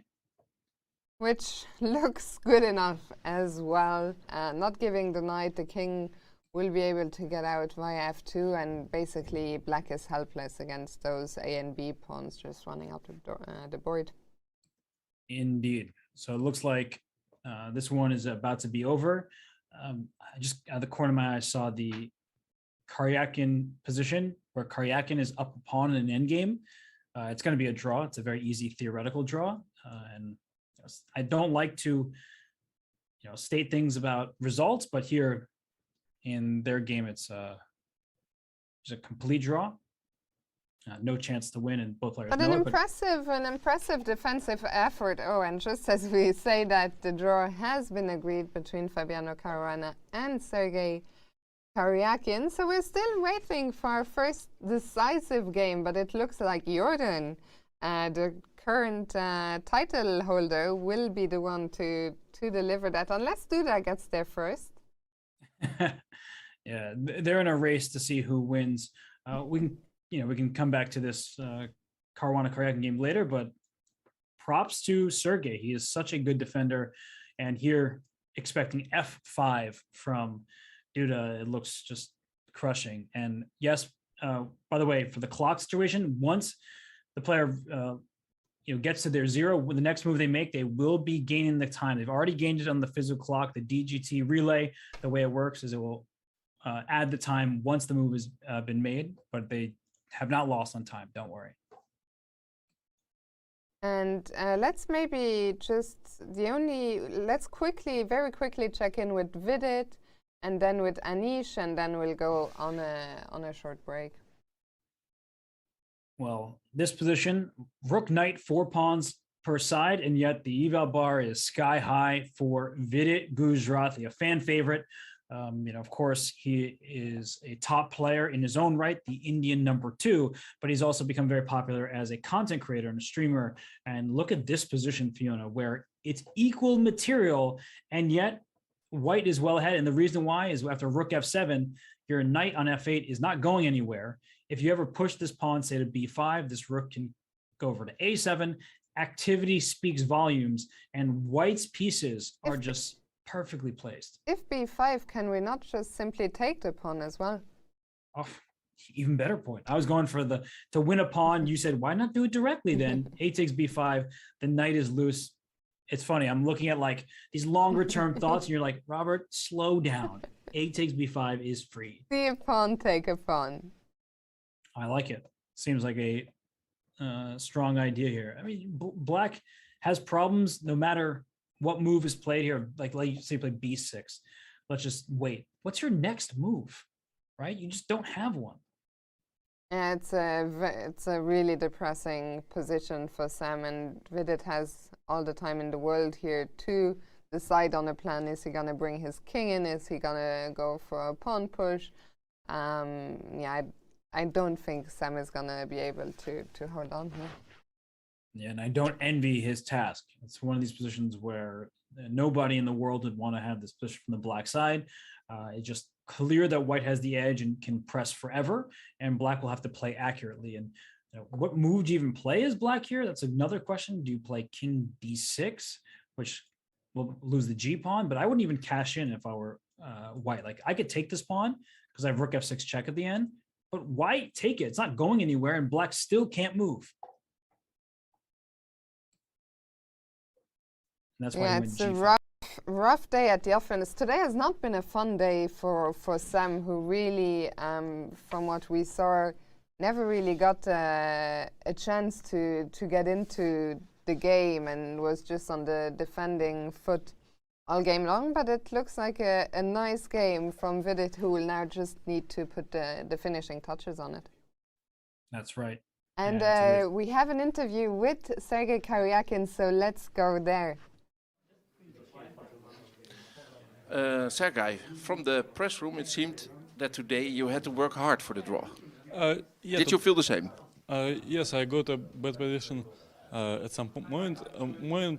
He played a sideline, which okay, of course I didn't expect, but later on I got very unpleasant position, and he was pressing, and I think he was playing very well. And I was lucky that he played Rook C1, allowed me to play C5, and maybe after C5 I'm still worse, but not so much. But as usual, you defended very well. It's not that I want to get such positions, but I have strong opponents and they're really good.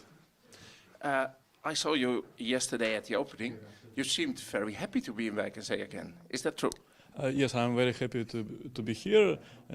For me, it's like my best moments in chess career is to face strongest grandmasters, and before that many tournaments were not played, and now I'm here, and I hope everything will go well, and I hope to play and to get some experience before the candidates, and basically even without candidates it's very nice to play here.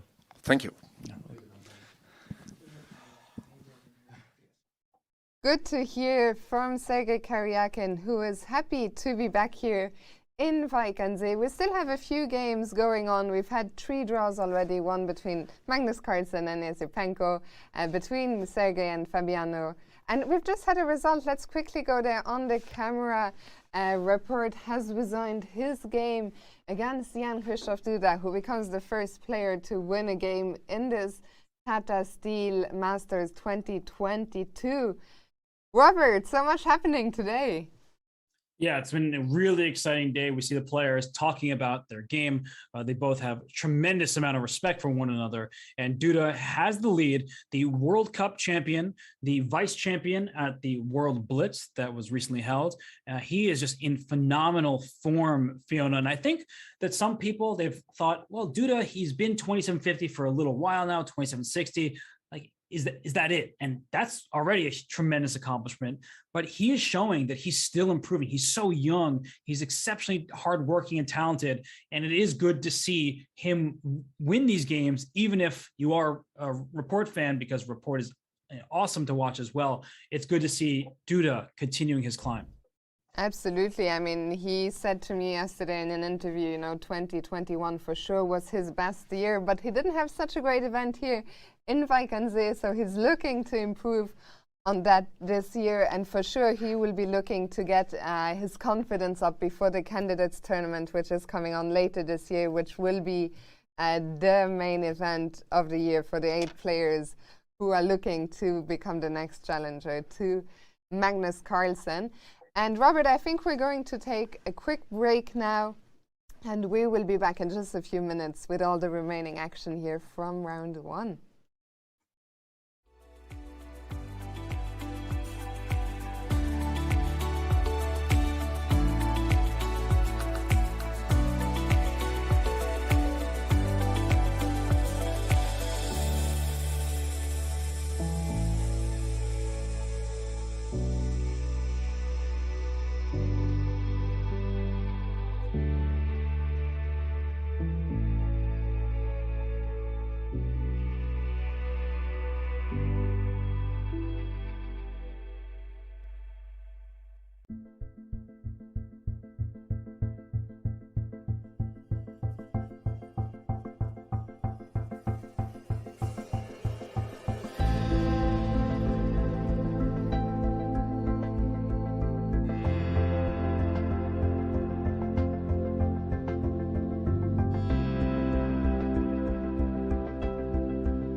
Welcome back to this first round of the Tata Steel Chess Tournament 2022. And Robert, 3 games remain. One of them is this game we're looking at between Jorden van Foreest and Niels Grandelius. We've had one decisive result so far, Jan-Christoph Duda winning his game against Richard Verpoort. And it looks like Jorden is about to follow Duda into the lead on 1 out of 1. Yeah, Jorden playing a very good game. Niels stuck with a tough opponent. He finished off the 2021 Tata Steel event by losing to Jorden van Foreest, and he's going to begin 2022 in a similar way. So, we want more good for Niels Grandelius, less of the old, more of the new, and the new needs to be a different result against Jorden. Just tough opponent for him. Yeah, hopefully Niels, who actually had a great start to the event last year, then things didn't go his way so much in the second half, and we see Niels there just coming back to the board. But maybe we can bring up the big board with that B pawn that is running only 2 squares away from queening, and it's hard to see how those pawns can be stopped. And black has nothing going for him, not even a pass pawn. If your rook and bishop are tied down to stopping the pass pawns on the queen side, white can also make a pass pawn on the king side. The knight is about to venture over to b3 at some point. a5 can be played. That's 2 clear extra pawns for white, and they're not going to be stopped. Absolutely. So this one looks pretty over. And then one of the questions is, can Vidit join the leaders as well? He seems to have played a really nice game against Sam Shankland, who is pretty tied down in the last position we saw. I don't know if you want to go there or we could stick with Jorden. Okay, I brought it up, but we can... Jordan's game is going to finish very shortly, I believe, but we can have Jorden on screen. Maybe that game will end in a couple moves, but I also brought up the Vidit game against Shankland, which is so promising for Vidit. Yeah, so what has Vidit, since we left off, he has brought his king to e3. And this black king is up on f5. There's a pawn on g5 here. I don't know what black's next move is, because knight e6, rook f7 checkmate. I mean, that's the point is that the king needs this retreating square. So the knight still cannot move, Fiona, even though you would like to play this move. Yeah, I would love it. So can I just play king f3 and just say, "What? You're up. What's your choice?" I guess it didn't love my move, but it still says it's sufficient for a large advantage. And just to show everybody, knight e6, rook f7 is mate. Yeah, it's tough to find moves for, even waiting moves are getting harder and harder to find for black. Okay, what if I try and activate my rook? Okay, so I guess so. Let's get king f3, and you play rook. Where rook c8 is like rook b7 coming at some point. Like check first. Oh, and sorry, Robert, you were absolutely correct that the Jorden van Foreest game was gonna end shortly, and Niels has resigned. So Jorden continuing where he left off last year with a victory against Niels Grandelius, and what a fantastic start to the tournament for him, with quite a tipsy-turvy game here between the two. Yeah, it was certainly not an easy win, but Jorden did gain the advantage after Niels played b5 earlier in the game. So Niels went aggressive. Jorden was able to parry off many of the threats, and he secured an advantage and the victory. So good on him. I think a lot of fans will be happy to see him compete, and it looks like Anish Giri's game has come to a conclusion against Pragnanda. The players are talking, and that one was a little bit less exciting than the Jorden van Foreest game, but a draw is held by Pragnanda and his fans. And the country of India should be thrilled, because Pragnanda holds with the black pieces against his much higher rated opponent, and Vidit is maybe on the cusp of victory. So a great start for the players from India. Absolutely. I just wanted to get back to JXX in the chat was asking, what about an interview with Duda? That did happen while we were on break, so we will show you that just a little bit later. And for now, this has all happened so fast, leaving us only with the Vidit against Sam Shankland game in the Masters. Let's remind everyone, we also have a challengers group here in Wijk aan Zee, but for our coverage, we will focus mostly on the 14 players in the Masters. Indeed. And we just have this one game left, so we have no choice but to stay present in this one. And wait, was that my analysis or was King F3? No, it's my analysis, King F3. I was like, okay, he played my move, but F3, King F3, just a waiting move. I really don't know what Black's going to do here. So what do you want to do? King F3 or F3? Let's just play F3. 3. Okay, so what will happen if I try and activate my rook? Rook C8. Rook C8. So I'm wondering if I can pin your knight and try to just go this way. That's one possibility. I can also move my rook. So you don't have a threat because rook C3, rook takes B3, I win your knight on F8. So it's like, even when you attack something, you make a threat, it's not really a threat. But I've got to do something, Robert. I don't disagree. It just feels like something may still be nothing in the end. But it's so depressing.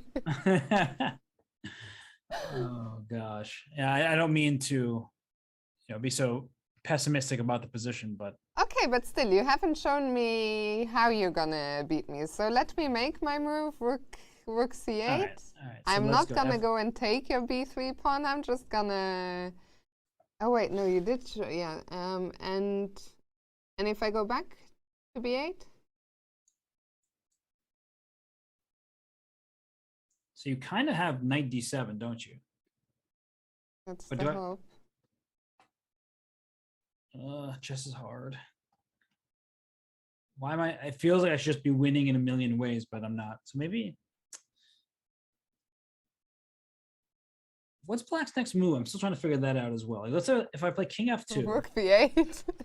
Oh, you're just waiting. You're just gonna sit and do nothing. nothing. What can I do? You've already shown that I can't do anything, so I've resigned myself to my fate.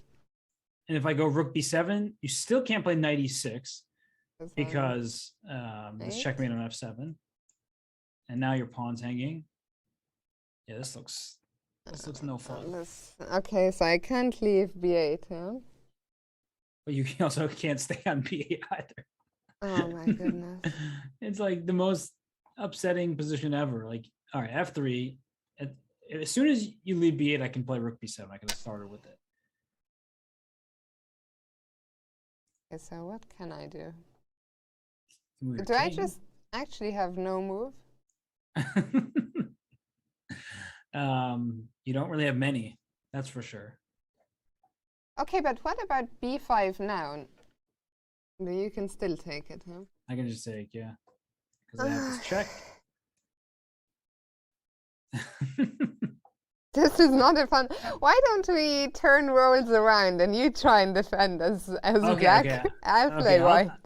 I'll try to defend it. So, okay, you're going to play white. What's your first move here? Because there's so many moves. A wise man suggested F3, so. Okay.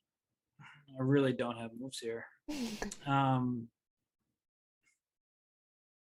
To be honest, like what I'm curious about is why does the engine not give a bigger advantage? That is a great question. I was wondering the same thing. It's like, is it me just assuming that it's winning because it should be winning, and actually Black can just be passive and hold, or what is the reason for this here? So like, let's say we play, I guess Rook C8, right? Rook B7. And what was I doing? King F. You went to side. Yeah. I can make any move. So yeah, sure. I'm also wondering about Rook G8, like just to pin. You said Rook B8 here. Can I make a move like Knight G6? I obviously can't play Knight D7 because you take and defend, and Knight D7 does feel like an actual good idea for you. So, okay. So I'm going to stick to my original plan. I'll play King F2. and just ask you what's up. No, I thought I was asking you. Oh yeah, sorry. You are asking me. You're right. Maybe I'll just go king e6. I'm tired of sitting and waiting. I don't know what else to do. Okay. So what if I go rook b7 now? We have an interview, so we'll come back to this. We have an interview with Jorden, so let's go there.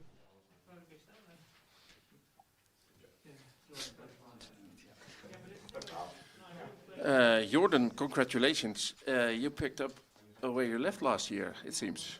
Yeah, I'm definitely happy with the result. But the game itself was probably rather shaky. I missed a lot of things. But it helped that I think I got a good position out of the opening. So I was never worse, I think. And what did you consider his mistake or decisive mistake? Yeah, I'm not exact. I think I made a lot of mistakes, but if you're talking about my mistakes, his mistakes, I'm also not exactly sure what was the decisive mistake, but it was quite strange that he took on e3 with the bishop immediately instead of just rook takes b2. That gave me, basically an extra tempi, and I always had a lot of extra pawns, and finally only one extra pawn remained, but it was good enough to win the game, I guess. So, a great start. Is it realistic to expect a similar result as last year? No, it's of course not realistic. But I'm happy with the first game, the result at least. But it's 12 more rounds. I mean, it's just we cannot draw any conclusions from this game. I always check the bookies. Last year, they paid like 800 to 1 for you, and now that dropped to 30 to 1. Is that a good bet? It's probably not a very good bet, no. But yeah, I wouldn't put your money on me. Okay, thank you. Okay, thank you.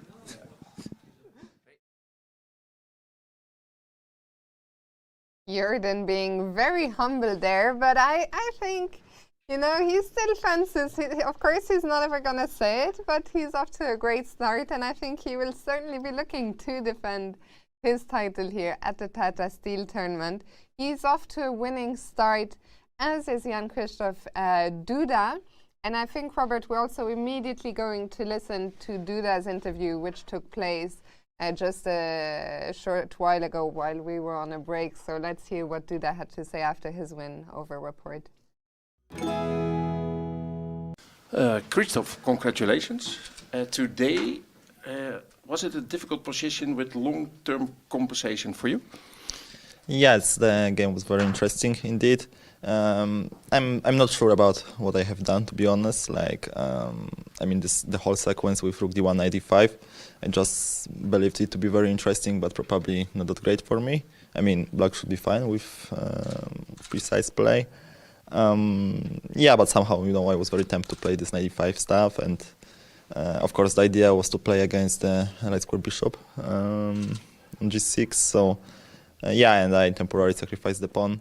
Yeah, I think that actually playing this rook d7, I mean, I was a bit annoyed on myself when I played rook d7 because I forgot about a5 a4, but then I mean, rook d7 followed by rook hd1, I think made perfect sense, and I was just aiming to get a positional grip I managed to get actually later in the game.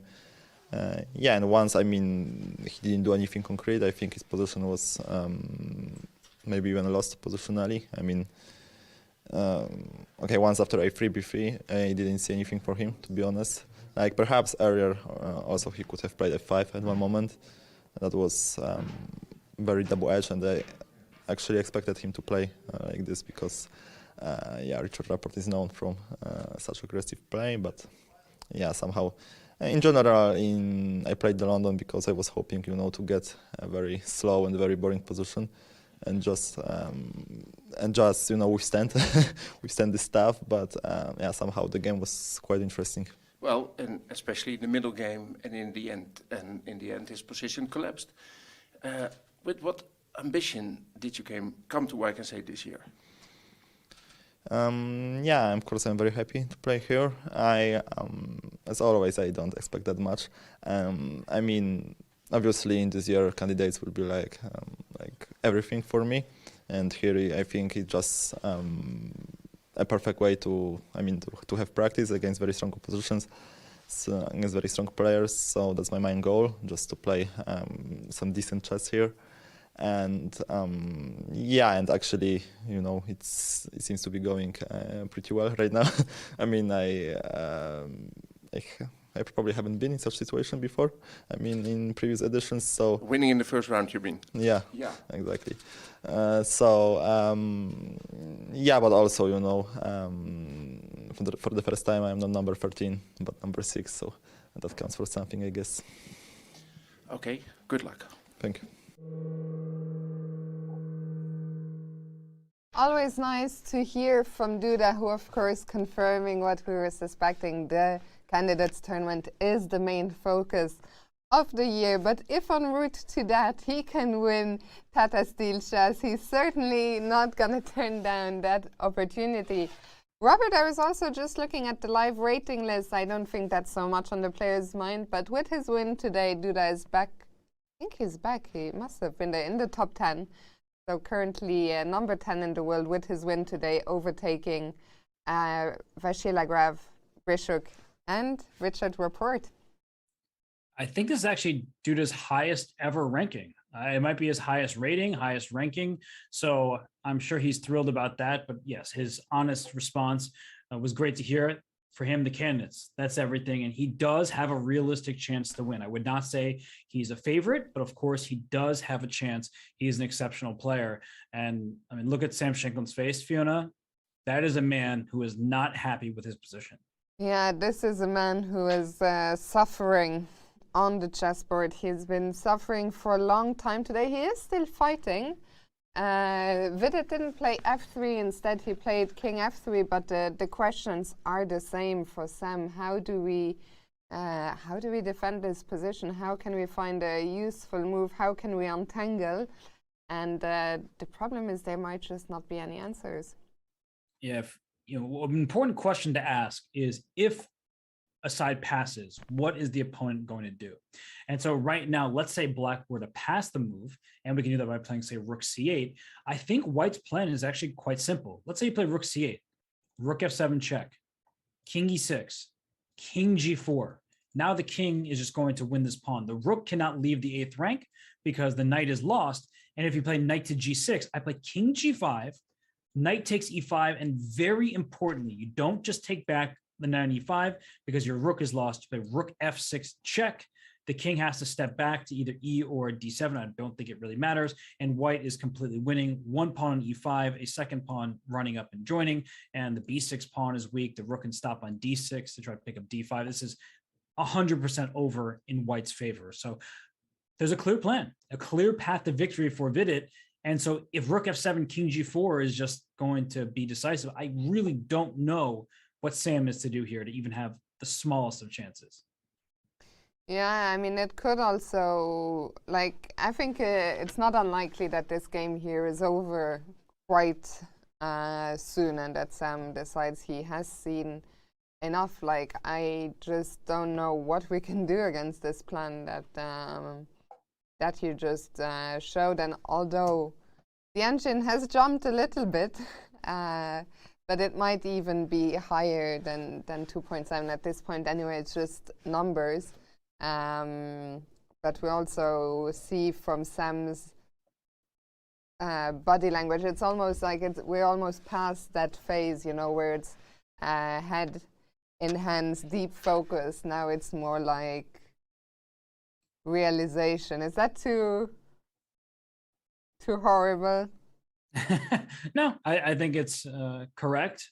And one of the things about Sam Shankland is he's known for his amazing preparation.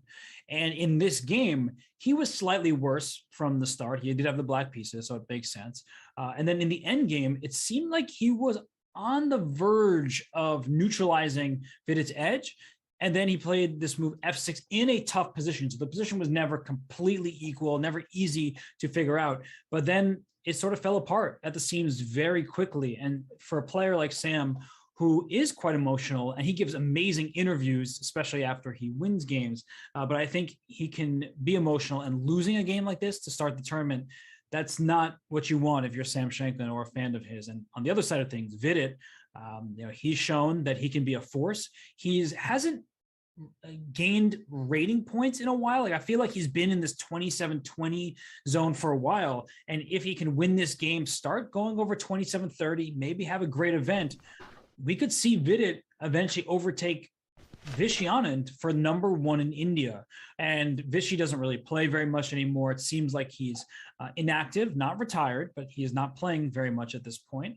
Although he did play in the Kashima Memorial, right, in the Rapid Blitz event, and he doesn't seem like he's playing much classical. Let's put it that way. So for Vidit, I mean, now is the time to really start making his moves, try to become the number one player in India, and not just that, go beyond and try to really punch up towards the candidates, towards the top players in the world. Yeah, absolutely. And speaking of Vidit, we see him there on the camera. We're familiar with the head bob, but this is the next step, the body bob. He's dancing. He is dancing. Yeah, you know, it's like when you go to one of those parties and someone like wants to dance and doesn't want to sit in the corner, but doesn't really know what to do. So they just start shaking a little bit. So there he is. And we can see him from the distance now. This is me dancing at a party when I'm still sober. Oh, Vidit. He's a great guy, a friend of mine. And, you know, I am happy to see him succeed. It's been a while since he's been able to play in a classical event. He was not able to play in the Grand Swiss in Riga, Latvia, and he will be playing in the Grand Prix to try to earn a spot in the candidates. 6 of the 8 places decided. He will fight for the final 2. So it's good to see him in good form. But Sam Shankland, it's early in the tournament. Even if he does lose this game, obviously has time to rebound. Absolutely. Robert, I think we're not going anywhere. The players will be here for a little while longer, so we're going to go on a short break, and then we will be back with the end of the first round here from Wijk and Zee. So we'll see you very soon.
Welcome back to the final part of this first round here at the Tata Steel Chess Tournament 2022. Robert, welcome back. And interestingly enough in the game, I was going to ask you this one question. Someone in the chat had asked us, and then I didn't get around to it, but someone in the chat had asked, is g4 followed by knight e6 an option? And that's exactly what Sam went for.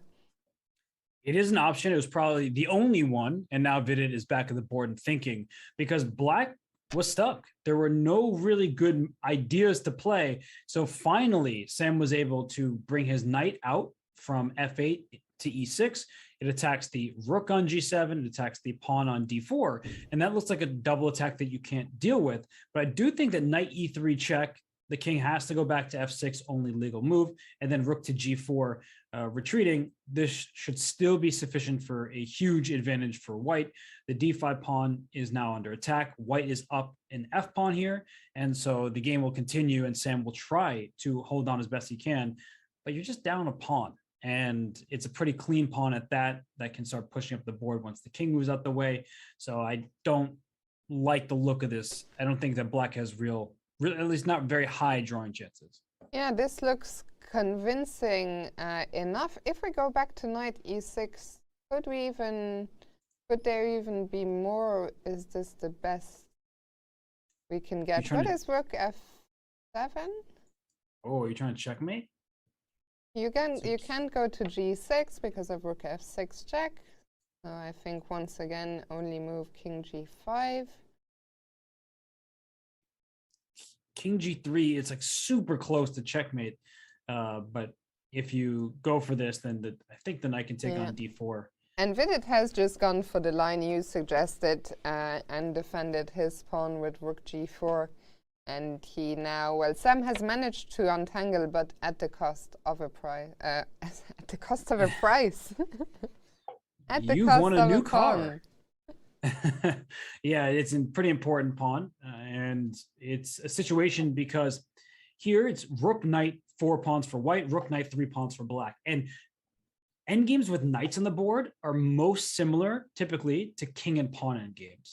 So being down a pawn is a huge problem in this position. If you trade knights and now we're in a rook endgame where you're down the pawn, then black suddenly would have some decent chances to hold in this particular position, but white's knight isn't going anywhere. It's right here on e3, already attacking this pawn, and I think black is kind of forced to either play knight c7, which looks really bad because you're retreating again, or make this move rook to d8, which still doesn't look great because you're resorting to passive defense and there's no real way to get active. Yeah, and I'm curious, what will the next white steps be? Are we gonna keep the king on the king side, or is the king gonna go around the other side? Do we activate rook? I guess I like this idea of bringing the king to d3 so that the king can take over the defense of the pawn on d4, and that way the rook is free. It's just, before black couldn't move, now black still can barely move, but has a little bit more room. And what we're looking at is here, what's black's move? Knight g5, I guess, is possible, but you might just run into a rook f4, rook f5 type of stuff. F4, f5 is an option. The king can always come to d3. You can't play knight e4 regardless because knight takes d5, removes the guard. So I see single moves for black along the way. I just don't really see a plan of note. Yeah, it's not been a fun game. Like, I feel like I'm repeating myself, but Sam is fighting valiantly. He's trying to put up maximum resistance, and I think we can only commend him for that. Like, who said nobody's ever won a game by resigning? I don't know who was first to say it. I should, but I don't.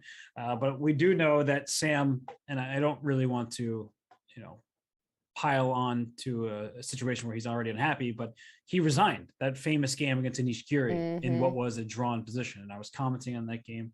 And it's just, remember, just can't do that. And he's, of course, laughed it off, and he's had success since then. But he knows better than to resign too early. And this is not a resignable position. but it will be if Vidit is able to continue precisely. And I mean, seriously, Black just doesn't have ideas here. Yeah, it's a tough one. It's a funny memory that one. Sam mentioned it himself in the interview. He's had many incredible moments here. This one resigning the drawn position against Anish, beating Kramnik in his last classical competitive game. I like that in the chat, Master Chess Dojo saying Tartakova said most of those things. Yeah, it could be. It What did I is. say? Did I say command instead of command? Did I say we can only command him? I don't know if they're talking about asking for a command or what. No, but I think they are right. I did say we can only command him when I meant command. But English was difficult. I also just don't read chat. So I think this is one of those things where I'm not going to say I'm right, but I'm not going to complain about my procedure while I commentate. What's there not to like about chat, Robert? Oh, wow.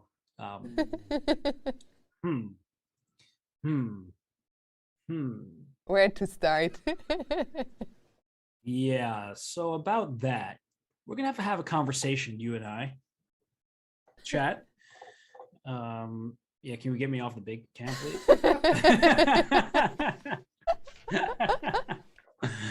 Oh, it's such a sad story of unrequited love. Yeah, it's never gonna happen, and the people a know modern it. day tragedy. I think they appreciate my honesty, though. You know, it's like someone has to tell them the truth. Meanwhile, actually, Sam is trying to get active. He has just pushed b5, which somehow the move, I didn't have it on my radar anymore, but now it is, of course, possible with the knight having gotten out. I actually kind of like it. Like at least put some pressure on Vidit, who is going to take a pawn in the center. And he did for free with check. The king drops back to f7. And what Sam's idea is to trade on a4 and bring his rook into the game. So he's giving up material in exchange for activity. But I think that White can even play the move king e4 right now, and then even use the king as an aggressive piece to eventually go up to e5 to push the f pawn up the board, maybe f4 in the near future as well. So I just think that even though it's a good effort by Shanklin, I don't think it's enough.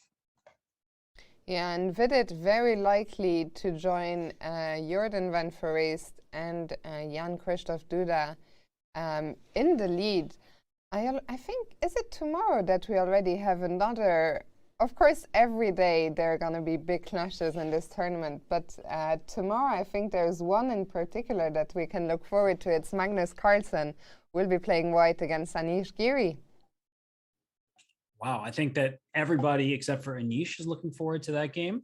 Of course, we respect both players so much, and Magnus Carlsen, the strongest player on the planet, and he's probably not thrilled about how today went, because when he finds out that he had d4 and didn't play it against Esipenko, he's going to be kicking himself about a missed opportunity. And Anish, he had the white pieces against the lowest rated player in the field, and he didn't really ever get anything. It looked like he could have the initiative, but then Pragnanda played very good defense. So for Anish, that's a spoiled opportunity with the white pieces against a player that if you're going to beat anyone in the field, that's a player you're going to try to beat. But Pragnanda, he's young. His rating may not have caught up to his strength, especially during the pandemic with fewer over-the-board tournaments.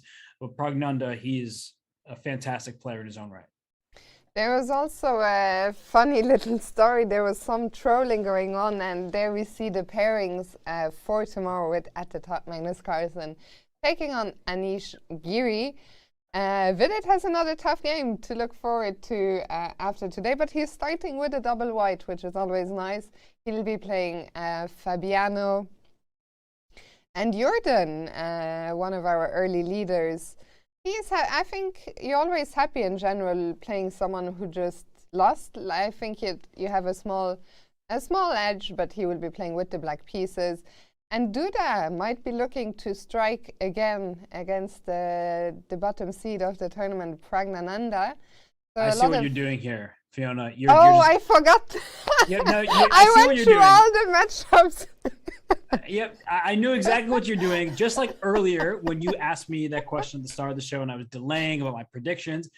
I see what I'm going to have to announce that Sergei Karyakin is playing his best friend, Daniil Dubov. And we know the backstory during the World Championship when Dubov was working with Magnus Carlsen and Karyakin had some choice words for him about how, he's Magnus playing a Russian player. You should be supporting Jan. And Dubov disagreed, especially considering he has worked with Magnus in the past as well. So I don't know if that's going to be chess boxing, if it's just going to be chess.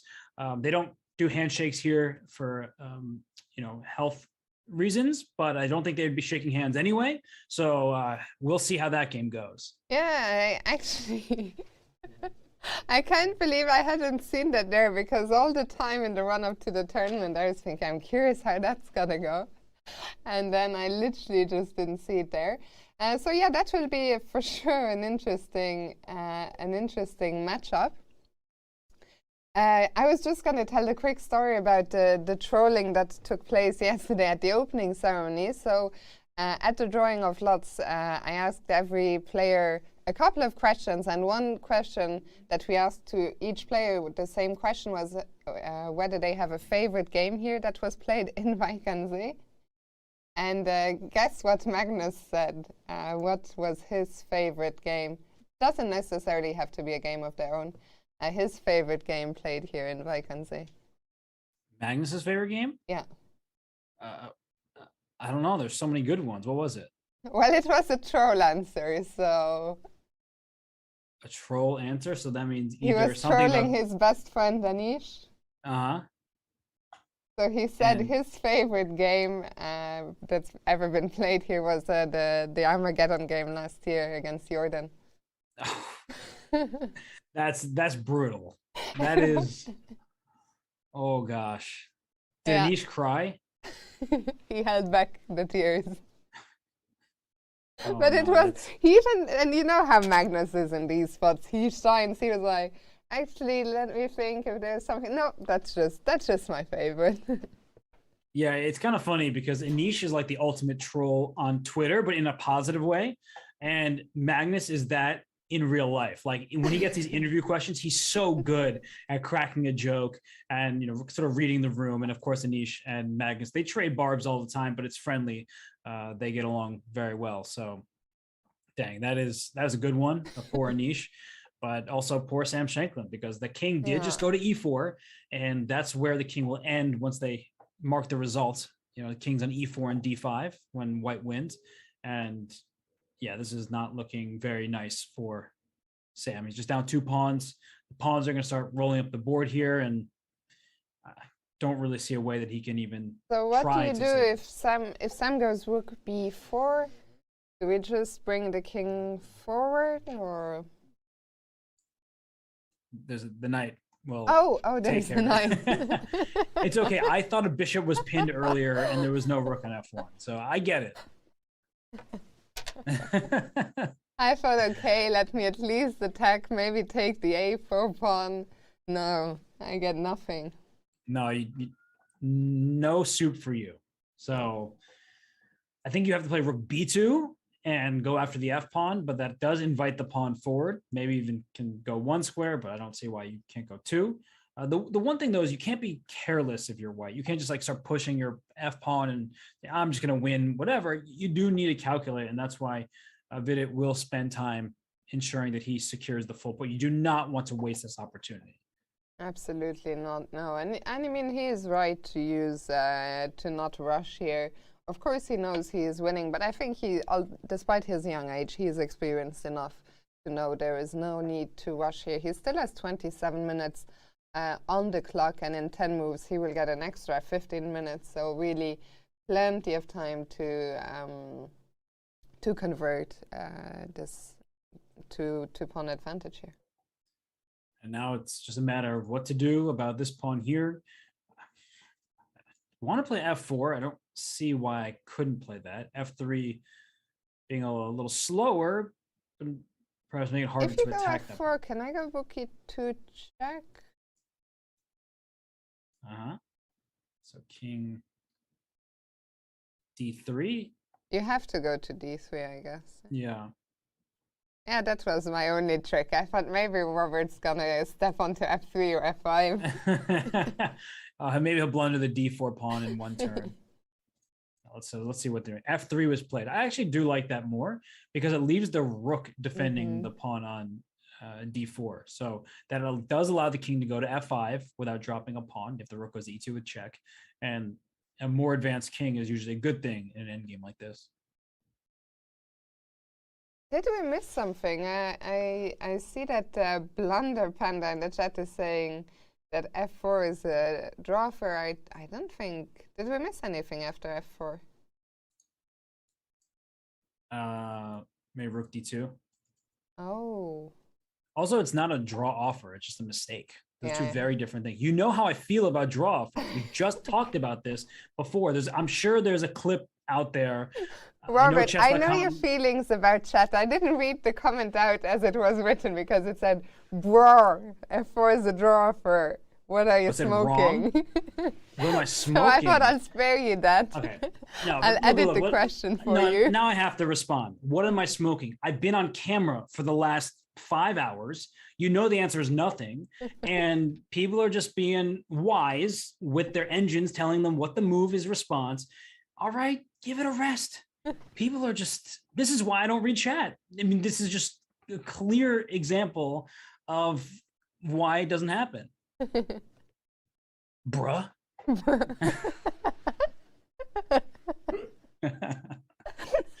Oh gosh. I love those end of day. The end of the day when we break you, Robert. Yeah, exactly. You get weak in the last hour. Just bringing out the internal rage. Anyway.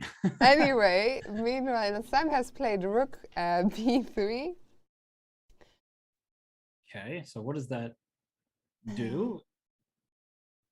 So what's the threat? Because he could have went rook a2 before to attack the pawn on a4. So I don't think he's that focused on. Also, in a way, it's not like my feeling is it's kind of nice to cut off the king. At least it feels like the white king could get into some kind of net if it cannot go backwards. But I don't see a concrete threat, right? For black. No, I don't see anything. I want to bring my rook to h4 so I can go rook h7 check. I want to activate my rook. So that move is coming to mind. I also want to checkmate the black king. So if I can force your king to the last rank and get my king to e5, for example, or to f5, I'd be happy about that. But I think Sam is trying to line up rook a3 and just keep his rook as active as possible and keep white's pieces tied down. Robert, we're gonna take just a 2-second break to look at a clip from earlier today with Grandmaster Hess in the star role.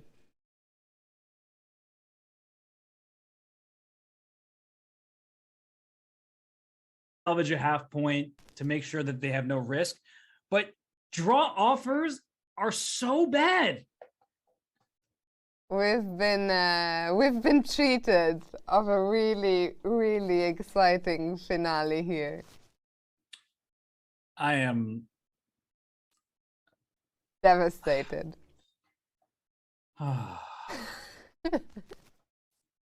Robert, that draw offer. I already made my feelings known. I like to express myself. It's important to express your emotions and feelings. For those of you who don't, well, I don't know. You know, hopefully there are people in your lives, friends that you can talk to. But I've never looked at it that way, as broadcasts as some kind of therapy for us. I usually don't think about it that way, but after dealing with chat, sometimes you just it just is necessary. So anyway, the draw offer, on a serious note, I'm not a fan. I think it really deprives people of entertainment, and it also just adds a lot of question marks where, wait, why did that game end?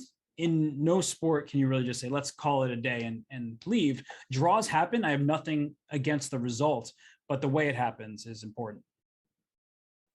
I agree with you. I I think we've both said we understand why the draw was offered, why it was accepted.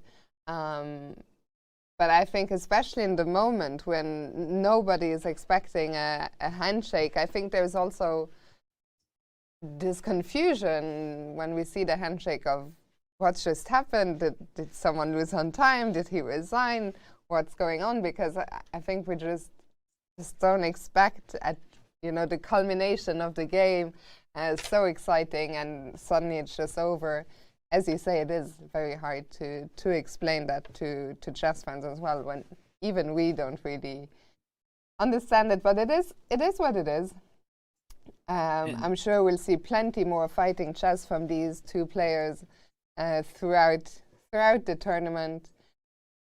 And yeah, for now we're still waiting on Vidit. You were talking about you wanting to checkmate the Black King. Yes, and I also made a draw offer, allegedly, or just a blunder before by suggesting f4, and I was triple checking just now. Can I play f4, or am I blundering my d4 pawn? The answer is no. So there's no rook d3, there's no rook b4, so I think f4 also is a reasonable choice at this.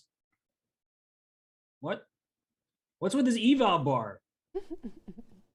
How could f4 possibly be that bad of a move? Oh my gosh, it's going to go back up. So I tell myself it's going to continue rising. Oh no, I went back down. Okay, let's figure out then why, or do you think it's going to rise? It says there's like some winning move here. There's just I wanted to play rook h4 first. Could it be king e5? But king e5, there's rook takes f3. Sorry, no, the rook is still on e4. No, I thought I had a check on h7. I think this bar is lying to itself and thus lying to all of us. So speaking of needing therapy, this eval bar needs therapy. The game will continue. Vidit will continue thinking. I think we got to go on break. I don't even know. We can do that. Oh. Are we gone? No, I think we're still here, but we will be gone in a second. I think Robert needs to cool down. We're all gonna take a breather. We'll calm down, collect our thoughts, and we'll be back with the finale of this endgame between Vidit and Shankland. So don't go anywhere. We will be right back. Hikaru Nakamura is playing for the win, even though his opponent has a pawn one step away from becoming a new queen. It's sensational the amount of risks Hikaru is taking here. It seems like Black is making some progress, finally, and... Well, he just made the decision to trade off everything. He did get a draw, but that could very easily have been a win. It looks like it should be winning for Bibisara. I mean, Black only has that one queen in the attack, and White has an extra piece and lots of pawns. I think we're going to see a little bit of an upset in this game. And Muzichuk ends up losing on time, and Asobayeva confirms her excellent form by winning that matchup. This is incredible. Bartosz Sachko is up a piece against Magnus Carlsen. Sachko, playing in his native Poland, has a winning position, and Magnus resigns. Sachko is on a perfect score, having defeated the reigning world champion. The lead just keeps changing. Asobayeva has already been in the lead, and now she's going to get it back. I mean, because this game is about to be over. And Shuvalova has to resign. In the end, she was 5 pawns down. There's no hope saving that. We got Sindarov and Fedoseev is actually the battle of the leaders on 7 points out of 8. There's a pawn endgame now, only pawns remaining, and Sindarov is going for the win! Sindarov is going for the win! Fedoseev rushes his king back into defense, and the guys agree to a draw. Oh my gosh, and both of these players remain in the lead. Aronian with an extra pawn in the rook endgame, and Fedoseev, he's unable to do anything about the white pawns in conjunction with the white king just making their way up the board. It's over! Levon Aronian taking the lead in the tournament. Aronian rushing his king over to the left-hand side, trying to get rid of Black's rook. The king is now coming to the aid of the pawn that's only 2 squares away from becoming a new queen. And Aronian is making very good progress here. And Anish Giri resigns the game. Levon Aronian, 13 points. Fantastic result. He's playing so confidently. Hikaru Nakamura is not on the list. He tested positive for COVID and had to withdraw from the tournament. Bibi Sara has a 1.5 point lead. She's gonna win it if she wins this one. Look at this. Bibi Sara with her queen can go for the queen trade. If the queens are traded, she's gonna win this game, and she does go for it. The queens are traded off the board. The bishop coming in against the white king to give a check, and Goryachkina resigns. Asobayeva is the world champion. A lot of credit to our women's world blitz champion, the young player from Kazakhstan, making her name known to the whole world. Maxim making his calculations. Can he stop that black pawn in time? And he thinks he can do that after lots of captures. It's Aronian who's down by a pawn, but Aronian's king is unable to assist against the white king making its way forward, and Aronian now will resign the game. And what a stunning turnaround there. He made a couple of mistakes, and the Frenchman capitalizes on that. Dubov trying to get his pieces pointing in towards Black's king, but Alireza has a pawn 1 step away from becoming a new queen. And he has made a queen, and he knows that he can always sack that queen for the bishop. And that is the end of the game. And we're almost certainly guaranteed a tie for first place after the final game. He's using his queen to help out. That pawn is moving forward, and Aronian now, he's gonna have to resign. The pawn is becoming a new queen. Aronian does keep on playing, but there's no hope. He resigns the game. Was that the championship for Alireza Firouzja? Actually, it's definitely not the championship, because Jan Krzysztof Duda has managed to win his game, so there will be a tie. The question is whether or not Maxim Vachier-Lagrave will be able to join them, and Vachier-Lagrave has beaten Magnus Carlsen. Jan Krzysztof Duda and Maxim Vachier-Lagrave will be playing for the gold medal. It's less than 30 seconds on the clock for Duda, who needs to figure out this endgame. And he chooses to push his pawn forward. Exactly. He chose to protect it with this rook b4, not going in for that trade where he might lose a pawn. Yeah, the pawns are just getting exchanged off, and the guys agree to a draw. The handshake there, a solid game from Duda. Duda is actually giving away his bishop. A strange decision from the Polish player there. He chooses to move the one knight, losing the other. I'm not thrilled about where White took this position, because certainly he's not better at all in this endgame. Duda is going to have to play for a draw. Yeah, certainly I don't see any danger at all for Black. They just agreed to a draw. Now, to find the victor of this tournament, we're going to play one game at a time. And if someone wins, that is the world champion. Maxim Vachier-Lagrave now in the end game. Duda trying to use his king to stop White's king from getting into the game. But here, Maxim Vachier-Lagrave is able to capture another pawn on the side of the board. 2 extra pawns for him. Now Duda resigns. Maxim Vachier-Lagrave, the world champion in 2021. And here we see Maxim Vachier-Lagrave being congratulated. He is the world Blitz champion.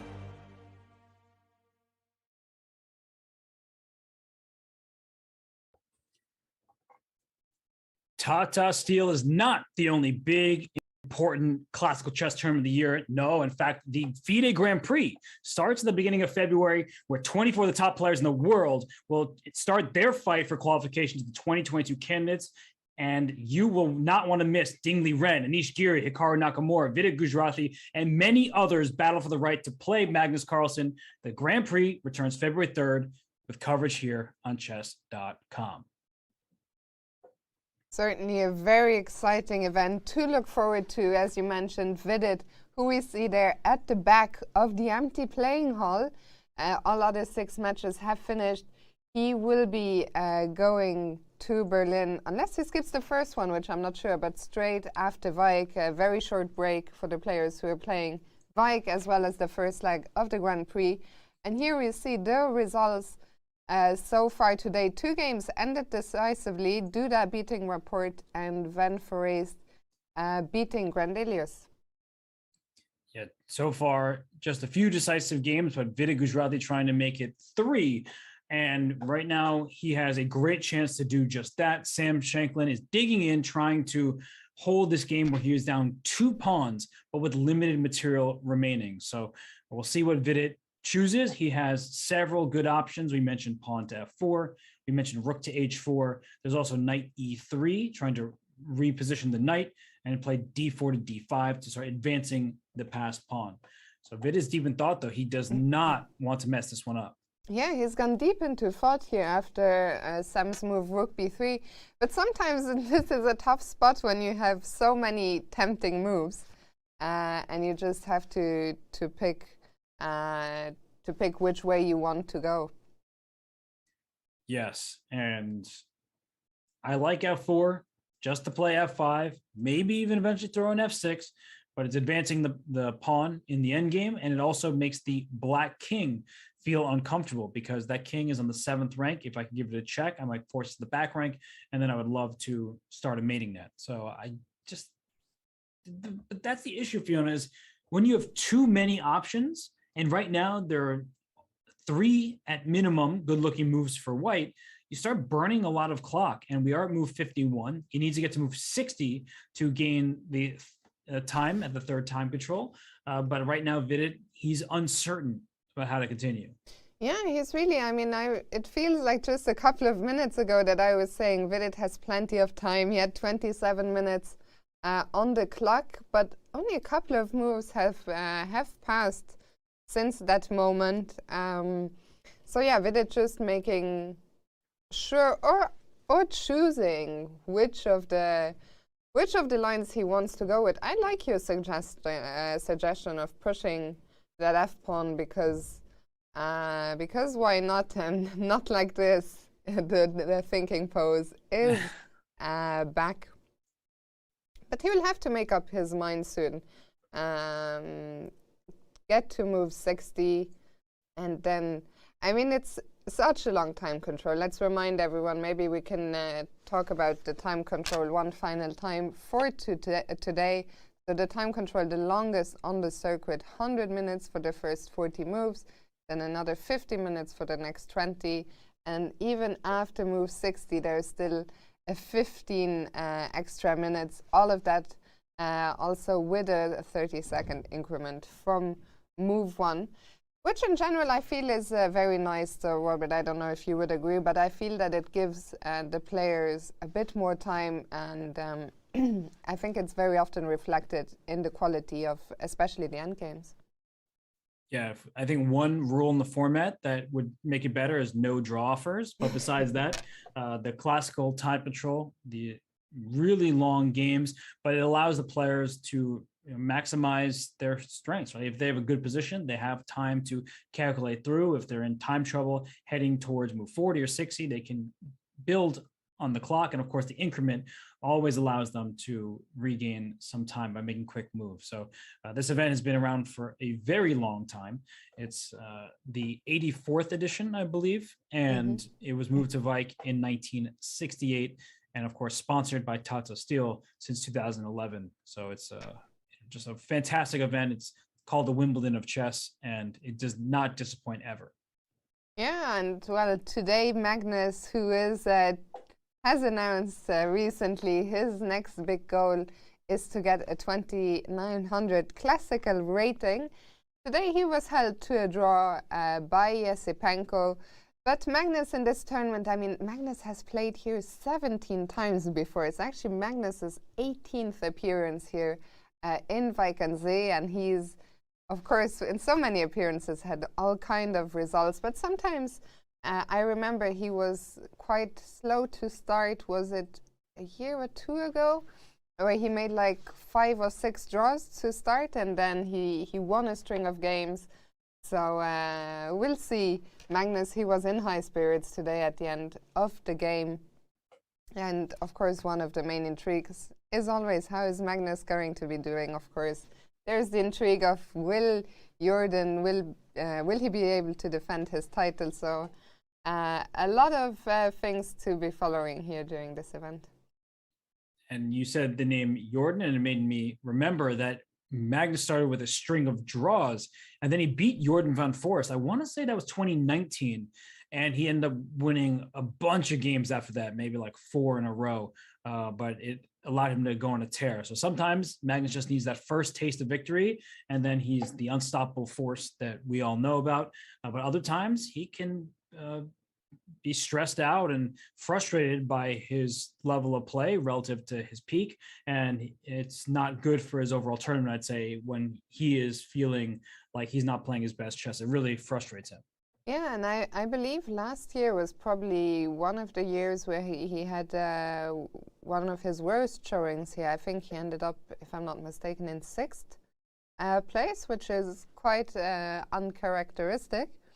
But this year, I'm sure Magnus will be eager. Well, I'm not saying he wasn't eager last year, but I think especially after the World Rapid and Blitz, where he didn't manage to win a gold medal in either event, I think he'll be especially eager to win this Tata Steel. Indeed. And we just saw Shanklin play rook to a3, hitting the pawn on a4. So a big question for Vidit is, do you ignore this pawn on a4, or do you protect it? Because he can just play knight to b6 right now, which defends the pawn on a4.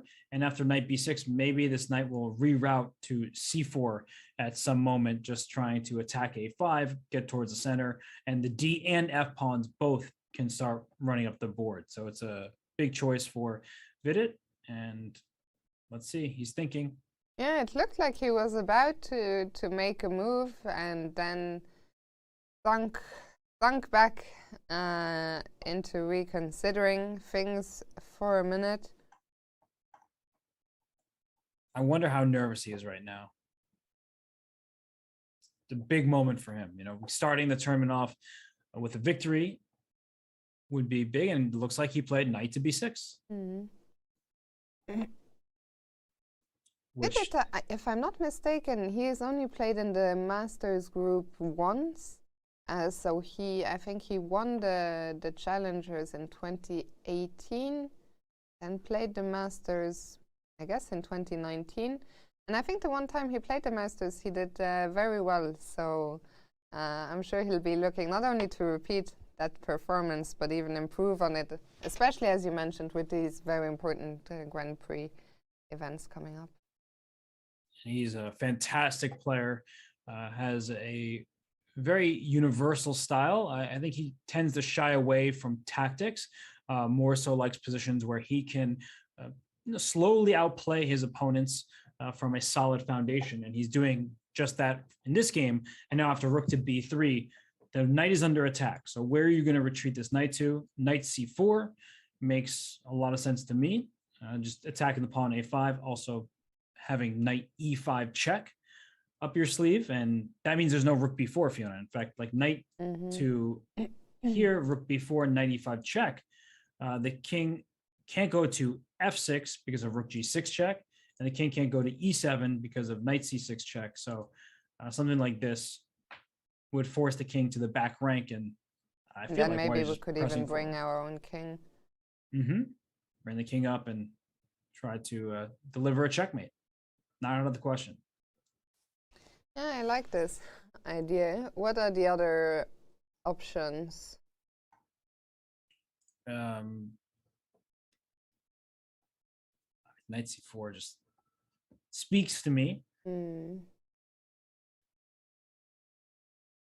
then the knight can just go e5, knight to c6, things like that. And I just don't see how black is going to keep everything together, especially with white's king marching up the board in the near future.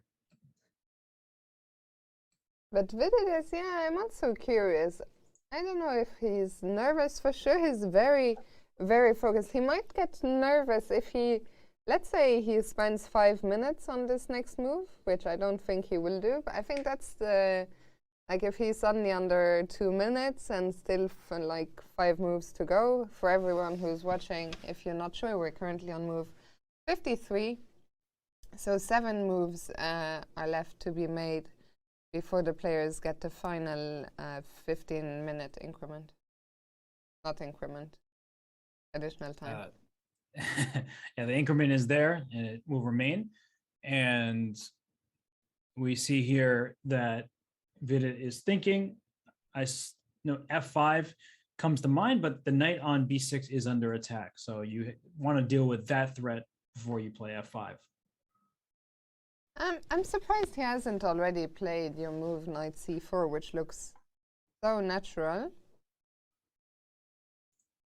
You just get into these moments, Fiona, where you're like second, third, you're just like guessing yourself nonstop, and you want to triple check the position.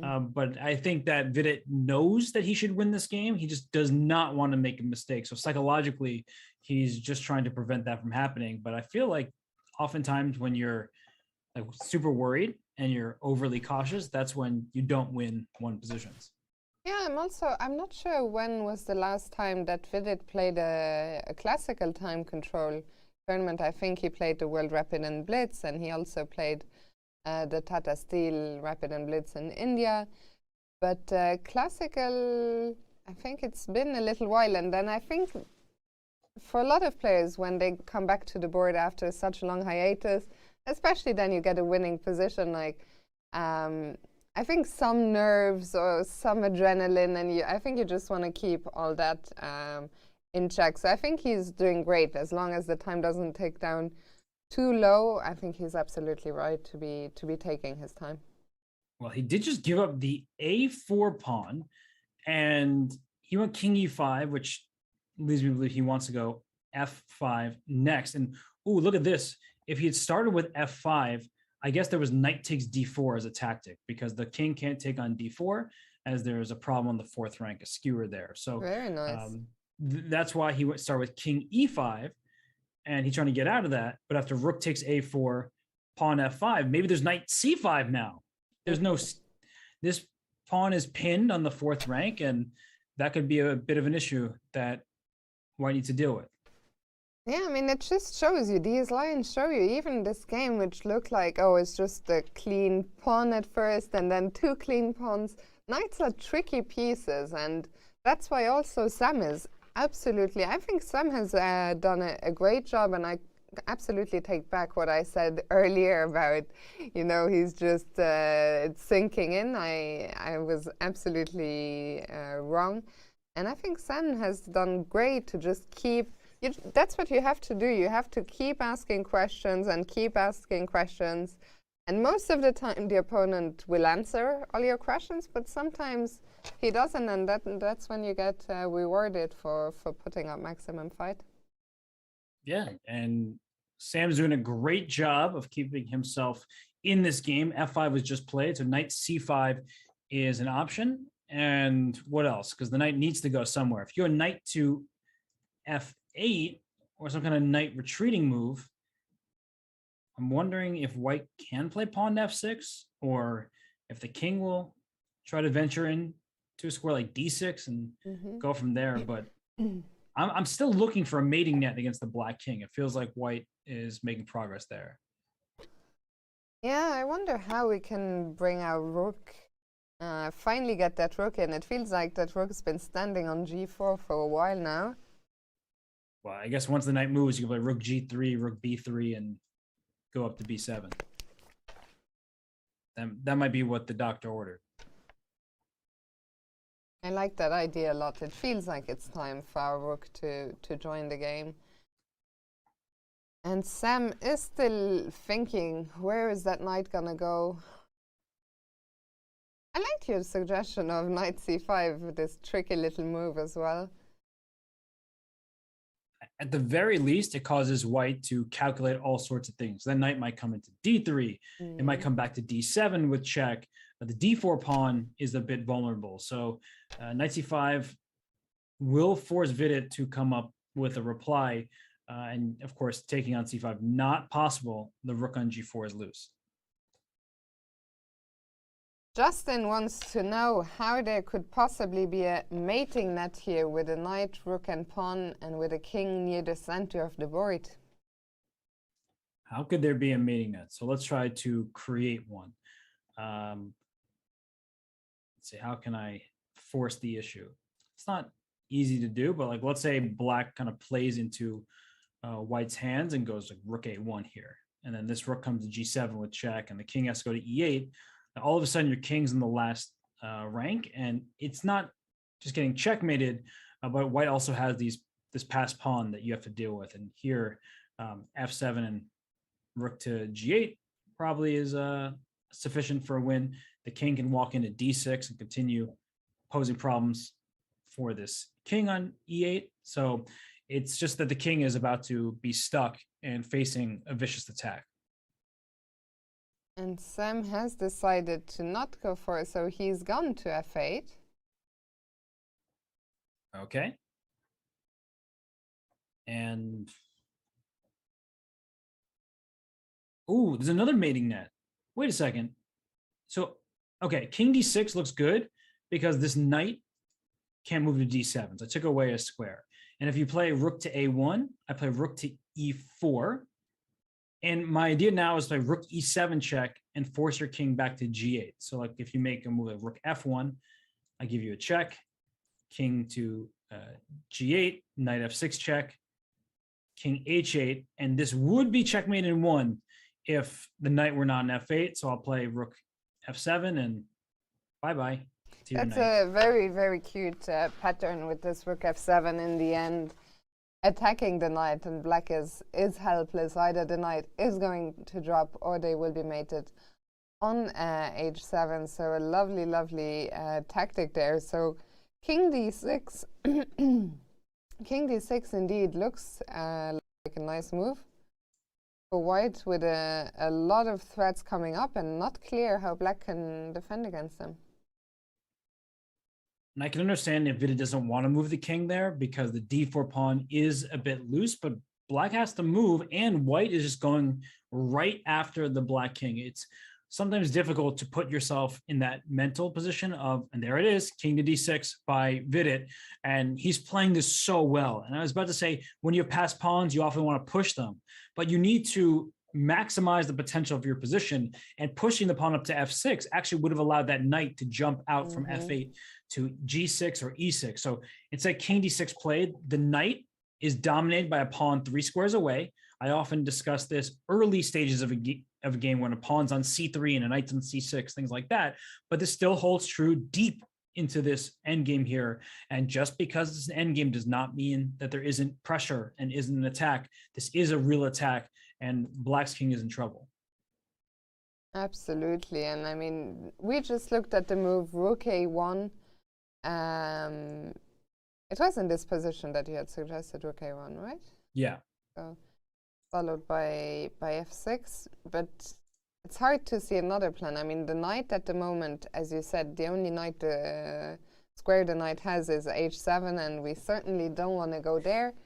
The king doesn't, well, the king has one move to go to e8, but that's also not really a move we want to play. So black will probably have to try and move that rook. And maybe you keep it in touch with the pawn on d4, but the plan is just straightforward. Rook e4, rook e7, and knight f6 check is the knockout to force the king into the corner. So I'm not really seeing much after this rook e4 move coming for black to do to try and hold this game. It looks like white just dominating all across the board. Yeah, absolutely, and I agree with you. I think Vidit has done great. I think as an outsider, it's easy to get the feeling that, oh, he could have won faster. This could have ended sooner. I saw a few comments in the chat of people coming back and being like, oh, is this still going on? And I think it's just very often harder to convert these positions than it looks like to us. The bar has been screaming for hours, +2, +3. But sitting at the board and fighting it out is always such a different story. And I think all in all, as you said, I think Vidit has done a fantastic job. And I think now he's very close to converting this into a full point. I agree. And I did see a question. Yes, I read the chat about that line we were looking at. It's a great question, in fact, with the sequence of rook a1, rook e4, rook f1, this whole thing that I was showing, rook e7 check, king g8, knight f6, king h8 forced, rook f7, the knight can't move because there's mate. And so rook takes f5 was the question, because after rook f8 check, king g7, you attack rook and knight at the same time.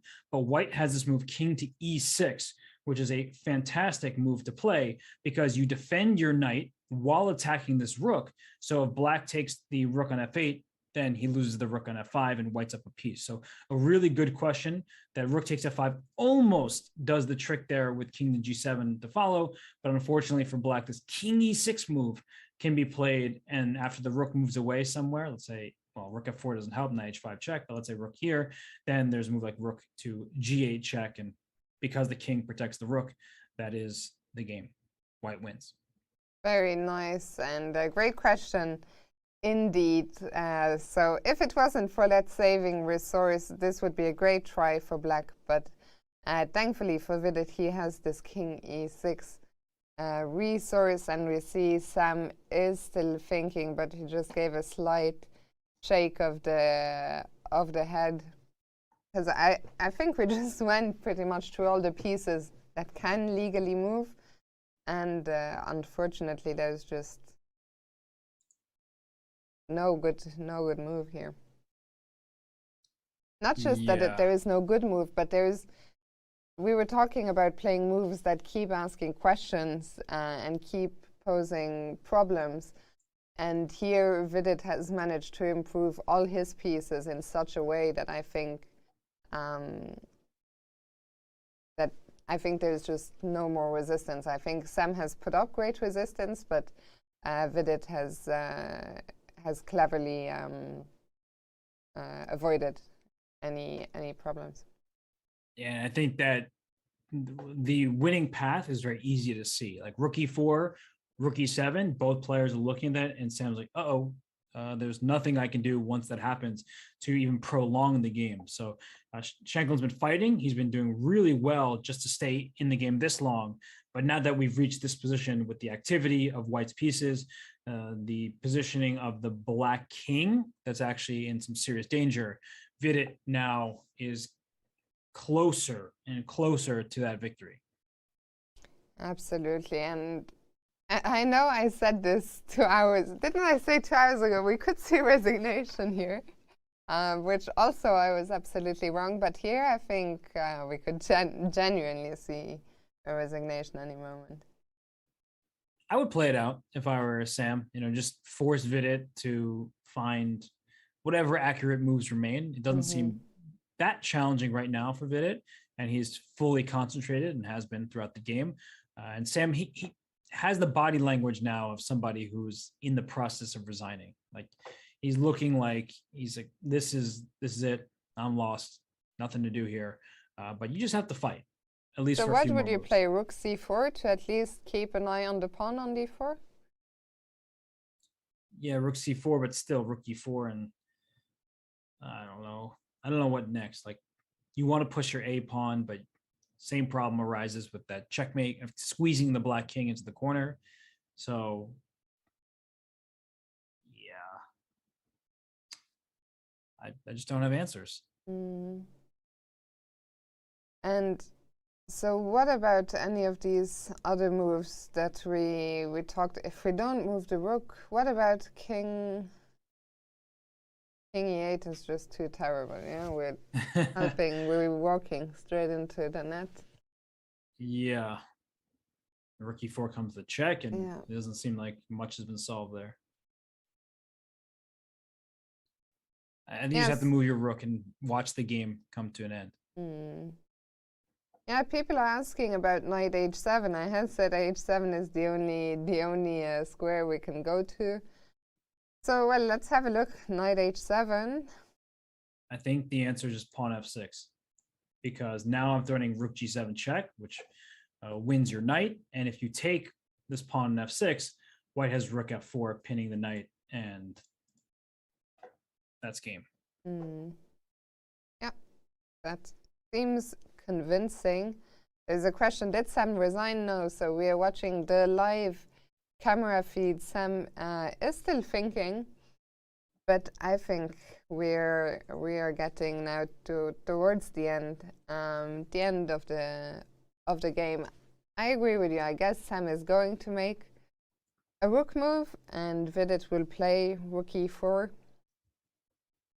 Maybe we'll even get to that moment where maybe it would be nice to see it play out on the board. This rook e7, knight f6, and rook f7. That would be a nice finish to the game, but we'll see what happens. And I do feel this way. Of course, players resign all the time. They know the position is lost, and it's often a sign of respect to the opponent. But sometimes it's nice for the fans to get to see a checkmate or a nice knockout, like a checkmate in the corner. It's good for the broader game, even if it doesn't feel good for the player. They are making up for all the action we missed out on in the Dubov-Mamediyarov game. Okay, and looks like Sam did in fact play knight h7. And okay, f6 is definitely the move. Yeah, f6 looked very, very convincing. Vidit has plenty of time, so he doesn't need to rush these choices. As we've been reminding people, there's a 30-second increment with every move made. So even if he gets down to 3 seconds on this move, once he presses the clock, he'll get to 33 seconds and so on. So he is going to play f6. There's no way he doesn't. And there's no tricks, I guess, after f6. If knight takes, rook f4, but there are no... I was thinking, of course, if black could take the last pawn on d4, that would be a theoretical draw, as you cannot win knight and rook against rook. But I guess there is simply no way. Yeah, that's a good point, though. Something to keep in mind for people who would like to improve at defending positions like this. If black could take these two pawns, as Fiona was saying, for the cost of this knight over here, then that would be, of course, if the rooks weren't staring at each other. But if, in generally speaking, rook and knight versus rook and just kings, otherwise, that is a theoretical draw. So that's the goal that Sam would like to achieve, but I don't think he's able to do that because the rook on f4 will pick off the knight on f6 while defending this pawn on d4. So the knight will be able to take the pin piece. So f6 is powerful, and there he goes. F6 yeah, there it is on the board, and instantly king f8 is played. Don't play rook g7. That's how you don't win winning positions, because then knight takes f6.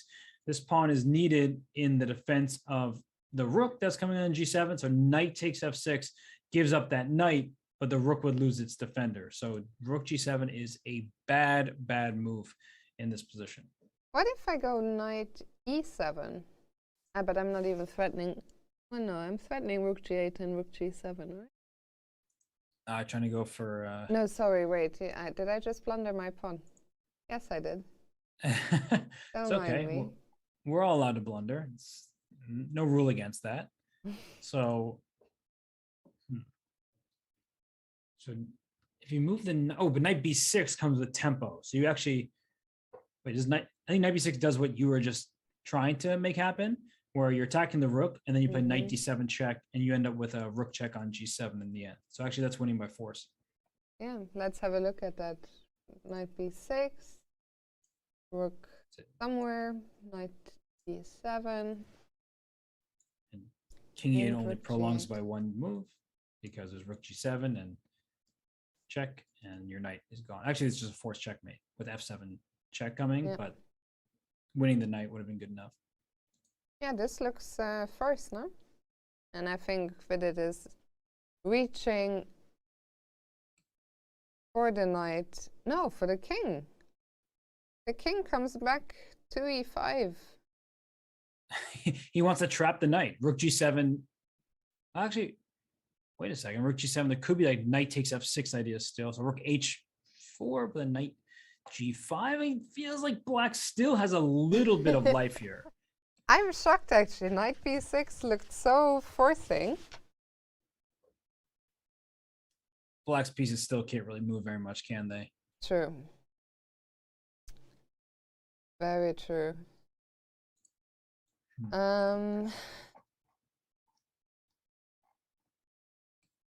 Also,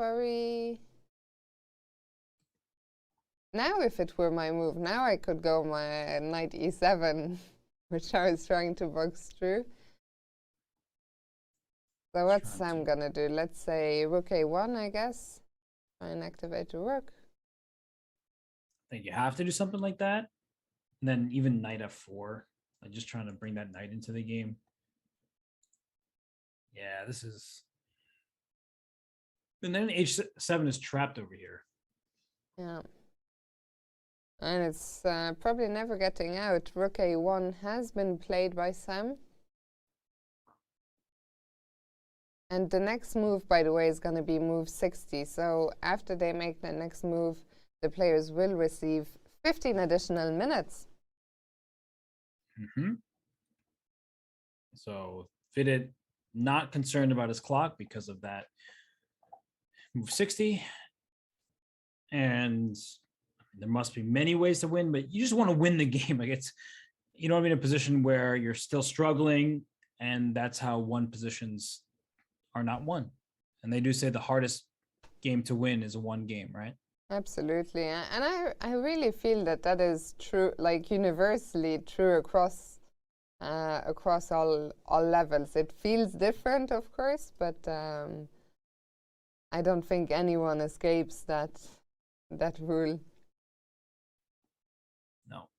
And Vidit still super concentrated here. He is not for a second taking his eye off of this board. Even when he's walking around, he still has the game in his mind's eye. He's still calculating, and he would like nothing more than to secure the victory. And he's just a few moves away now. He can bring his knight back to f4, threatening knight e6 check, which will be devastating for Black to deal with. And then the king can tuck itself on f5 for White, hiding in front of the knight. So while the rook tries to check it a bunch, the knight will be stopping the check. So let's say if I go knight f4 and you give a check, and I go to f5, and I try to pin you with rook f1. I think that's rook h4.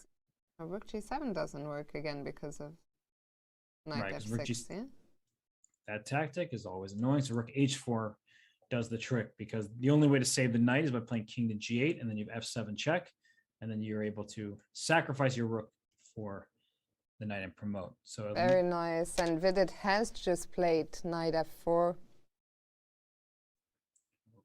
Okay, he's well on the path. G. Peterson in the chat is asking, what if Vidit flags? Well, if he had flagged on the previous move, he would have lost the game. Now he's not going to flag because he now has an extra 15 minutes on the clock. And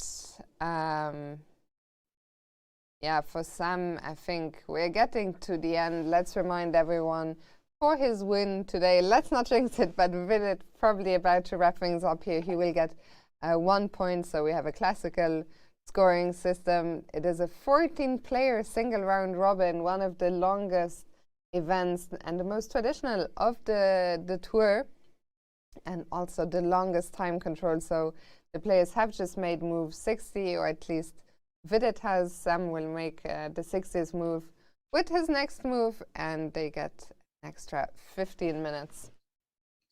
And I think Sam is 3 to 4 moves away from resigning. It just, you kind of have to give the check on e1. The king tucks itself on f5 with rook h4 to follow, and once you're down a full piece, it's just done. Yeah, it's hard to see how you hold on to the knight for more than 3 or 4 moves. Yeah, it's the knights on the rim are dim, and this knight, no exception to that. It's a trapped piece, and White has those pawns that have been pushed up the board, and yeah, that's just a matter of Sam making a couple moves. Absolutely, and then, well, after this game is over, I guess we will be hearing from Vidit. I see there's a couple of people in the chat who are maybe just joining us now, so maybe we can bring up the results so far one more time, since we had a couple of people asking. So far, out of the 6 games which have finished, we had 2 decisive results. Duda beating Rapport in an interesting game, and Jorden van Foreest same, taking out Niels Grandelius, which was a repeat of last year's last round result. And the others were all drawn. Some very exciting games, especially the one between Dubov and Mehmet Yarov, in which a draw was offered in a very, very exciting positions, but we're not gonna go back there. And so now we're just waiting for this game between Vidit and Sam Shankland to conclude. And yeah, it has been a fascinating day. 2 wins and about to be 3. So the white pieces are striking in the first round, and that's no surprise. The first move does give the player an advantage. That's long been the case. Sort of the mantra of top players is win with white, draw with black, right? You need to hold with the black pieces and then try to make the most of having the first move edge. And some players were able to do that today, others were not, but it's still early. It's just the first game of a 13-round tournament. The players will be in Wijk aan Zee for a couple weeks, many rounds to make up. If they are behind the scoreboard, they can string together a few wins, and every player in this field is capable of beating everyone else. Absolutely, and there we have the schedule. The tournament will conclude on January the 30th, so still, as you said, a couple of weeks away. Putty Panna in the chat is asking, didn't Fiona guess both those results? Unfortunately not. I had Duda to win, but my other pick, I think, was Anish. So I had one correct win. I think Robert had somehow managed to escape the entire prediction. I know he predicted Fabiano to win. I think I said that. I don't even remember because I was avoiding it. But I do think that I have 0 correct answers. But you did. I think you only predicted the first 2, and then I took over. I thought I'll let Robert off the hook. It's the first day. I do appreciate that, by the way. And King E8 played by Shankland. He wants to be able to retreat his knight back to F8. And so the game does, in fact, continue here. I think Rook G8 check, just that's that, right? Because if the king goes up after Rook G8 check, then you lose the knight by Rook G7. And if the knight retreats to F8, the knight G6 is a winning move with a pin of the knight on F8. But what about in that line? So can we put that on the board? Rook G8, knight F8, knight G6. What if I give a few checks and then go king F7? Yeah, that's a good question. So you're gonna give me a check, a king E5. Maybe this isn't the easy win I thought it was going to be, because if I ever go king D6 and you rook E6 check, but if I go king D5, you want king F7. Oh, chess is hard. Even when it's winning, it's like still have to prove it all over again. You know, like, ugh. See, this is why Sam is smart to continue the game. Maybe Vidit will play a poor move like I did. Okay, Robert, I suggest we take a final quick break. We'll leave the players on camera and we'll be back in just a few minutes for the end of this game.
And we're back for the final part here of this round one of the Tata Steel Chess Tournament 2022. Vidit is still fighting to get the full point against Sam Shankland, but Robert, it looks like he is making big progress now. And a great lesson in how to convert a winning position. He did not rush. He did not play knight g6, which probably was winning with precise play. He just went d5 so that he could put his knight on e6 in the near future, or he can just use his d-pawn as a decoy, that the king will have to take it. The rook will be able to win this knight over here on f8. So I really like what Vidit has done. He's showing excellent technique. Sam has been putting up a great fight.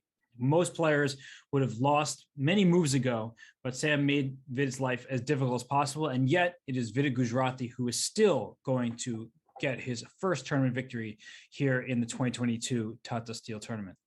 Absolutely, and things are under control for him now. It's always nice when your king is standing in a spot where it cannot be checked, where it isn't in any danger.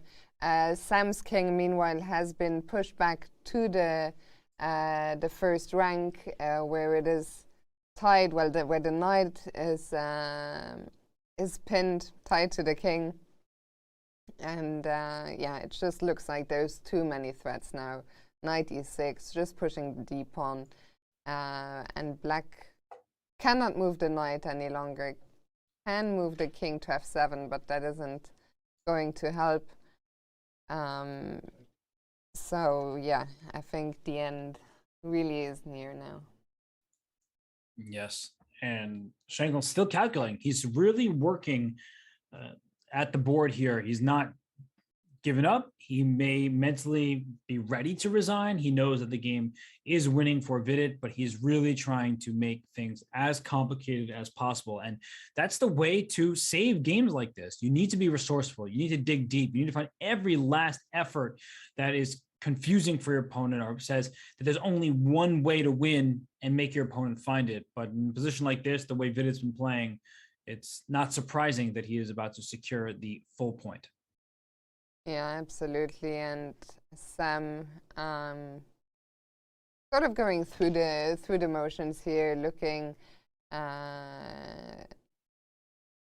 at this position one last time, but there is just there is nothing. And Vidit here having been made to work very hard for the full point, but I think these players, it doesn't matter, even if they have to sit at the board every time for 7 hours. I think a full point is always so sweet in this kind of super elite tournament, so they don't mind. And the time goes by quite, I don't know if you can relate, Robert, probably, but the time goes by quite quickly when you sit at the board. It does. You don't even realize how long the game just went. Then you try to stand up and you're like, well, my legs are wobbly. I've been sitting here for a long time.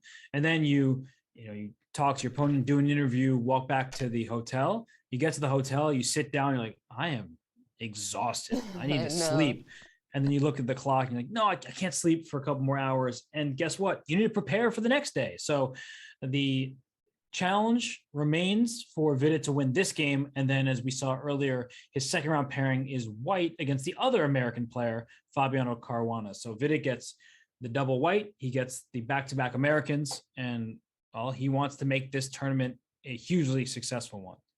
Absolutely. And then tomorrow, well, I've somehow managed to miss it earlier, but I'm sure the chat won't have missed it. Karyakin will be playing Dubov. There was a bit of drama going on there in the aftermath of the match.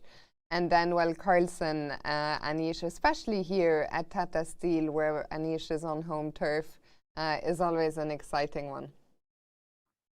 And Shankland gets the white pieces against Niels Grandelius tomorrow. So that should be interesting. We'll see what Sam will cook up at home for his preparation. But that's also one of those sort of trap games where you're like, oh, I'm playing Niels. He's lower rated than I am. He's the second lowest rated player in the field after Pragnananda. Like, that's a game I have to win. No, there are no have-tos in a tournament like this. Niels can beat any player in this field with the black pieces. So you can't get into that mindset. You can't be results oriented. But in this moment right now, of course, the players are results oriented. It's towards the end of the game, and Vidit, he really played a nice game today. I thought that he held control throughout. He never gave Shanklin any chance to play for an initiative, and Shanklin tried his best to hold steady, and yet Vidit was able to outplay him in this endgame. In hindsight, would you say that this, what was it? Was it F6? The F6 move by Sam. What was the move? It was F6. Yeah. In hindsight, would you think that that was one of the turning points where things really became very difficult? Yeah, I think it was just the type of position that arose from the opening. Like, it was a situation where, yes, the engine says White's only slightly better, but you never feel like you're coming close to equalizing. You start seeing all these ideas that Vidit has. And so Shanklin's sitting there trying to figure out, okay, he can do this, that, a third thing, maybe 8 different options. And what am I going to do? I'm going to respond to those options, but I can't create counterplay for myself. And he tried his best. He did strike when the moment called for it with C5 earlier in the game, but ultimately he never really had a chance to play for anything but neutralizing his disadvantage, and that's not comfortable. A lot of players don't enjoy that. One player who's fine with it, as mentioned numerous times at this point, is Karyakin, and he was able to survive today's game, but most players just are miserable sitting and trying to defend a 2-result position. Yeah, it's those are some depressing days at the office. Unfortunately, it just happens sometimes. So yeah, tough day at the office for Sam. But as we mentioned, for Vidit, it's a great start. To the tournament. What's Sam's remaining clock time? Around 15 minutes. But I think this, looking back, often indicates where was my opponent. Sometimes looking around when it's frustrating when you want to resign. I'm not saying that's what's happening here, but it has happened before that you want to resign and your opponent is just not there. Right. It's like, I want this game to end now. I know I've been making you find accurate moves for over 6 hours, but right now I just want to go. Where are you? Wait, is that Vidit running? Yeah, it is. Oh gosh. Maybe he saw Sam looking for him and he was like, I'm here, Sam. I'm back. Don't you worry. He has plenty of time, but you don't really want to have your clock ticking and then need that time that you let elapse. So that was pretty funny, though. Vidit sprinting back from the bathroom.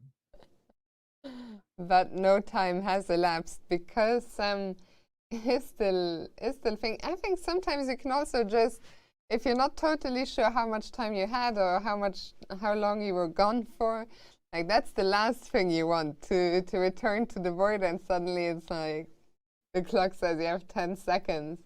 I sometimes have nightmares about that kind of stuff, like I come to the board and the position has been changed, or the clock has, like, all my time has disappeared. Do you want to talk about it? Hmm? Do you want to talk about it? I'll talk about it with chat, Robert. Don't worry. I don't know. It just sounds like this is something that you struggle with, and I just want to make sure that you knew that I was here if you wanted to discuss it. I appreciate that. Do you never have chess nightmares? I don't dream about chess ever. Are you serious? I'm completely serious. But you do dream. I do dream. Interesting.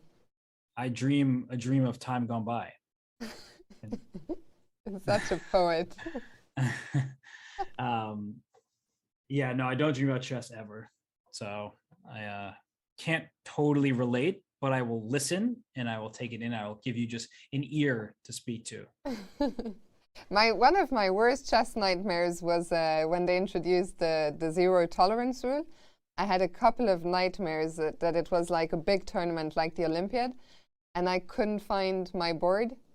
And I knew I was gonna be defaulted. I was in the playing hall, but I just couldn't find couldn't find the board. So very, very stressful dreams.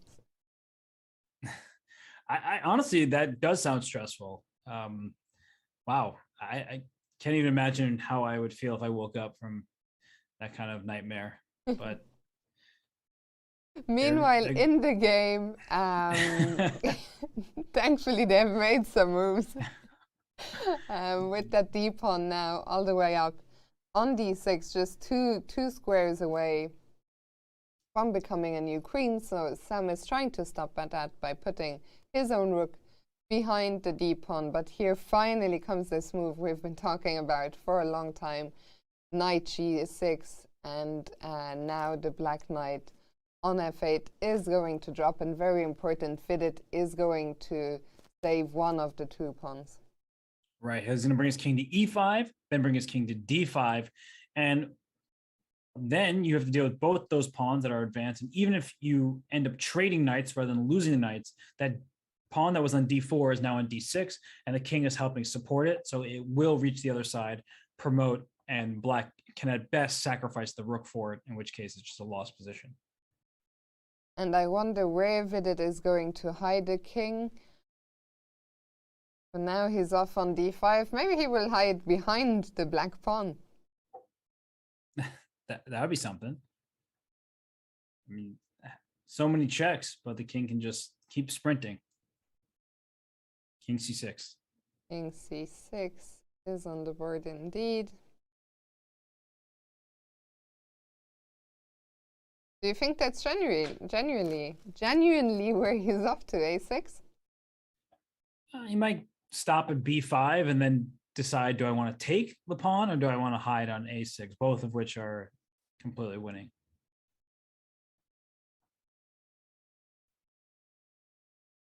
So Sam has paused, but what are the alternatives to keep checking? I mean, right now there's a mate in one threat of rook takes f8. And if king f7, rook takes f8, king takes g6, the problem is this pawn is going to d7 and promoting. So that doesn't help. He gives another check, but the king can just run. And I don't think it matters where Vidit puts that king right now. Yeah, I agree with you. He's probably going to go to b5. And then if another check comes, he can think about, as you said, does he want to take the pawn on a5? Does he want to hide the king? Maybe this is a little bit of a sad question, but is there anything worse than losing like a 6+ hour chess game? No, I find these really brutal, especially a game like today where you never, like those games where you just defend the whole game and you sort of know from the start this is not going to be a fun day, and it isn't a fun day, and yeah, these are rough. Yeah, it's one of these games, if you make a one-move blunder and you drop your queen, you can just be like, all right, that won't happen again. But then when you lose a game like this, where you're outplayed pretty much from the earliest stages, then you start getting in your own head, like, am I not playing well? Like, what do I need to work on? Am I not in form? And then you start questioning a lot of things. So I think for Vidit, couldn't ask for a better start. For Shanklin, I mean, it's really a rough beginning to this event. Of course, he can right the ship at any moment. He gets the white pieces tomorrow, but this has not been a game that he has enjoyed, that's for sure. But Robert, what do you find worse? The kind of game that we saw today where you don't have a chance and you lose after 6 hours plus, or if you were winning and then lose? Oh, yeah. Winning, like when you're well ahead and you lose, that feels terrible. That's for sure. It's even worse, right? Those are probably the worst. But yeah, today hasn't been a fun day, but I think we're coming towards the end of the torch. And again, it's not to say, I think we've pointed out plenty of times, I think Sam did fantastic and really pushed Vidit to the limit, who had to remain vigilant at all times. There were a lot of tricks along the way. I think I had, for example, written off this endgame way too soon. So he did fight, but Vidit just stayed on his guards and didn't allow any tricks. And that's the thing about these 2,700 plus Super Grandmasters, is that even in lost positions, they make your life a nightmare. They're like, you're not going to win without ultra precision, and it may take you 30 more moves. And these two are used to it, right? They know that when they're playing their colleagues, that it's never going to be easy. But I think it's something that we can often take for granted if we're not in the events ourselves, or we're just like watching with an engine, just like how difficult the task has been for Vidit. And now look at Sam play king to d7, giving up his knight, which was pinned, and he's just trying to win those final 2 pawns. You said this a long time ago, Fiona. If somehow Sam can take both D and F pawns, he will draw this game. So Vidit still needs to be careful and keep that in mind. Absolutely. So that is, I guess, what Sam is still trying to do now. But Vidit has captured the knight on f8 with the rook. And all he needs to do now is be careful not to lose that final f-pawn. So let's have a look at this position. Can we go f7 immediately? Yeah, f7 for sure wins, because you can put your knight on h8 and then move your rook and then promote. It's a very weird move, but knight h8 will help free the rook.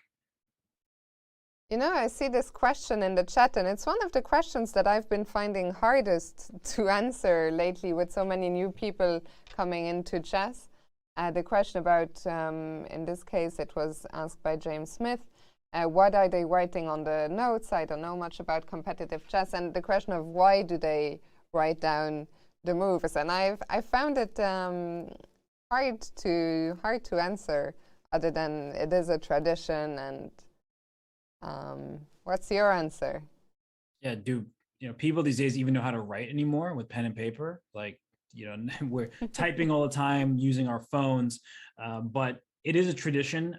There are certain moments where it's necessary, where let's say you're approaching move 40, but you can't ask anybody, what move are we on? You need to know what move you're on as you approach time control. So those are the moments where knowing the move is important. Otherwise, I think it's often just a waste of paper, and that's not great for the environment. So we could save some trees by not notating, and they don't notate at quicker time control. So if you've been watching Rapid and Blitz chess, no notation to be found there. And I don't really think it's very necessary in this day and age, but maybe I'm not looking at the whole picture and why it's a good thing that we notate at this point. Of course, there is also, as Big pointed out here, the threefold repetition. In those cases, it's also useful. And yeah, in general, I mean, it's a tradition that I like. I hope it doesn't go anywhere, but yeah, I agree with you that there are many cases now where it's become a little bit redundant. So the white king has found shelter now on a4. Sam plays king e6. And there it is, knight h8. Knight e5 also was winning. And there is the handshake. Indeed, and deserved victory for Vidit, but look at Sam Shankland. He's really upset right now, probably frustrated with the way he played. And Vidit, on the other hand, he should be all smiles. He just won a fine technical game in the first round in Tata Steel Chess 2022. Absolutely. Kudos to Vidit. I'm sure we will be hearing for him in a quick interview, but a tough day for Sam, who looks visibly disappointed. Robert, we are going to take a final quick break before we come back with the standings after round one, but also our Game of the Day recap. So stay tuned and we'll be right back.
Welcome back for a final time to this first round of the Tata Steel Chess Tournament 2022. Robert, I think actually, well, I see that Vidit is getting ready for an interview, so we might hear from Vidit first, and then we'll just have a quick look at the results and the standings after day one. But let's go straight to Vidit.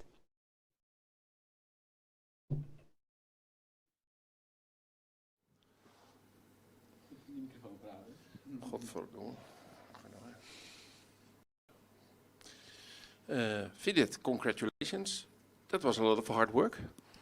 Yeah, it should have been easier. I felt like close to move 35 or something. I had a big advantage, and probably my technique at that point was not the best. So I really had to get down and start thinking after a while. And I feel like I played decently towards the end. Maybe he had some chances, I don't know.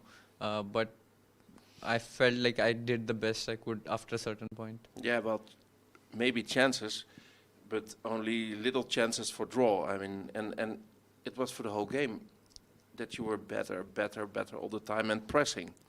Yeah, I mean, out of the opening, I don't think I was really better. He almost equalized. But at some point, he started to play for activity with c5 and stuff like that, which allowed his pawns to be very weak. And I managed to gain an advantage after that. But I feel at that point it should have been very close to winning, but I allowed him some counterplay. That's why it was a long game. Okay, but in the end you prevailed, so yes. Congratulations. Yeah, I'm happy with that. Thank you.